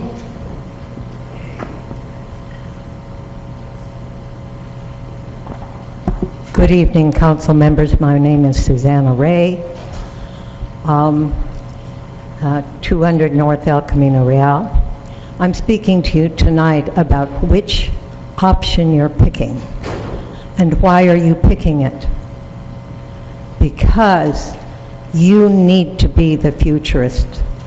And I hope you will not be the automobilist, because there will be a change, and that is always better than what we are doing by megalopolizing our roadways and megalopolizing our neighborhoods.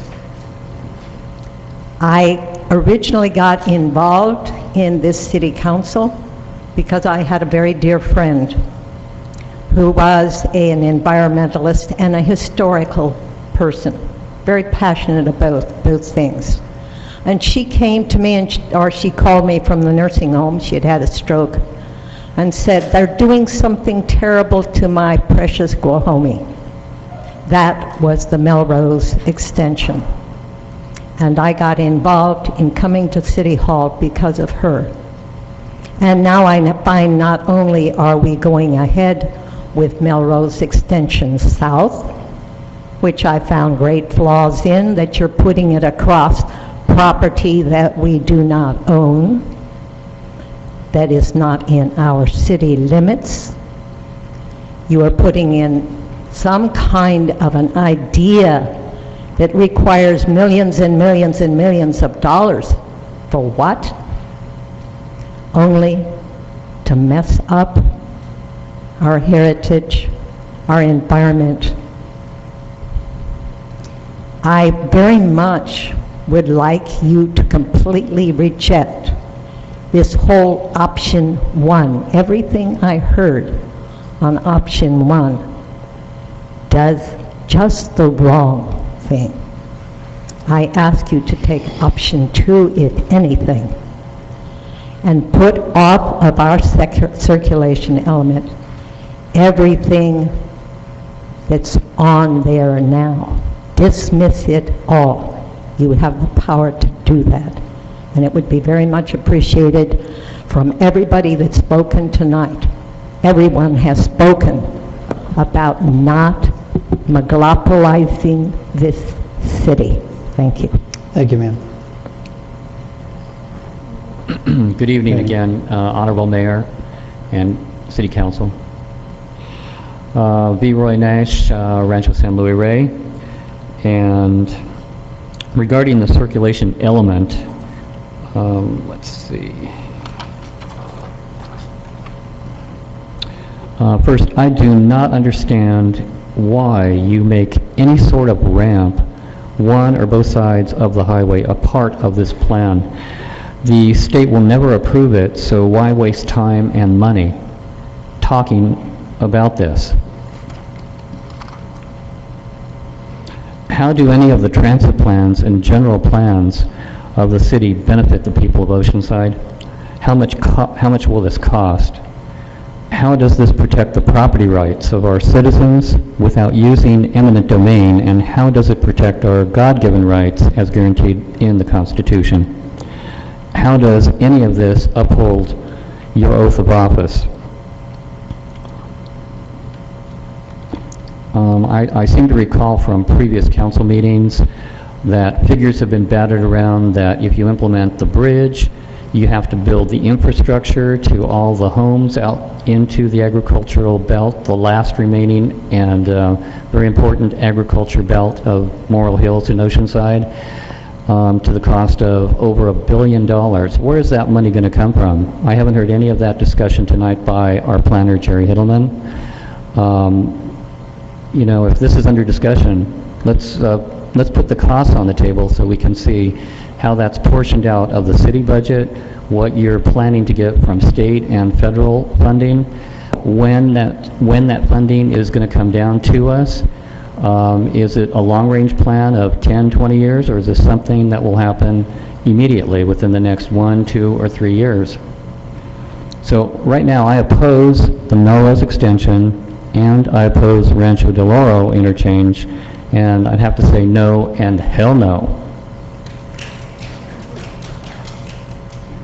Hello, Mayor and council members. I'm Mary Hanson, 2065 Wedgewood Drive, Oceanside. I live off of Rancho Del Oro. And I have a question for the Planning Commission.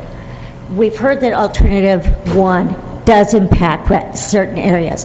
I'd like to know how it impacts Rancho Del Oro, what it currently is, and what the grade will be, and how it betters College Boulevard and El Camino Real by putting in that RDO interchange.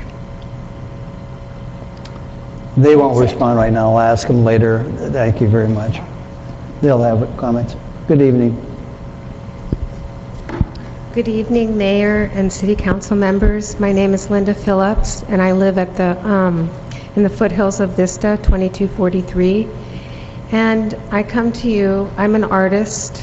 I spend a lot of time out in nature, And when I was in my 20s, I lived in Hawaii for a year and a half. And there's something I just want to suggest to you tonight. I really appreciate the environment that I live in, but I also love liberty. And so many people come up here, it's late, but I want to suggest to you that the environmental movement has been hijacked. And it has been hijacked with an agenda. And the research is out there. If you look up ICLEI, go on your computers and look up ICLEI. Because sometimes the argument is an argument. Should we put in this road or that road? But what we're doing is we're picking winners and losers. Sometimes it is right for business. Sometimes it is right for nature. We pit it against each other where it's like, oh, the business people or the nature people. But it's all the full council in whatever situation. But when there's an agenda, then the automobile people are the enemy. And global warming is no longer a debate. You're a denier if you don't believe it. And then based on those theories, we're executing things into our cities that are going to cause gridlock. We're talking about all the bikers and the pedestrians.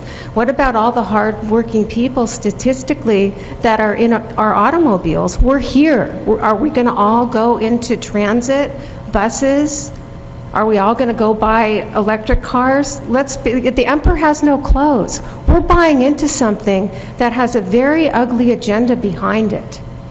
And it's not either or. And I would just beg you to look into it so that each situation can be taken seriously and carefully. She said something's in the air. You know why something's in the air? Because you have over 500 cities duplicating the same agenda. The same words, everything's smart growth. You're going to put roundabouts on the highway? You think tourists are going to like that gridlock? Where's our common sense, for God's sakes? Where's our common sense? Everything that we're doing, we're all going to live under. We're losing our freedom, we're losing our sovereignty, and I beg you to look where this stuff is coming from. You can find it. I'm not a conspiracy theorist. I love nature, but I love freedom, and I like capitalism. Thank you. Good evening. Good evening. My name is Susie Coker, and my focus is Rancho del Oro. Significant, adverse, irreversible, and direct impacts will occur if either half an interchange or full interchange are built. There are rules, procedures, and requirements that must be followed in an amendment update. These public issues of land use, traffic, air quality, noise, crime, property value, and pedestrian safety raised by the public during the CEQA public review period have not been adequately addressed. Over 12 years of protest documented in many meetings, comment cards, and petitions, they are not included in this amendment sufficiently. This is a violation of CEQA, and this document is an inadequate failure. Residents and friends have moved away because of this ongoing threat. This impending doom over an entire RDO corridor is like an attack from our own city. There isn't a neighborhood or person in the city who would welcome what we have been facing for these past 12 years. Those that protest our opposition do not have a clear understanding of this plan. It isn't their fault, since you pitted neighborhood against neighborhood. The truth of the matter is that if this interchange is built, it will be the shortest and only direct route between the 76 and the 78. We will merely become a throughway road, freeway to freeway, a cut-through by non-Oceanside residents. This on a residential road with 3 schools and numerous senior communities, and no retail. Our neighborhood master plan did not intend this to be a freeway connection roadway. If it had, the truck restriction would not be in place. The topographical specifications for retaining hillsides, slopes, and the thickness of the roadway itself, the bends and curves, and the plan for a walkable community would not have been created. The approval for this neighborhood by the council in '85 changed the land use plan from industrial to residential, but the circulation element did not change to reflect that. Since the two documents are in conflict, you need to decide. Are we supposed to be the neighborhood the city created in the master plan for Rancho del Oro, or is what you want for us just to become a series of cut-through catering to non-Oceanside residents to get through Oceanside as fast as possible? Furthermore, I seriously question the traffic numbers used on RDO. All anyone needs do is drive Rancho del Oro to see how inaccurate your counts are. Are your projections incorrect because you've included the interchange already? We know there is no money for this project, but to leave it on the books causes all other projects within the city to consider the traffic volumes as if the interchange was built. Developments that wouldn't be approved will be approved, because on the books there will be an interchange to accommodate that increase in traffic.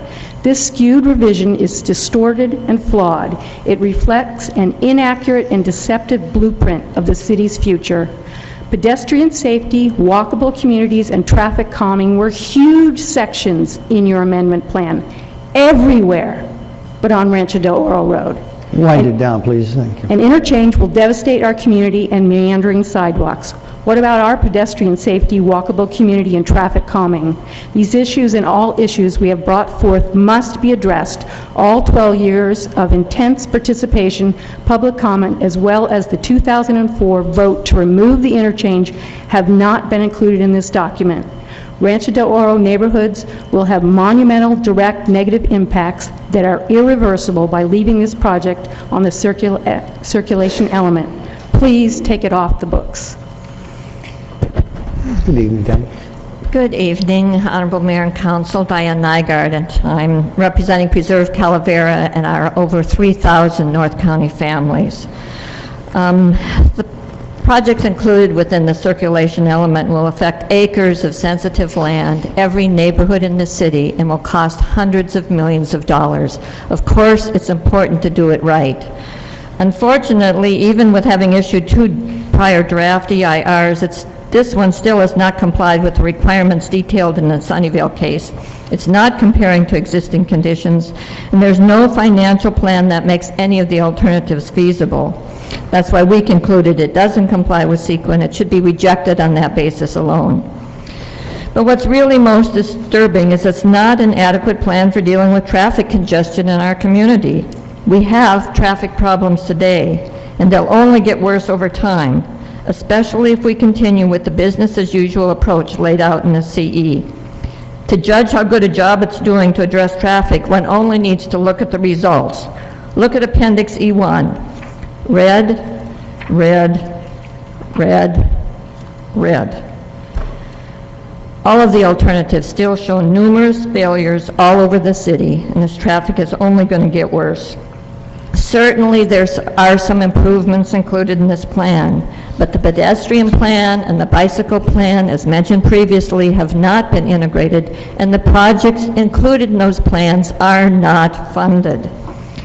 The key problem is that this is really a plan about cars.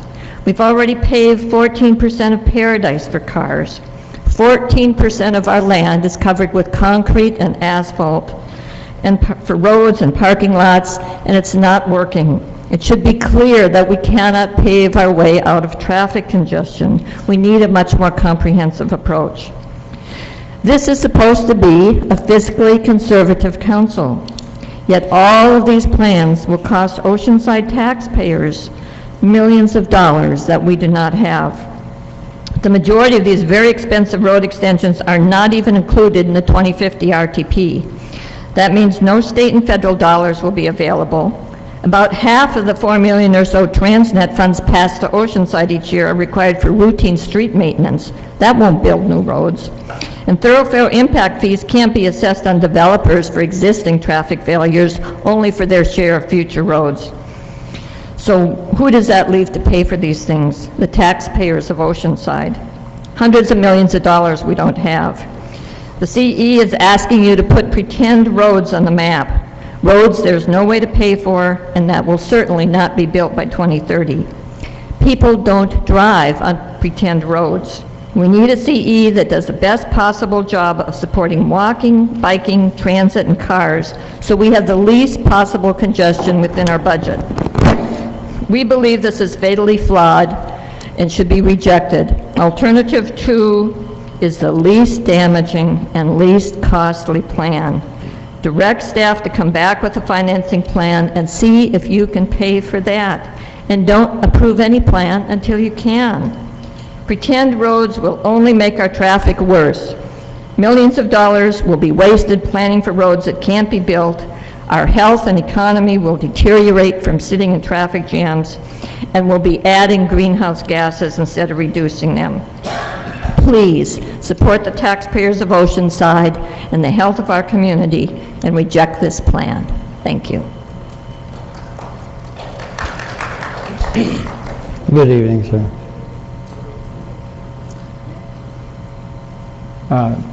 Mayor, Deputy Mayor, Council, staff. My name is Brandon Ebling.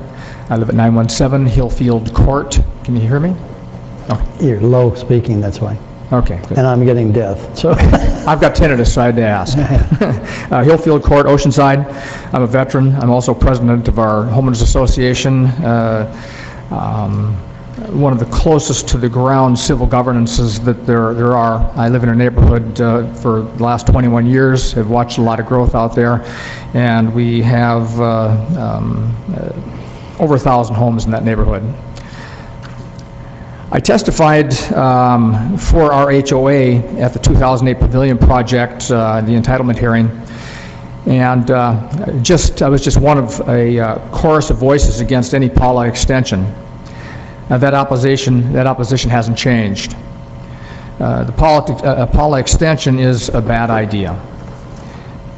Environmental problems will abound. Noise, I'd be happy to discuss with planning staff some of the things I don't think that have been considered out there. There are better options to mitigate traffic circulation at that source point. Traffic mission is falling apart. Improve it. Indeed, roads all over Oceanside are failing and are in varying states of disrepair. Industry Street, for example, the entire 1 mile street needs to be replaced, not just repaired. 1/10 of a mile was replaced at a cost of $200,000 in the not too distant past, and math suggests then that there's another $2 million.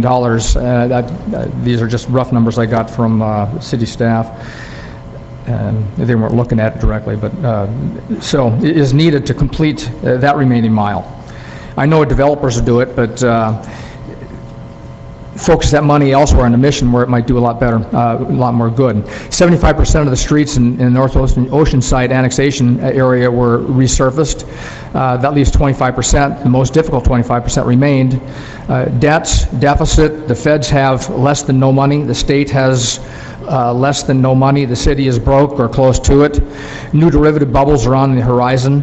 And so I guess I'll finish up with just putting any available resources towards building yet another unnecessary road that the city will have to then maintain and repair make any sense. Take the planning commission advice, which I understand is to not include this Paula extension. Public sentiment is also in that area. Remove Paula Road extension from the circulation element, alternative 1, and not include it. Lastly, I would just ask, would the city communicate with our homeowners association directly, informing us of further hearings on this, because I learned about this kind of at the last minute. Thank you, sir. Thank you. Good evening, Honorable Mayor and Council. My name is Dana Corso. I'm here representing Action. Action is an alliance of citizens to improve Oceanside neighborhoods. And first of all, I would like to comment that we are thrilled with the results of Proposition E and F. We are grateful to all of the voters, the volunteers, and the community outreach, and the many organizations that participated. Thank you to all, and especially Mayor Wood and Councilmember Esther Sanchez. Mr. Kern, Mr. Feline, and Mr. Feller, we are hoping that you will see this as a message, a wake-up call, if you will. We expect our City Council to lead in a way that protects our communities and neighborhoods. This community and the planning commissioners opposed moving forward with the Melrose extension. The commissioners stated that the detriments to the area if Melrose was extended far outweighs the benefits to city traffic. Far outweighs the benefits.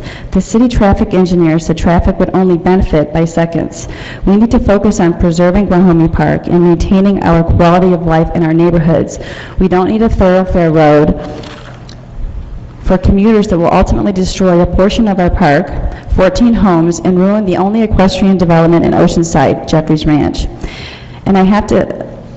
And yet, I have not yet heard one resident from Rancho del Oro who would like to see a freeway interchange run through their neighborhood.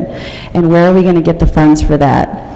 Clearly, it's time to support your constituents. It's time to support your commissioners and the neighborhoods, and many of your actions over the course of the past year were rushed decisions unfavorable to community input. We expect you to hear the voices of the residents of Oceanside. Please stop rushing these projects through, benefiting the developers at the expense of the taxpayers that negatively affect the neighborhoods. Thank you. Mayor, council members, Jimmy Knott, 127 Sherry Lane. First off, Gary, I want to say thank you, but I represent my community that I was elected to represent over at La Salina, and they didn't elect me to take a chair here. And one of the things that I was elected to do is represent the area, like as an example, on Coast Highway. Along there in my section between Morris and Oceanside Boulevard, there have been a number of incidences, and we've been asking for a crosswalk to go across along there from Lone Alta Creek from one side to the other. There's a trail access point there.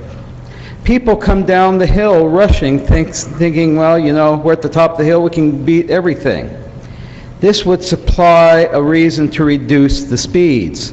Staff has said that they have no reason and they can't reduce the speeds. This will supply a reason. This will also supply access for people to get from one side of the street to our beaches and our visitors who are into the RV park to get over there. We've already seen deaths occur to there. I can know 3 at least in the time I've been living in Lower Mobile Home Park.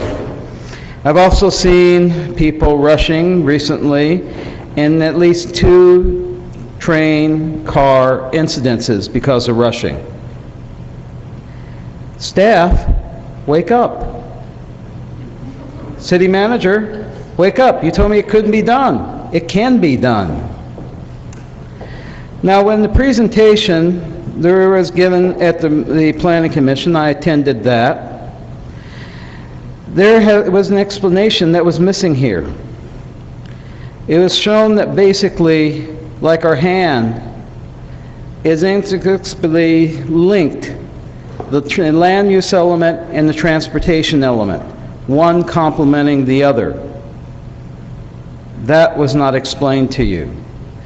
And what was not explained to you as well, if they make a change here, they bring this up here, it's going to affect the other one, it's going to have to bring it back to you, and it's going to be back and forth, back and forth. Both of them need to come before you at the same time. The Planning Commission initially selected the middle road, and sometimes I think that they were confused at the end of the meeting. I don't know if they really understood what they were clear about what they did approve. I agree with them somewhat, but I also believe that you should empower each community to take and develop their own vision plan. Let them have their power. And finally, down on the Strand, you aren't taking in, looking at any type of issues about the rising ocean levels or tsunami risks. That's not being addressed adequately. You've seen what the results are. You know what can take place. I need to say more than Japan? Thank you. Good evening. It's almost past my bedtime. Thank you for having me. I'm Laurel. I don't live in Oceanside, but I thought maybe I'd offer maybe a mitigation measure to everyone's concerns about traffic and lack of walkable neighborhoods. I recently presented in school about the idea of livable streets. I don't know if we're all familiar, but some places like New York City and San Francisco will shut down long sections of roads to act as linear park systems.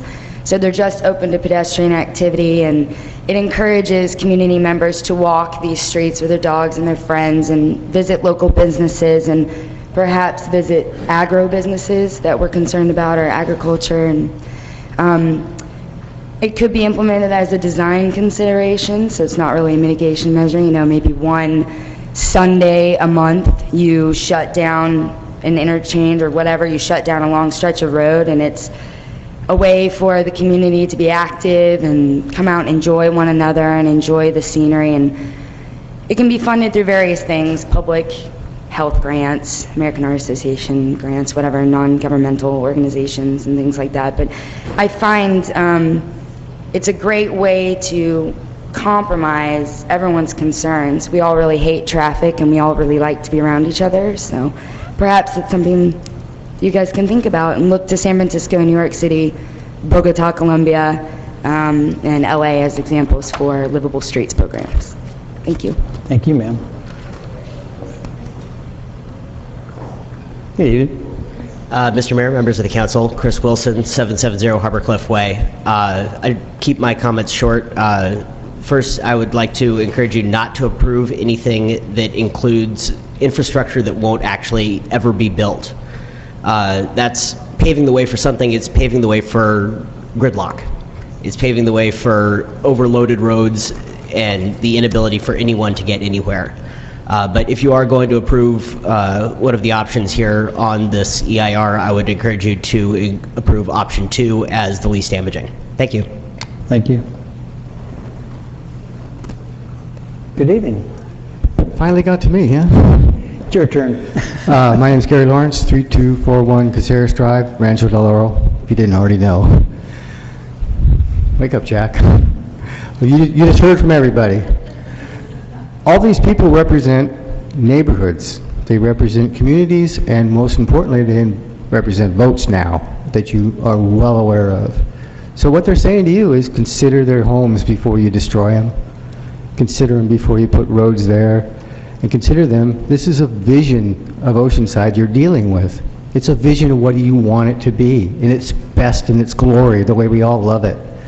And we'd like it to be a place we want to live. We want other people to live here, not to commute through it, not to, speed through it. We want them to come here and enjoy it, like we enjoy it. We want to enjoy it. We don't want to overbuild and create more traffic. And that's what a vision is set out to do, is to set it out so everybody can enjoy the city, visitors as well as residents. So think about it. They want to move traffic, and that's all they're concerned about. They're doing their job great. That's the best way to move the traffic. Your job is to consider how it's going to affect us. The vision is what you want to see in the future right now. No one has an idea exactly what it's going to be like, but we want it to be very livable. And we're going to show you with our votes.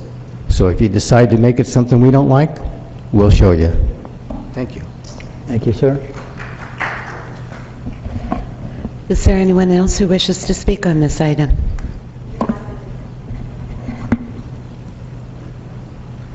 Good evening. My name is Lindy Bravo, and I live in Terrace Gardens, which is neither terrace nor garden. But, I've been listening. I'm a sixth-generation Californian, and I'm very proud of my state. And I guess I've lived near the beach most of my life. We have a jewel here in Oceanside. And, my plea is if the council will please consider the goose with the golden egg. We have a great beauty in a slow way to go through the Morro Hills. And I'm looking at something that looks like it's just going to develop quickly into blight. And it's scary to me. I think that we can work together to keep Oceanside distinct. It's like the last extant beach town that's still beautiful. It's got its ugly spots, but with the proper planning, that draws the whole of Oceanside together as part of a design plan, we can be unique. And when we talk about something like ecotourism or agro-tourism or beach tourism or whatever, why not really be creative and do something other than, something that could wind up as a potential boondoggle, it could cause urban blight, it can cause boutique blight, and you lose the character. We have the character here. We can build it. That's all. Thank you, ma'am. Anybody else wish to speak? Madam Clerk, I see none. I'll close the public hearing and come back to the council. Before I do, did the staff wish to address any of those issues that came up that seem to be concerns to either one of you? Thank you, Honorable Mayor and members of the council. David Perrell, City Traffic Engineer. I'm just going to address the Coast Highway issues that have come up, and then John Amberson and Jerry Hillman can touch on some other issues.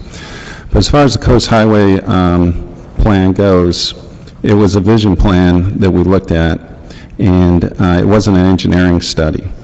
What we looked at was, in the circulation element, was basically at a macro level when we studied Coast Highway. It wasn't at the micro level that we really need to study Coast Highway. So that's something that needs to be considered somewhere down the road, possibly. If we go to a two-lane road on Coast Highway, we're most likely accepting congestion. So we need to know how to handle that. In studying this in more detail, we'd be looking at where traffic will divert. We're assuming about 22,000 vehicles on Coast Highway. So not only do we want to look at Coast Highway, but we want to look at the adjacent neighborhoods too and see how some of that traffic might siphon out into those neighborhoods, and possibly we need to look at a traffic calming plan for some of those neighborhoods. And the other thing to consider too is Coast Highway is a major bus corridor. So of course I would think we'd want to bring NCTD in too to see how this might affect their bus headways too if we brought Coast Highway down to a two-lane road.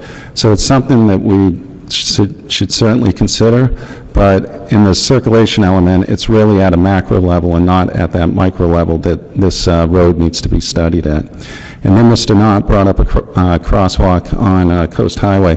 It's the first I've heard of it, but we'd be more than happy to analyze that location for a crosswalk. So it's something that we'll study the warrants for and everything and get back to them.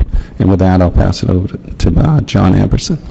John, also, if you would, you have people sitting behind you. Could you introduce them if they're here for you? Sure, absolutely. First They I have... slept through this long night, so they might as well get introduced. Of course.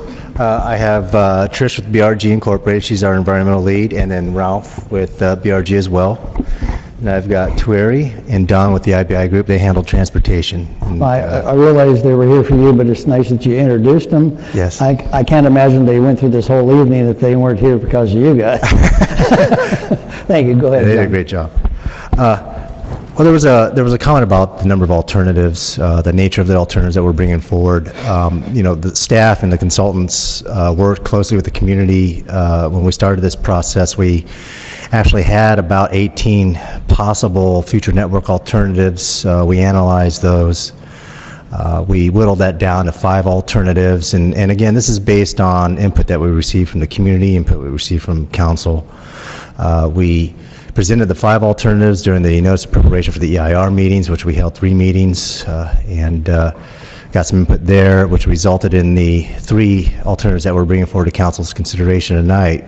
The 3 alternatives represent essentially 2 camps of thought that we kind of understood what, in terms of the input. One was, one camp was telling us, well, we need roads, and the other camp was telling us, well, we don't need any roads. And so the alternatives represent these 2 extremes to a certain extent, where alternative 1 really is kind of in the middle. We're not building everything, but we're building some of the stuff.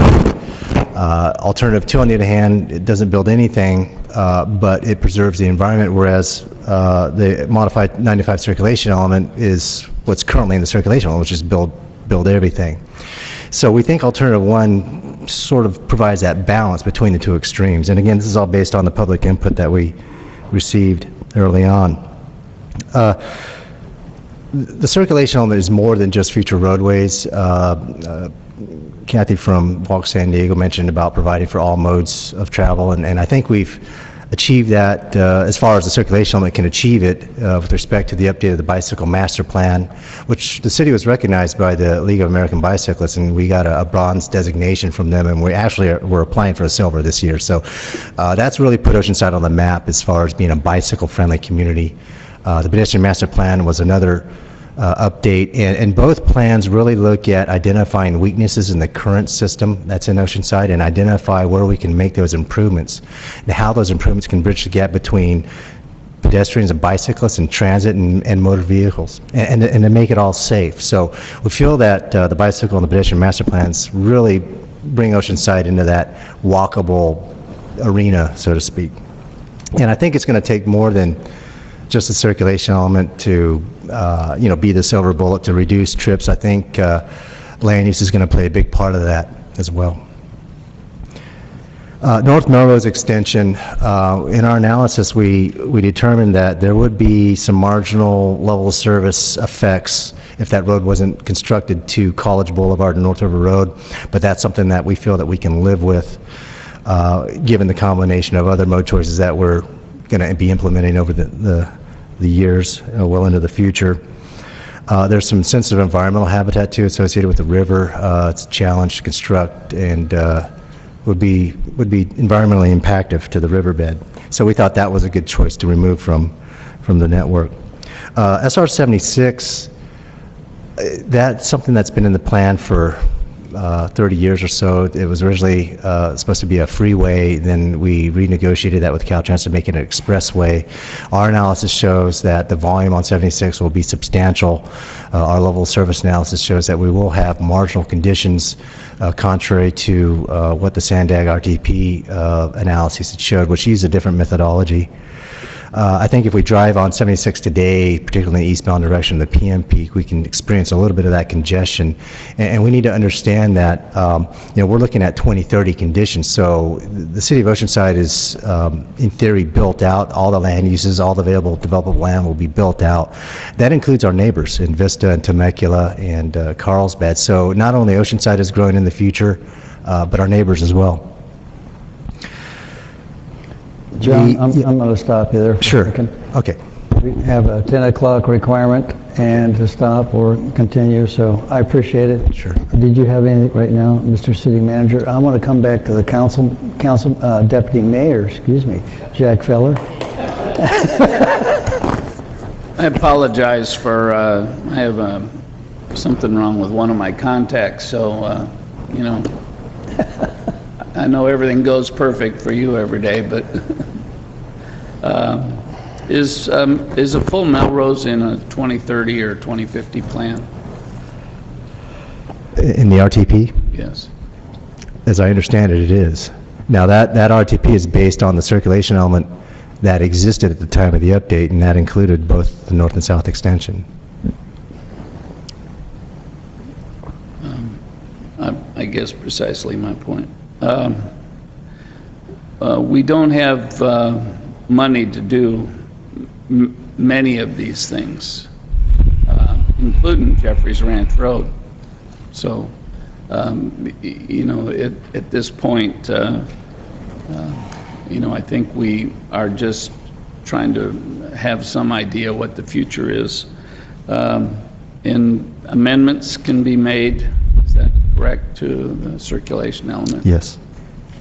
What's that process?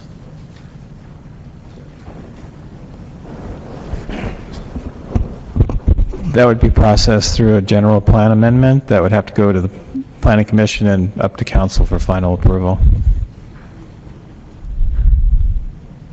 I got a couple of questions here.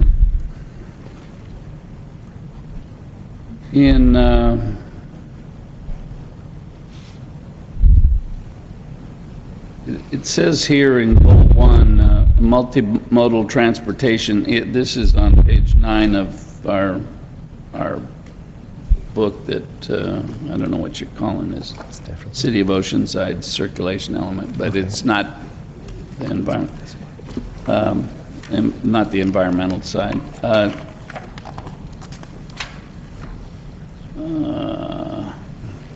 Okay, I'm going to try my glasses.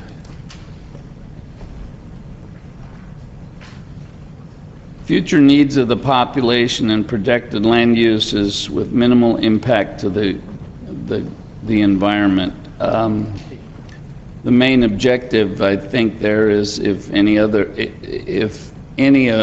these this system is obstructed by the environmental side, it really makes it difficult and expensive. On page 10, it says the city will strive to incorporate complete streets throughout the Oceanside transportation network. Complete streets, I think, is the key word there. Key goals, a transportation network that, this is on 11, transportation network that supports safe and efficient travel for all modes of transportation. A transportation network that is designed to accommodate existing and future growth.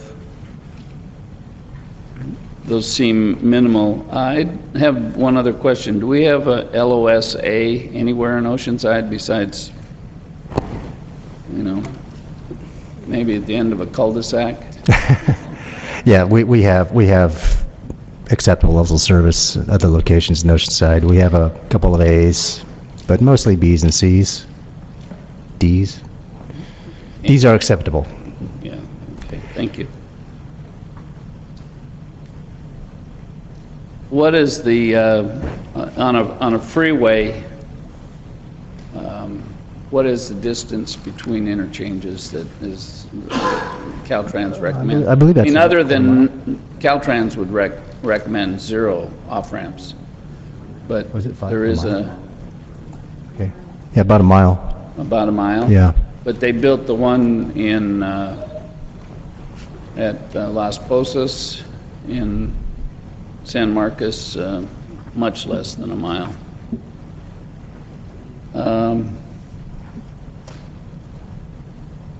It says on page 31 in this, it says Jeffries Ranch Road is not connected to State Route 76. Old Ranch Road is not connected. What does that mean? It's with respect to the modeling. When we run the Sandag model, we made sure that Old Ranch Road was not connected between Gahomey Lake and Melrose, and Jeffries Ranch Road was not connected to State Route 76 based on the information that we had at the time. We had to disclose that because it was adjusted in the modeling. Now, these aren't circulation element roadways. These aren't roadways that we collect thoroughfare fees for or, plan ahead because they're existing. They provide exclusive access to the neighborhood. So we had to disclose it because we removed those links in the modeling. So when the model is run and there's forecast volumes, it distributes the volumes a little bit differently without those connections. Okay.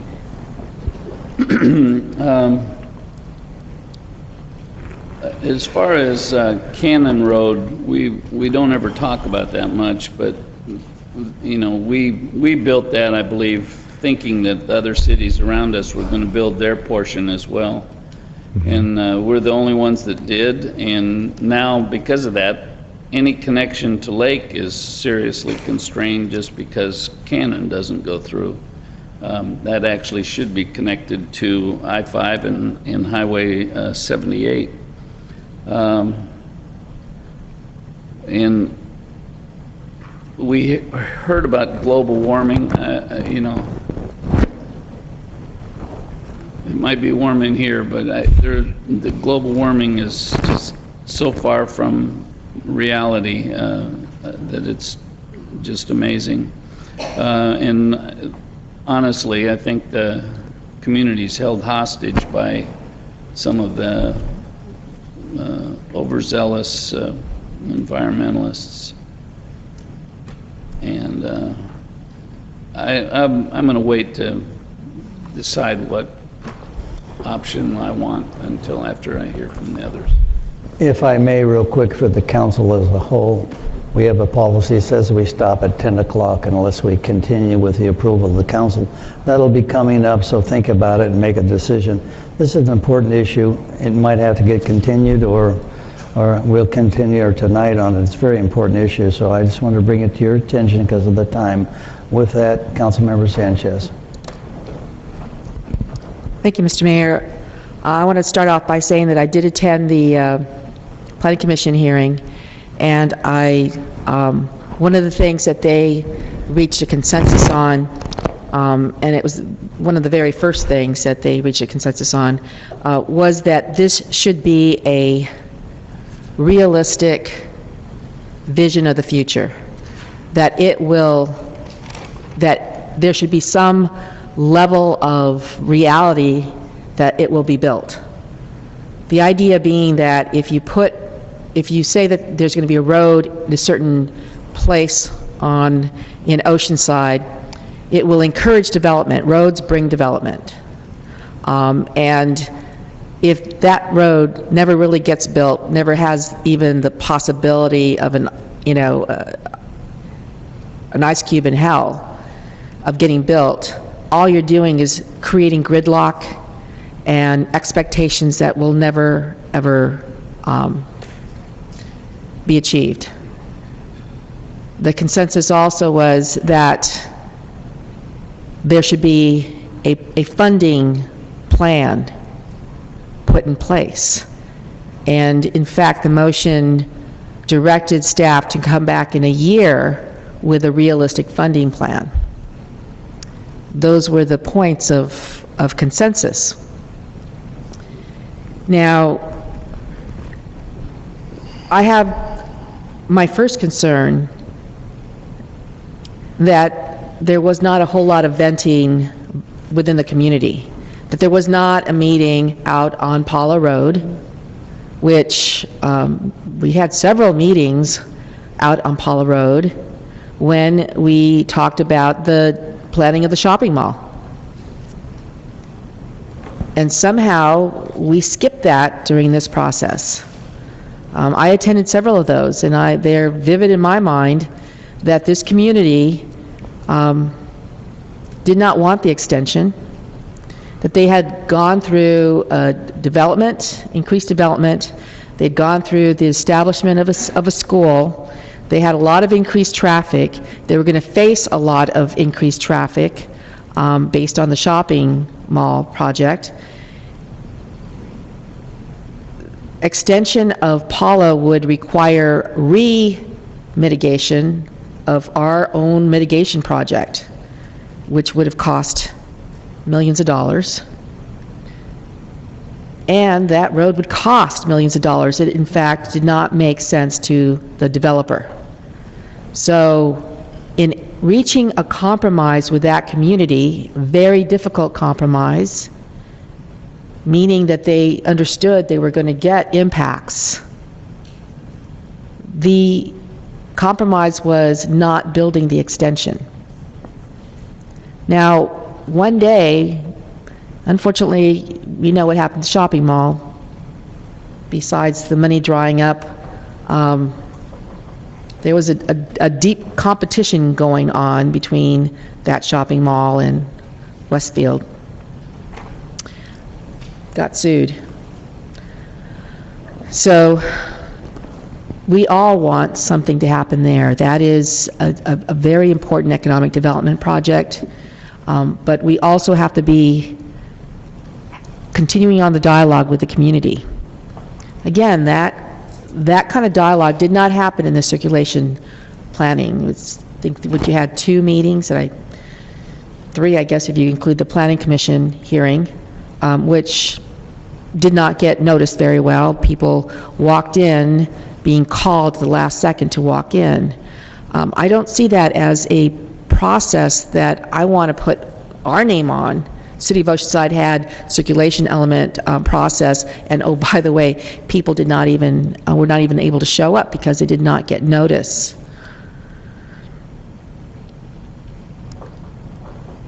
When I first became a council member, and I heard about this very, very controversial project called the Rancho de Oro RDO interchange. I spent a lot of time with Caltrans and the community and staff. I learned a lot of things. I learned that there were so many changes that had taken place over decades that it no longer made sense to have an RDO interchange. That in fact, it was going to be connected, it was in fact Carlsbad that was going to build the interchange for something like $10 or $15 million. That now would be over $100 million. That we assumed that there would be a connection on Carlsbad's side. We assumed that it would be a regional project to be able to attract, to be able to qualify for regional funding. Well, on Carlsbad's side, it is not going to be built. So it's only Oceanside, and Carlsbad abandoned the idea of building it. And on top of that, we ended up changing our land use. It was supposed to be commercial. And instead it became residential. Now, I find it almost schizophrenic that we have a walkable bicycle community on Rancho de Oro Road, straight to a park, and we want to turn it into an expressway. And we want to turn an expressway, Coast Highway, into a walkable community. I find it very odd that we don't want to apply the same standards across the board if, in fact, we want to try to be consistent, and that we want to turn a neighborhood that is highly used by the community as a walkable, bicyclable, a family-oriented street, a livable street, and turn it into an expressway.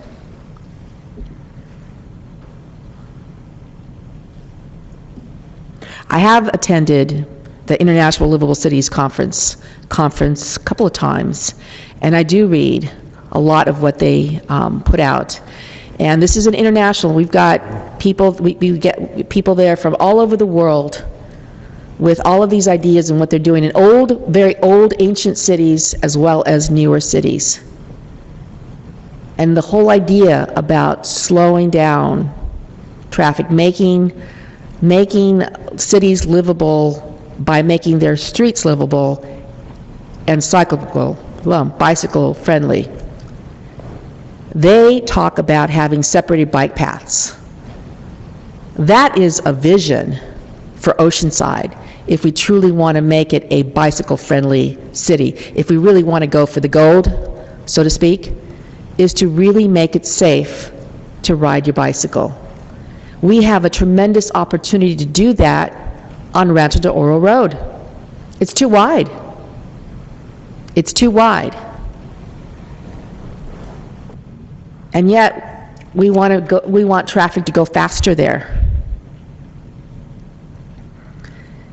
It was made very clear to me by Caltrans that funding for this project was going to be almost impossible. That unless there is a lot of support for a project, and then they were, back then we had the hope of federal dollars.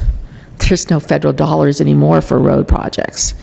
But at the time, he talked about, if you have two road projects and one is getting, thousands of letters against it and the other one is getting thousands of letters for it, guess what? Guess which project is going to win out? There is no way that this project, this Rancho de Oro project, is ever going to get funded. So putting it on the circulation element only serves to increase density, which is in violation of every principle of smart growth.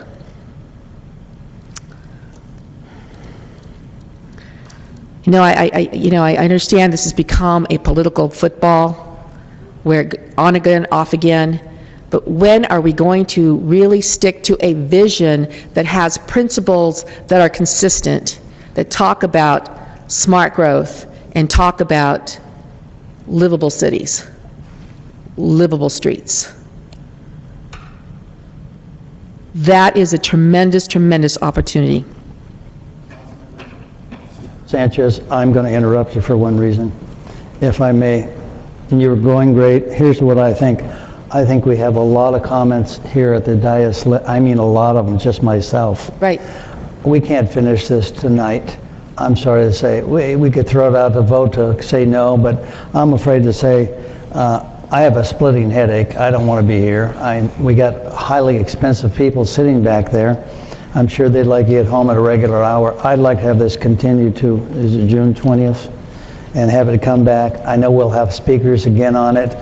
Issues regarding Coast Highway, walkable bicycle community is a real hot issue by itself. Paula Road, RDO at 78, Melrose. I mean, just those four alone is going to take us hours for all of us to talk about. Mine is, we can all say a few words, but I'd like to continue this. I just have a question. Yes, go ahead. If you want a motion to continue, I'll second that motion because there is a lot left. But the public hearing portion is closed. When we come back, it'll just be the council comments. Yes, that's correct. I just want to make that clear I'm with the confirming city with the city attorney. attorney. That's true. Okay. I just want to make sure, but I think it's too important to say, let's do it in 2 seconds, or if I say, let's go, it's going to go to midnight. And I'm sorry to say, I don't want to be here for that, and I'm sure staff doesn't, and the rest of you. I look in the audience, your eyes are getting tired, and wait till you get my age, and you'll see what I mean. I'm getting tired. If I would, I'd like to make a motion that we continue this. I'm assuming the best date would be the 20th. That's the next meeting. Do I have a second on that? Yeah, I'll second that. Second. Is there any good discussion at the council level? Could we have a vote on that? I'm sorry to say. Please vote. For continuous 20th, and then I'll make a comment.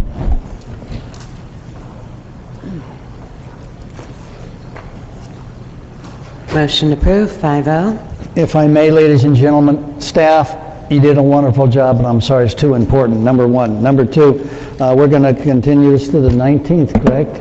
To the 20th. We have a workshop on the 19th. That'll be June 19th, 2012 at... No, to Mr. Mayor, to you 12. still have the council reports as well. What do you? I didn't hear.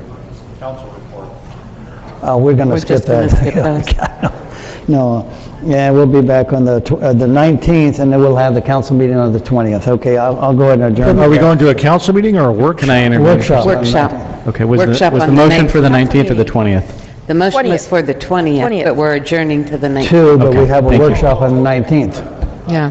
Okay, ladies and gentlemen who didn't understand it, workshop on the 19th, council meeting on the 20th. We're continuing this to that point, starting where we left off here.